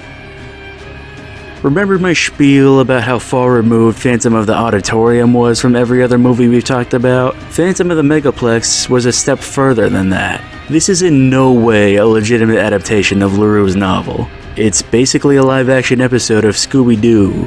A supposed ghost is prowling around with a gimmick, which in this case is disrupting movie screenings in ways that match the movies. At the end, the ghost is caught and unmasked by meddling kids, and revealed to be someone obvious. But I don't care how un-LaRue it is, I love it. It's cheesy, silly fun, but it still has heart. I'm sure every millennial and zoomer has at least one Disney Channel movie they still enjoy as adults. For this zoomer, that movie is Phantom of the Megaplex. Or Sky High. Are you sure you know? Even if you didn't grow up with this movie specifically, if you're a 90s or 2000s kid, you'd probably still find it nostalgic for being so of its time. So I definitely recommend this movie for those demographics. Even if you're outside that demographic, older or younger, you might still get a kick out of it, so I'll still recommend it. It was never released on DVD, but it is streaming on Disney+, so you always have that option if you want to watch it. Legally, that is. With the Phantom of the Megaplex done, I think we're finally getting to the moment we've all been waiting for.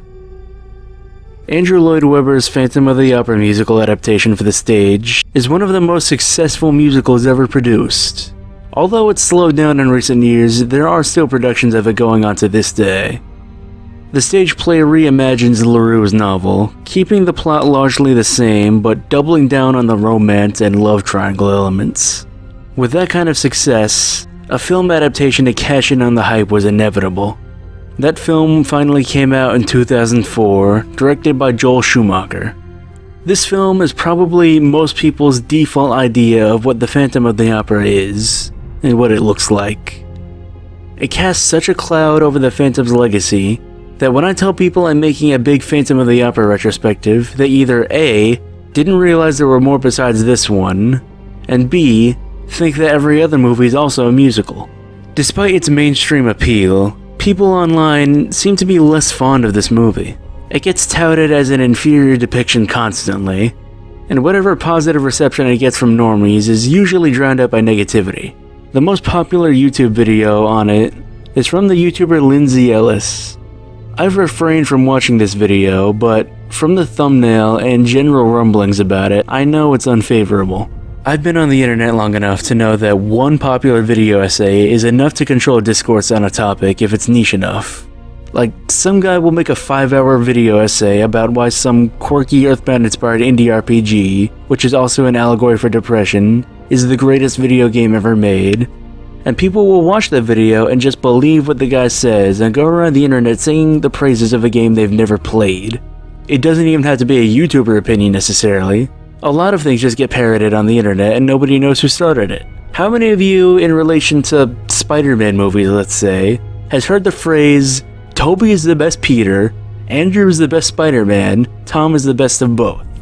People who say that always think they sound smart and nuanced, but it's not their opinion. It's something they read online that sounded smart. Besides, all actual smart people know that Toby's the best anyway. All this is to say that people will believe and repeat whatever a YouTuber tells them. I'm kinda guilty of this too. I did make those digs at Schumacher's Phantom much earlier in the retrospective. I too have let the popular opinion alter my perception of this movie. I haven't watched it in years, but I was ready to bash it going into this journey. Now, I'm sure it's not gonna become my new favorite, but I'm also certain that I won't regard the movie quite as negatively as I may have anticipated at the beginning of this retrospective. We begin in a grainy black and white scene of the Opera House in the year 1917. We join an elderly Raoul Duchesne, who is there to attend an auction being held to sell off old memorabilia from the long dilapidated opera. An elderly Madame Giry is also in attendance, and hey, would you look at that? I didn't expect a repeat cast member in this movie. The auctioneer is played by Paul Brooks, who is also the police inspector from Maximilian Schell's Phantom of the Opera. Very neat. Raoul buys a music box with an attached monkey figurine, and looks at it nostalgically, silently singing to himself about how it's just as she described. The next item for auction is the fallen chandelier, which some workers hoist to the ceiling, igniting the lights, clearing the cobwebs, and restoring color to the opera. We're now in 1870. This sequence is an amazing start to the film, and the Phantom Overture is such an excellent piece of music.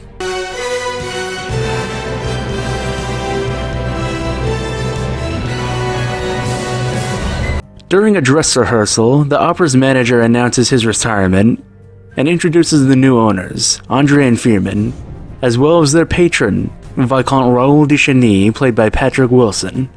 We also meet Christine Daae in the crowd, played by Emmy Rossum in her big break. She tells her friend Meg, Madame Giry's daughter, about how she and Raoul were childhood friends before she came to live at the opera. We learn that Madame Giry regards Christine as her own adopted daughter. Here we also meet the company diva Carlotta, played by Minnie Driver, and we see how uptight and difficult to work with she is. The Phantom nearly drops some scenery on her and she freaks out and refuses to sing at the night's performance. Christine is allowed to sing as her understudy, and at the night's production she gives a stellar performance, which gets her a standing ovation. At this performance, Raoul recognizes her as his childhood friend and immediately falls back in love with her. After the performance, Christine goes to the chapel to light a candle for her late father. Meg comes in looking for her, and she asks who taught her to sing so perfectly. Christine tells her that her father promised to send her an angel of music after his death, and that angel would teach her how to use her gift of music. This unseen angel is Christine's tutor. Meg doesn't believe her, but Christine's faith in her angel is unshaken. Christine returns to her dressing room and Madame Giry passes along a gift to her, a rose tied with a black ribbon, a gift from the Phantom. Then in comes Raoul to reintroduce himself to Christine. Much to each other's joy, they both recognize each other. Christine tells him of her angel of music, and that he's very strict and won't let her go to supper with Raoul. Later that night, Christine's angel of music finally reveals himself to her, behind her dressing room mirror. She's utterly enchanted and hypnotized by him, and she cannot hear Raoul's frustration outside her door. Christine reaches behind her mirror and takes the Phantom's hand. He guides her down and through the tunnels into his lair while singing their strange duet. They reach his home and he continues his hypnotic seduction of Christine, inviting her to embrace her darker desires and join him. She's in a total trance in the Phantom's presence, which is only broken when he shows her his incredibly lifelike mannequin replica of her wearing a bridal gown. This is such a sudden shock to Christine she faints. The Phantom catches her before she can fall and carries her to bed. Christine awakens. She approaches the Phantom, still under his spell, and out of curiosity to see the man under the mask, pulls the mask off. The Phantom immediately covers his face and explodes on Christine. He goes off on her, in the form of song of course, as she sits there and sobs, his spell over her being broken. Once he gets it out of his system, he agrees that Christine should return to the surface for now. Back up top, Andre and Fearman are freaking out over Carlotta quitting and Christine going missing. They go through each other's notes sent by the Phantom. Raoul joins them, wishing to know where Christine is as well, and he shares his note saying Christine is not to be seen by him, since she's with the Angel of Music. Carlotta then joins them and shares a note from the Phantom saying that she should avoid the opera for her own good. Then the Giris come in and tell them Christine is back, and also share yet another note from the Phantom. He demands that Christine sings again in the starring role of the next opera, and to cast Carlotta in a silent role. He also demands Box 5 is kept empty for him so he can enjoy the show. Carlotta thinks this is all a conspiracy against her, and Andre and Fearman offer her the lead role and bend over backwards to appease her. They pamper her, shower her in gifts, and basically host a humiliation ritual for themselves in service to Carlotta. Later, the show begins with none of the Phantom's demands being met. It's the most excessive, stereotypically hoity-toity bougie shit I've ever seen.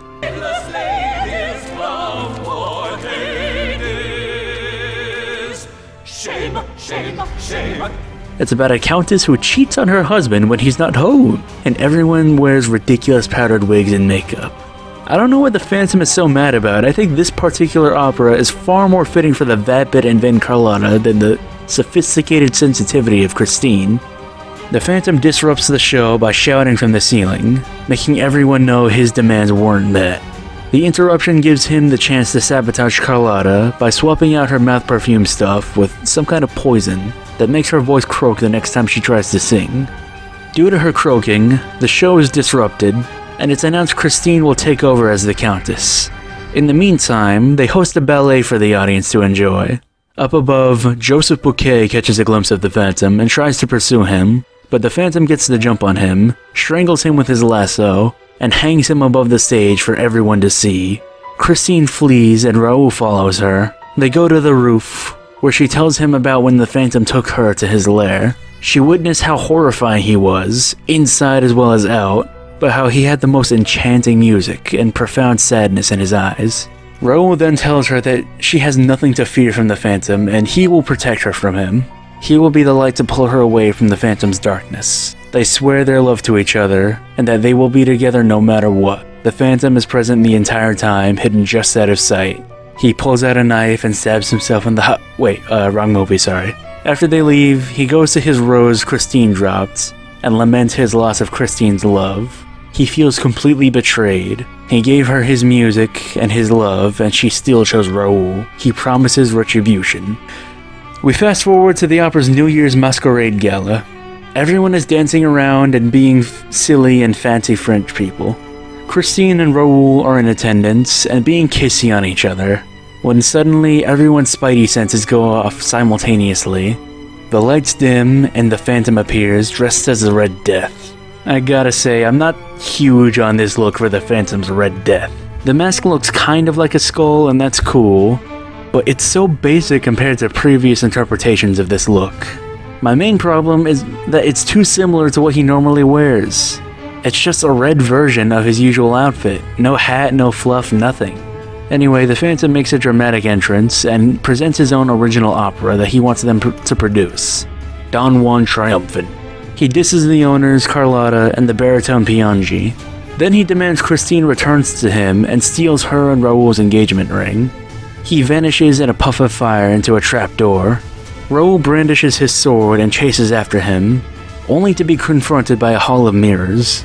Before the Phantom can attack him, Raoul is saved by Madame Giry guiding him out. She then tells him the Phantom's backstory. Many years ago, when she was a teenager, There was a traveling circus in the area. She found a young boy being advertised as the devil's child. For his deformed face, he covers up with a burlap sack. His handler beats him as the crowd cackles at him. The only one taking issue with this cruelty being the young Madame Giry and this monkey. Once the crowd leaves, the boy takes a rope and garrots his abuser, killing him. Giry witnesses this, but understands why he did it. One of the circus people find them, so Miss Giry grabs him, and the boy grabs his handmade monkey doll as they leave. The young Giry leads him to the opera to keep him safe, and that's when the boy made the opera his home and became the Phantom. A bit later, Christine, feeling conflicted by her angel of music betraying her, goes to visit her father's grave, hoping to find closure after realizing her father wasn't really her angel. The Phantom is there with her, and he tries one final time to present himself as her angel of music and to join him forever. He nearly succeeds. Raoul arrives in time to break her from her spell, and the Phantom leaps out. They engage in a fencing duel, with Raoul eventually coming out on top. Pretty embarrassing for the Phantom since he had his cool skull rapier he got at the mall, and he still lost. He's about to finish the Phantom off once and for all, but Christine stops him out of pity. After suffering this humiliation, the Phantom declares war. At the opera, Raoul and the owners hatch a plan to catch the Phantom by playing his opera with police waiting for him. Christine is terrified and doesn't want to do it, since if the Phantom catches her now, she may never get another chance to escape, and she would be trapped with him forever. Raoul reassures her that he will keep her safe, and this might be their only chance to stop him. The opera begins the production of Don Juan Triumphant. Halfway through, right before the big duet, the Phantom strangles the lead baritone to take his place. It's a good thing they're wearing the same mask, that way nobody can tell these two guys apart. The Phantom then joins Christine on stage, and they sing the opera as it was written. But between the lines, it's obvious that this music was written to try and parallel Christine finally falling for the Phantom, and surrendering herself to her desire for him. My ding-a-ling, I want you to play with my ding-a-ling. This was the Phantom's intention, his final attempt at seducing Christine. Raoul and the owners realize that this is the Phantom and have the police be ready. Christine plays along and sings what was written, convincing the Phantom that he's won. Even Raoul's eyes get watery, thinking he's watching Christine's heart be stolen right in front of him.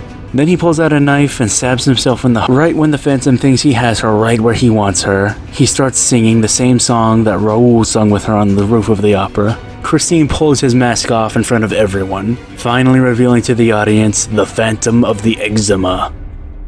He retaliates by cutting a rope that drops the chandelier onto the audience below and starts a fire. He grabs her wrist and drags her down back into his lair, this time intending it to be permanent. Upstairs, Madame Giry leads Raoul down to where he can find Christine while a mob forms upstairs to catch the Phantom.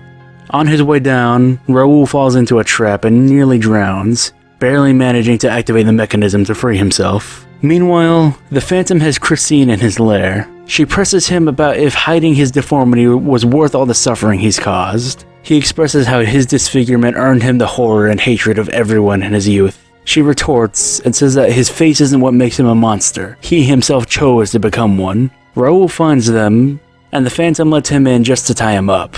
Christine is given her final choice. She can marry the Phantom, and Raoul will be allowed to leave with his life, or she can leave now, and Raoul will die. The three start singing over each other.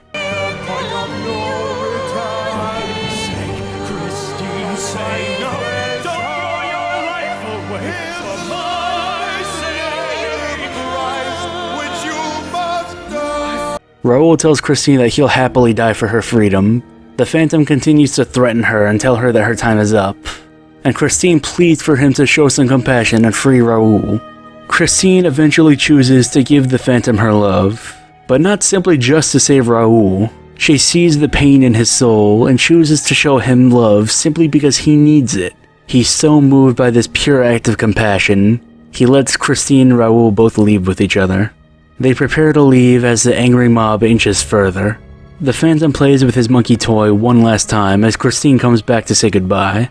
He tells her for the first time that he loves her. Not that he wants her love, or wants her to love his music, but simply that he loves her. Before she and Raoul leave together, she leaves the Phantom with the ring that was originally hers and Raoul's, for him to keep as a reminder that he can be shown compassion. As they leave, he breaks a bunch of mirrors before breaking one that contains either a hiding space or a secret exit. The mob and the police enter, with Meg at the front. She finds the Phantom's mask right next to the monkey. We then rejoin the monkey, as well as Raoul, back in 1917. He's been brought to the cemetery at which the recently deceased Christine is now buried. She and Raoul married and became parents, but now Raoul has to live out the remainder of his days with a piece of himself missing. He places the monkey music box upon her grave. The monkey was an apt gift, as it represented the part of the Phantom that Christine was able to show compassion to. The monkey is the part of the Phantom that simply wanted to be loved. Raoul, however, likely never knew this, knowing the monkey held sentimental value to Christine but never knowing why.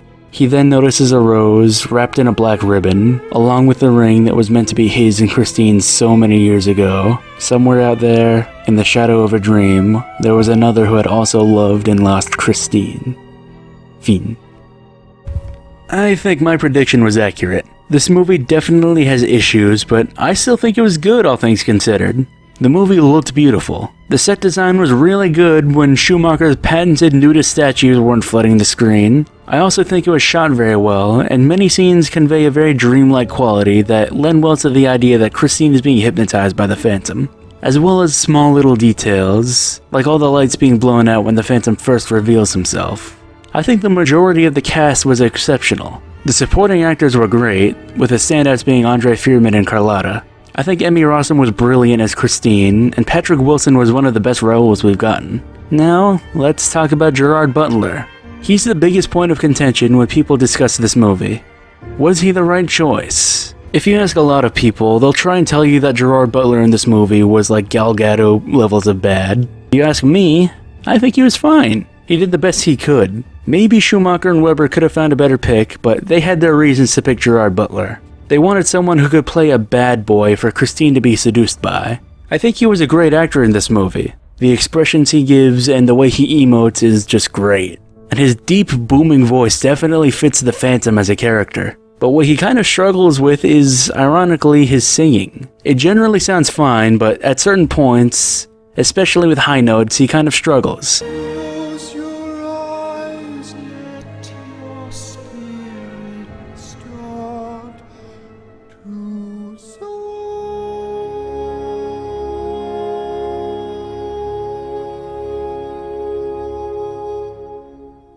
It definitely distracts from the movie when the characters whose singing is supposed to be so perfect, it's hypnotic, can barely hit a high note.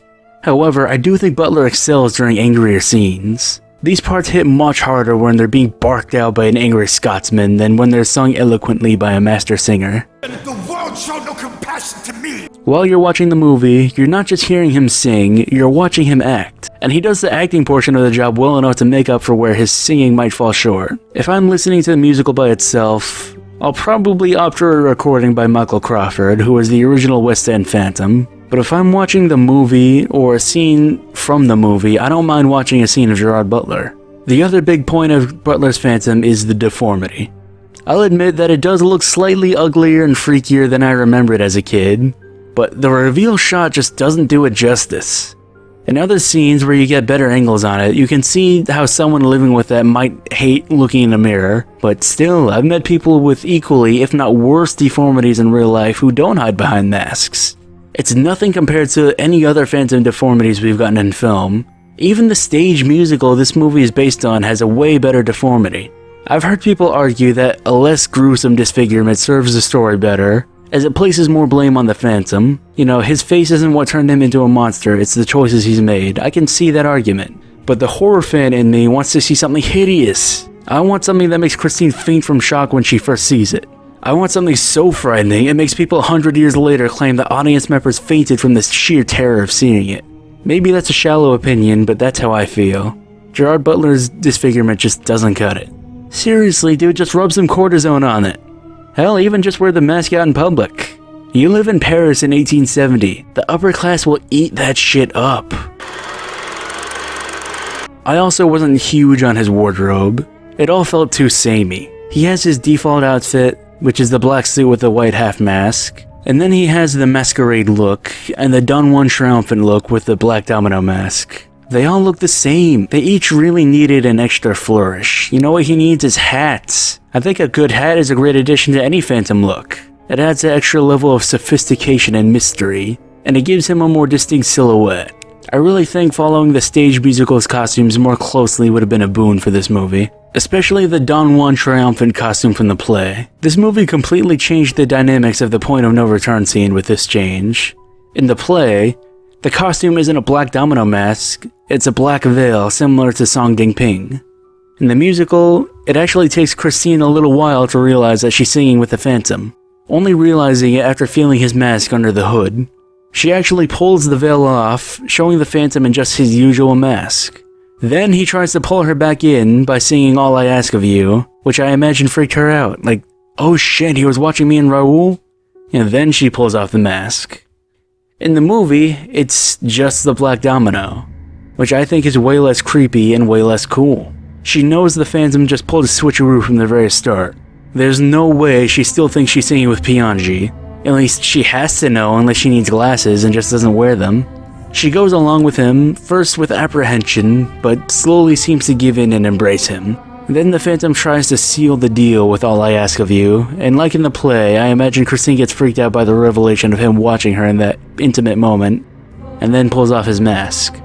If I had to guess why the change was made, maybe Schumacher thought that having two simultaneous unmaskings would be redundant, which I can understand. I still prefer how it's handled in the play, because I'll always prefer Christine being apprehensive towards the Phantom instead of her kind of sharing his feelings. And I already mentioned it before, but the deformity makeup in the play is so much cooler. That is hideous. Overall, while the Phantom's depiction is flawed, I still didn't think it was terrible. Besides, the Phantom likes monkeys, so he can't be that bad.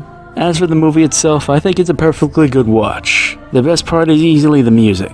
Even after not watching this in so long, the music was still stuck in a small corner of my head, and it all came flooding back as I watched. Butler singing isn't the best, but that does little to drag down my enjoyment of the score. I think my favorite scene in the movie is when Christine and Raoul are on the rooftop and pledge their love to each other. Patrick Wilson and Emmy Rossum's performances during the scene were just so rich. I definitely recommend this movie. It's a pretty good jumping on point for anyone getting into the Phantom of the Opera. It was my jumping on point after all, and now here I am having watched almost all of them. Thank you, Dad. If you want to stream this movie legally, it's one of the more accessible ones. You can get it on Blu-ray or DVD for cheap. And thus, that was the final Phantom movie ever released. Or so I thought. No, there is another.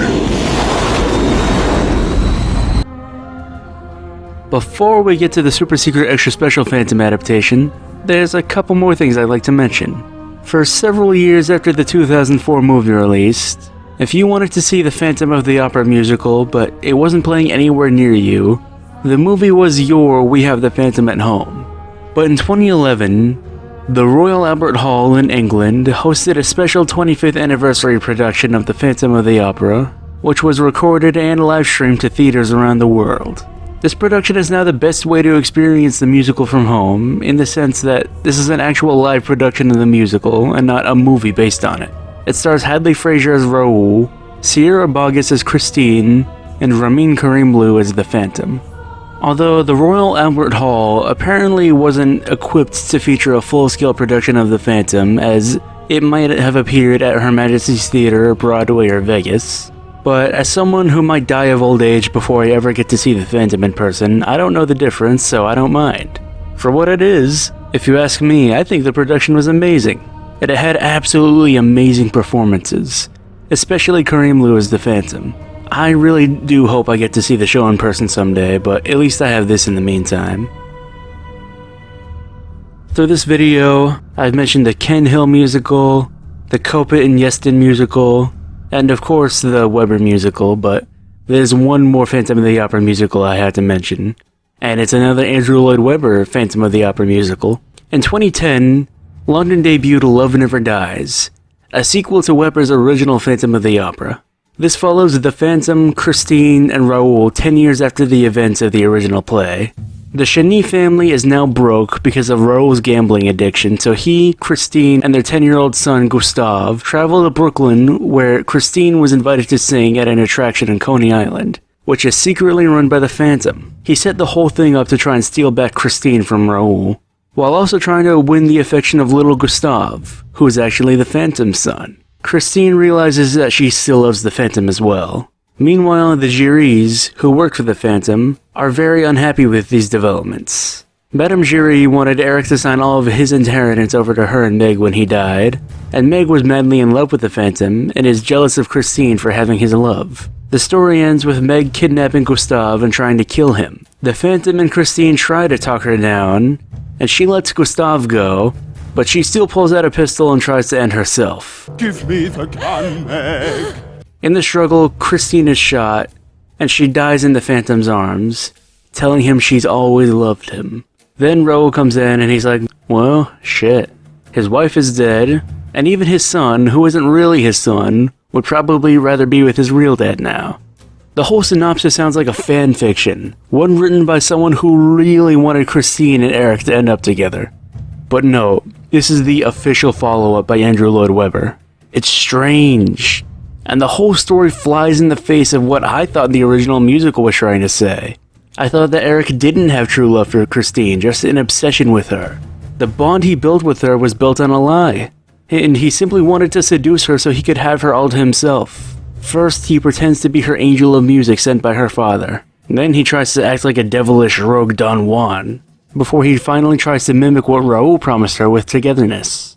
And when she still rejects him, that's when he finally gives up and tries to just steal Christine, threaten and terrify her into loving him. In short, Eric pretended to be a sexy misunderstood genius with a soul that just wanted to be loved to manipulate Christine. She didn't take the bait. But in Love Never Dies, it turns out I had gotten it all wrong. The Phantom really was a sexy misunderstood genius that just wanted Christine's love, and she did genuinely fall in love with him. Love Never Dies is a character assassination on everyone from the original play. Madame Giry was a compassionate but conflicted woman who pitied the Phantom despite his crimes, but now she's a gold digger who decided to beef with a 10-year-old. Meg went from Christine's loyal friend to a crazy bitch. Raoul was a kind and courageous young man who would do anything for the woman he loves, but now he's a deadbeat who can't take care of his family. And Christine arguably got it worst of all. According to Love Never Dies, Christine is the vintage Jada Pinkett. She married Raoul because he was rich and safe but didn't truly love him. She loved the Phantom. His repeated attempts at seduction ultimately worked. Raoul was just the more socially acceptable option. That by itself is already an unfavorable enough view on Christine, but when you factor in Gustave, she made Raoul raise the Phantom's kid. And when was the kid conceived? There's two possible options. A. After she and Raoul escaped the Phantom's lair and the mob, Christine snuck off and found Eric again to throw herself a quick bachelorette party with him as the entertainment. I think this is what is implied in the show, but there's one other option. Option B. While Christine was unconscious in his lair for the first time, Eric was less gentlemanly than we were led to believe. If this is the case, it's even worse as it means Christine is in love with her rapist. I'm getting flashbacks to Dario Argento's Phantom. This whole musical feels like something that the Phantom himself wrote while in hiding after the events of the first musical. He hypes himself up as a sad and tortured and sexy genius, and he makes everyone he doesn't like look bad, and he makes Christine madly in love with him. Love Never Dies is pretty unpopular, and nobody really likes it except for wine moms, but I still wanted to mention it because to date, it's the only official Phantom of the Opera sequel. There's been movies that were made at one point or another that were supposed to be sequels to Phantom movies, but ended up being their own things. And like I said, it's pretty unpopular, so don't expect the cast of 2004 to return to make Love Never Dies in the movie. Near the end of this project's editing phase, Ben Lewis, the actor who played the Phantom in the production of Love Never Dies shown throughout this segment, sadly passed away after a battle with bowel cancer. This should go without saying, but I'll say that none of the criticism I had for Love Never Dies had anything to do with Ben Lewis or his performance as Eric. I hope he rests in peace, and that his family takes solace in knowing that he's no longer suffering. Till I sing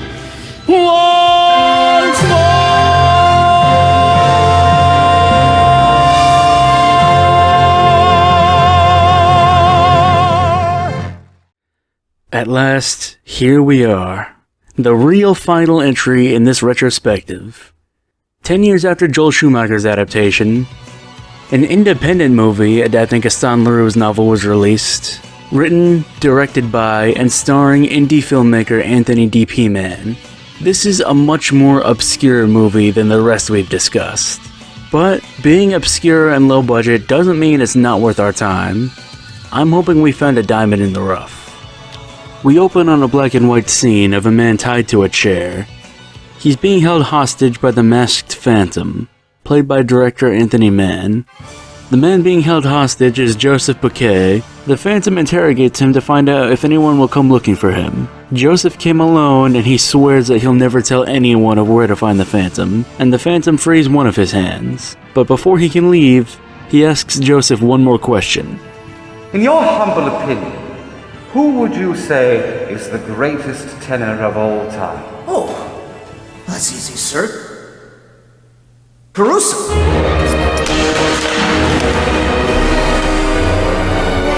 Everyone's a critic. We then get the film's title sequence. After that, we see a dark, ominous theater and can hear faint breathing. A man walks in through the main entrance and disturbs the silence and darkness. Then we abruptly cut to a woman, recording for a web series where she investigates buildings with supposed hauntings. This character is Miranda, played by Noelle Piche.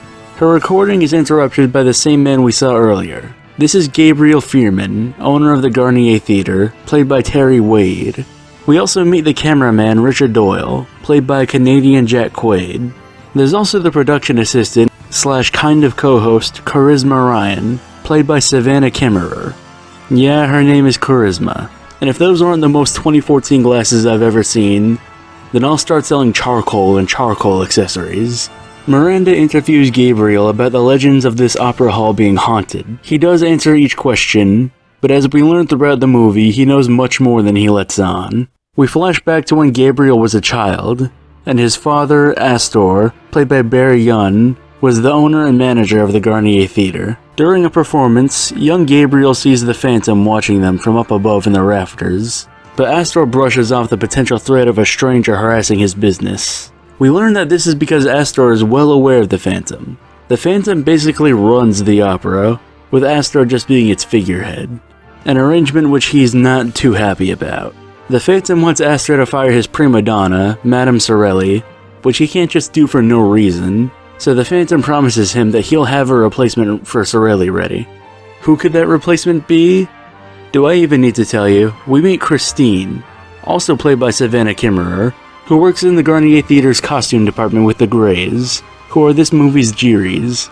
She's been receiving singing lessons from her angel of music, who she believes was sent to her as a guardian and teacher by her father after he died fighting in the First World War. Her angel promises she'll get the chance to sing before long. In between the black and white flashback scenes, we also occasionally jump back to 2014, where we see Charisma exploring the theater in its basement, being watched by an unseen presence. She confesses to her boyfriend Canuck Quaid that she's dreamt of this exact theater before. In her dreams, she's wandering through the halls in the basement, being pursued by a mysterious, frightening, and faceless voice. A voice which calls her by the name Christine. Back in the past, Astor is holding auditions for Marguerite. Christine goes on stage, and Astor is ready to dismiss her when he learns that she's from the costume department, but the Phantom speaks to him from out of view and insists that he let her sing. She begins her song, which is an original composition created for her by the Phantom. It's a pretty on-brand Phantom work, being all about night, dreams, and melancholy. While she sings, Sorelli barges in and demands that she's cast as Marguerite immediately. Christine returns to the costume department. Sorelli starts singing, which she claims is a formality as she already knows that she has the part. The Phantom retaliates against her by tying a knife to a rope and dropping it down. The knife cuts Sorelli's nose clean off. While the horror inflicted upon Sorelli causes a commotion, Christine is left alone in the costume department. The Phantom takes the opportunity to kidnap her. She awakes in his lair, and is horrified to learn that her mysterious teacher isn't an angel of music, but rather a frightening masked man who lives in a deep dark corner of the Garnier Theatre. The Phantom grows impatient, and threatens violence against Christine if she doesn't comply with his teachings. Meanwhile, Astor goes down into the theater's basement to look for the Phantom. He's accompanied by the Persian, played by Ilke Hintzer. He's been snooping around the opera for the whole movie, looking for clues to find the Phantom, and now we finally find out why. In this movie, the Persian is reimagined. Instead of himself being a former acquaintance of the Phantom, Astor has hired him to pin down and kill the Phantom, as he doesn't have the heart to do it himself. The only reason Fearman ever put up with the Phantom's terror in the first place is because the Phantom is actually Eric Lagos, the former star of the Garnier Theatre Opera, and Astor's friend. He was drafted to fight in the First World War, and he returned from the war physically and mentally scarred. Fearman sends the Persian down to do what he's been hired to do, making though he doesn't care what happens to Christine. While the Phantom is forcing Christine to sing non-stop, basically tormenting her, he hears the Persian snooping around. He promises Christine he'll be back shortly, and he'll teach her her final lesson. He sneaks up behind the Daroga and catches him with his lasso. Daroga wakes up, tied up, and the Phantom interrogates him. Daroga tries to bargain with him, saying that they can work together to get back at Astor, that Eric can disappear. Then, the Phantom finally appears unmasked.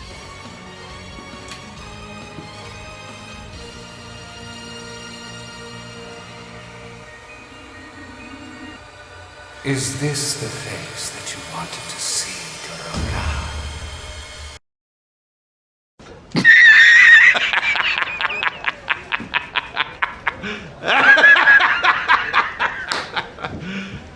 You serious?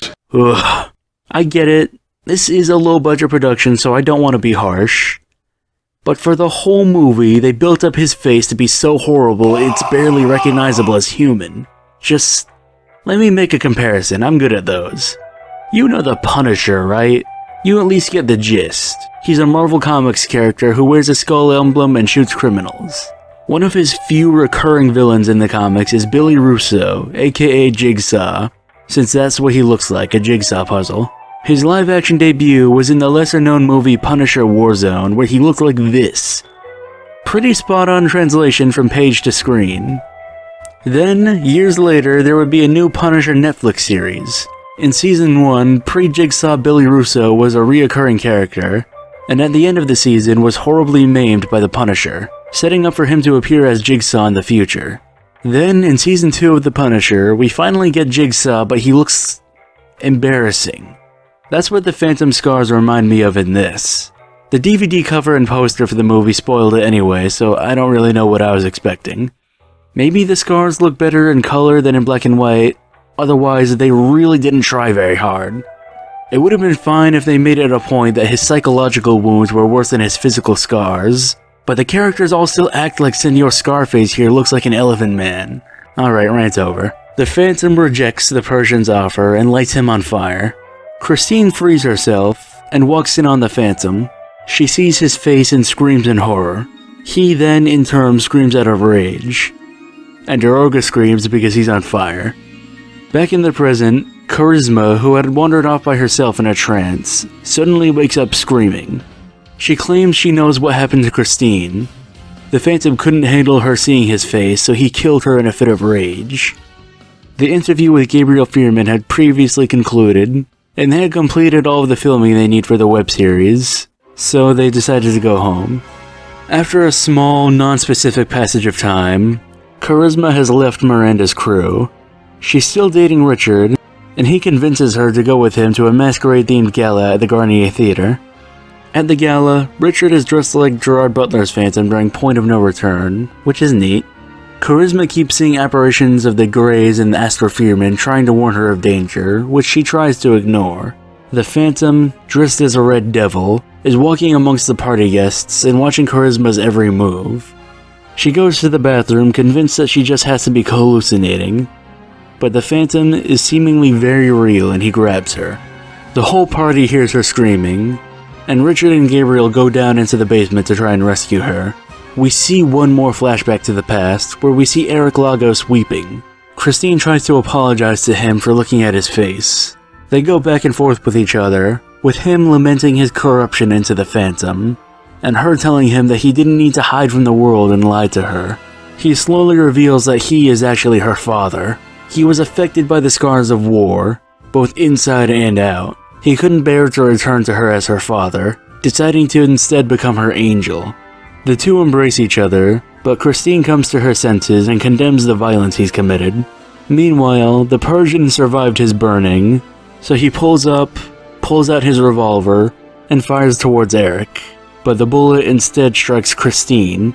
The Persian doesn't have enough life left in him to aim another shot, and he finally begins to die. Eric holds Christine and sings to her as she slips away, and he starts wailing. He then flips some switches on his organ, and when he plays it, it emits a gas which kills him. Astor comes in later and hires the gravedigger to bury Christine and the Persian someplace nobody will find them, but to leave Eric's body to rot beneath the opera. He turns around and realizes young Gabriel had witnessed the whole thing. Back in the present, old Gabriel leads Richard beneath the theater to where the Phantom's old lair was. They find Charisma, clutching the remains of Eric Lagos, singing his own music to him. She explains to the two men the truth about the Phantom. He was a man corrupted by the horrors of war, but all of the horrible crimes he committed were out of love for his daughter. That, ladies and gentlemen, was A Phantom of the Opera by Anthony D.P. Mann. I know I made fun of it a couple of times, but I honestly didn't hate it. I've read some pretty harsh reviews of it online, and I have to wonder, what the hell were you expecting? This isn't a big budget studio film or even a lower budget B movie. This is a micro budget, independent movie made for the heck of it, by a man with a passion for classic horror. Does it stack up to a big bombastic studio movie? Not quite, but as long as Anthony D.P. Mann was proud of the finished result, more power to him. Not everyone can be like Sam Raimi and make a hugely successful movie on a tiny budget with your friends as the cast. Sam Raimi made Evil Dead in a cave! With a box of scraps! Alright, enough posturing about small budgets. Let's actually talk about this movie's merits and demerits. The actors were all very amateurish. They're still kinda fun to watch in a nostalgia critic sort of way, but you never really believe any of the characters the way you typically would when watching a movie. I'm sure they had fun making it though. I have no idea how old Gabriel is supposed to be. They never say any of the characters' ages or when the flashbacks took place, but I want to say that they're in their early 30s. Gabriel looked about 8 years old in the flashback, so he would be, at the very least, pushing 90. Yet in the movie, he looks to be maybe late 60s at most. The theater hall they use is clearly nowhere near the grandness of the actual Palais Garnier or similar buildings. It's not a lavish opera house, it instead just looks like a school auditorium. But hey, at least it's wheelchair accessible. Anthony Mann was an alright Phantom, more or less. Definitely not the physical appearance you'd expect from a Phantom. I will definitely compliment his vocal performance though. If there were another animated Phantom adaptation, I think he'd be a great voice. I will say though, as cool as this mask is, I couldn't hear half of what he was saying underneath it. I would have turned on subtitles, but the DVD doesn't have subtitles. The last thing I want to acknowledge for this movie is how much it takes from previous adaptations. You might recall how I've critiqued some adaptations for pulling a lot from their predecessors, but I like how this movie did it. First, they did do the whole Christine reincarnation thing from Robert Englund's Phantom, but the thing they did that I really like is borrow from the unmade versions of what became Claude Rains' Phantom. As you may remember, at certain points in that movie's pre-production, Eric was supposed to be Christine's father, and at another point was going to be a veteran who was psychologically damaged by the Great War. I think it's really neat how this movie finally brought those ideas to life. And that's pretty much all I have to say on this one. Would I recommend it? If it sounded interesting to you, sure. It won't be for everyone, and it's not going to live up to earlier, fancier adaptations, but it's got its own charms to it. To watch it, your only legal option is to buy the DVD. Otherwise... I have no idea! With that, I can finally close the book on the world of Phantom of the Opera adaptations. For now, at least. There's several I skipped for this retrospective, but I am willing to revisit in the future. Like the two separate parodies from the 1950s titled El Fantasma de la Operetta. One from Argentina from 1955 and one from Mexico in 1959, along with a couple of others that are out there. Still, despite those two, I think I've covered a pretty wide breadth of Phantom of the Opera adaptations. It was a real pleasure for me to watch all of these movies and see what makes them all unique from each other. Some were definitely better than others, but I think all of them are still worth remembering, for better or worse. I think now that we're at the end, I'll share my personal ranking of how much I liked each Phantom adaptation. It won't be based on any specific criteria or how objectively good I think they are, just how much I enjoy or appreciate each entry. In last place is Dario Argento's Phantom from 1998. I would appreciate this movie way more if Dario didn't insist on showing us all how hot he thinks his daughter is. It just makes me feel uncomfortable in all the wrong ways. I know you a lot, Mr. Phantom. I'm not a phantom. I'm a rat. I'm so sorry. I love animals.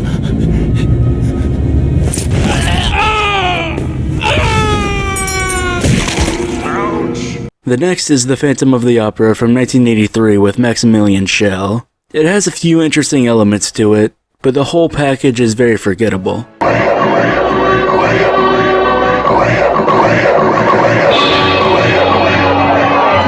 Then, Anthony D.P. Mann's Phantom of the Opera. It's an admirable effort considering the scale of the production, but not something I think I'm going to revisit anytime soon. That's a hell of a face you've got there. So I've been told. Emerald City's animated Phantom. This one is very flawed, but also very charming, but still too flawed for me to want to rank it very high. When a woman has seen me as you have, she belongs to me. She loves me forever. I'm a kind of Don Juan, don't you know? I shall keep you here. Claude Rains' Phantom of the Opera. It's a visually beautiful movie, and it's historically significant, but there's simply too much opera and not enough Phantom.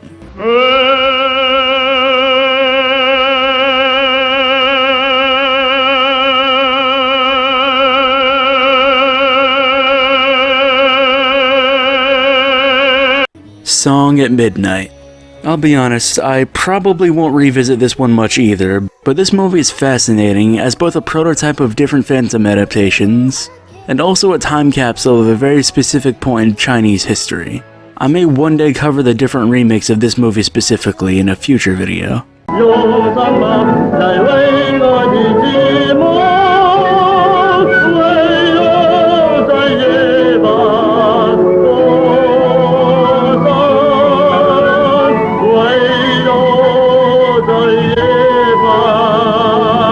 Phantom of the Auditorium and Phantom of the Megaplex. I'm lumping these two together since I feel very similar about both of them. Loose adaptations of the Phantom, but still fun and nostalgic. Joel Schumacher's Phantom of the Opera. I think this movie is severely overhated. As an adaptation of the musical, it's not perfect, but I still think it's a very good movie. It was also my first. Look at your face in the mirror. I am there inside. Little music, guide and guardian, to me all glory. Little music, I no longer come to me strange angel. Phantom of the Mall. Not the classiest movie, but it's still good as a cheesy 80s slasher movie with some fun set pieces.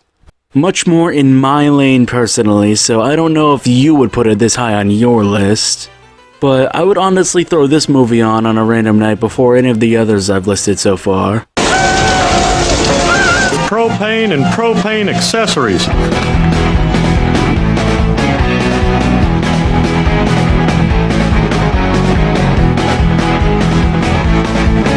Herbert Lom's Phantom of the Opera.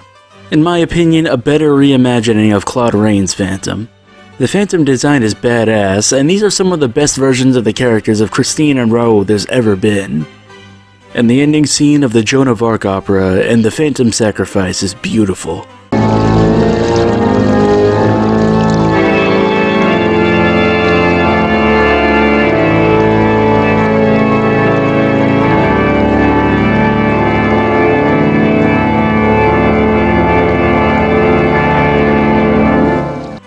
Phantom of the Opera with Charles Dance.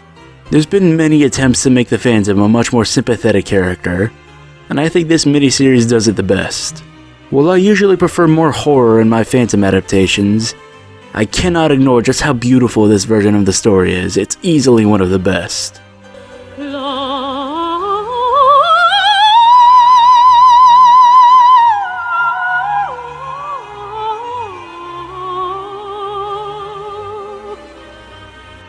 Lon Chaney's Phantom of the Opera. I genuinely believe this is one of the greatest films of all time, starring one of the most legendary performance artists who's ever lived. Everything about this movie is still wonderful and still effective, even after a literal century. Few films have had such a long-lasting impact on the world as this one. No matter how old it gets, it will never be forgotten.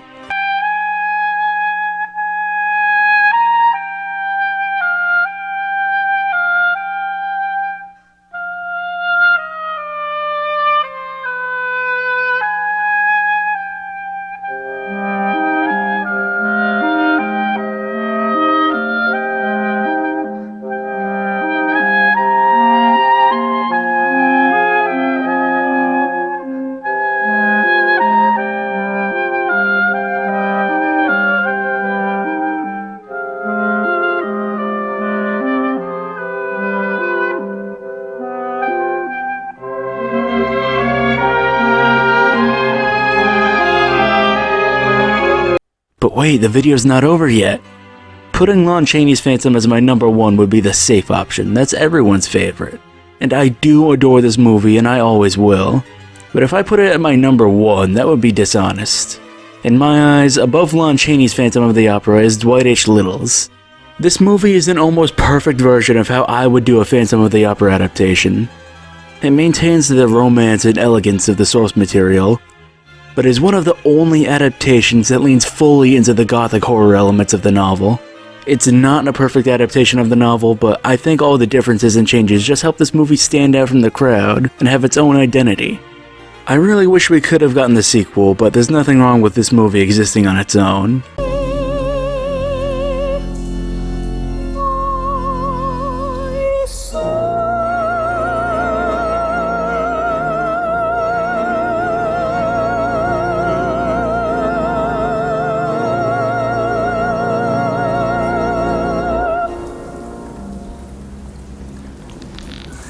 So, The Phantom with Robert Englund is my favorite. How controversial and daring of me. But no, it's not my favorite. You're forgetting one.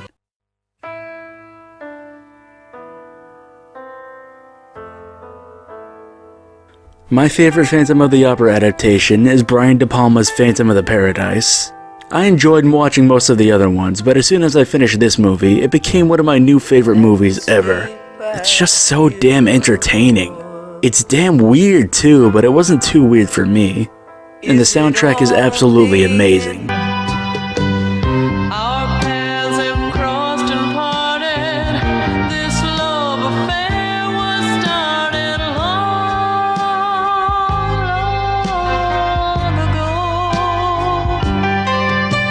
It's a shame this movie is so underappreciated. I'll admit, it's not for everybody. A lot of people who watch it might not even like it.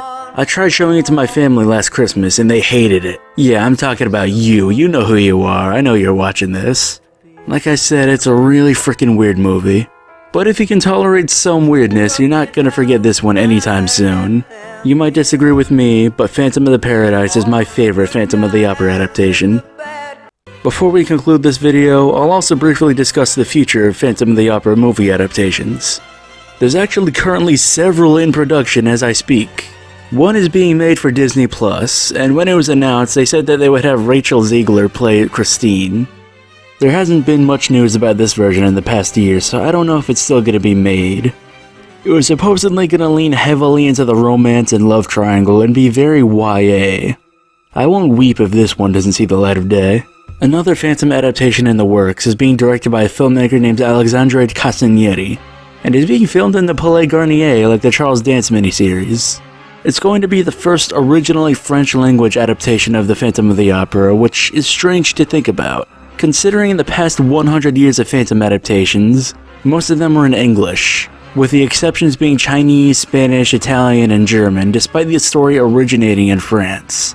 However, I am cautious about this one, as it's apparently going for a very Twilight-inspired tone. I'm fearful that it's going to be catered towards dark romance readers instead of leaning into horror or mystery. In addition to those two, there are also new adaptations specifically of the Andrew Lloyd Webber musical. First, they're doing a new movie adaptation, and they want to cast an older actor to play the Phantom, with Lloyd Webber saying he thinks Gerard Butler was miscast. Which kind of pisses me off, because like, fuck you man, you cast him. I'm sure fans of the musical who hate the 2004 movie are very excited about this, but I personally doubt it'll actually turn out overall better. If this project is being made purely to correct the 2004 adaptation, I'm afraid it'll falter in other areas and make people retroactively praise the 2004 movie. Maybe it'll be good and actually be an improvement from the original, but only time will tell. The other adaptation is actually going to be an anime. The project is being headed by a company called Cubic Pictures, which is a US-based company that just closely works with Japanese animation studios. This one could be interesting, but it could also end up being cringe. Hopefully they get theater actors instead of just usual anime dub actors for the English dub. Walk away! That's right, Howard! You know why I didn't take the job? 'Cause it's too small! I don't care about it! It's nothing to me! It's a bacterium! I travel in worlds you can't even imagine! You can't conceive of what I'm capable of! I'm so far beyond you! I'm like a god in human clothing! Lightning bolts shoot from my fingertips! None of these are quite what I would want out of a new Phantom movie. I would want one that would lean heavily into gothic horror. Make the Phantom terrifying and grotesque. Even with his mask on, he should still be slightly off-putting. Christine is only lured in because of the beauty of his singing, but then unnerved by her supposed angel being a flesh and blood man who dwells in the dark. And then have her be terrified by the maniac who's obsessed with and stalking her. Make the opera seem lavish on the surface, but full of dark corners and shadows the Phantom can dwell in. Fingers crossed we can see that version of the Phantom be brought to life on the big screen again someday. There's definitely an audience for classical gothic horror to return. And I think that's just about everything I want to say. If you've watched this far, I can't thank you enough. Making this video has been a real treat for me. Happy Halloween, and God bless.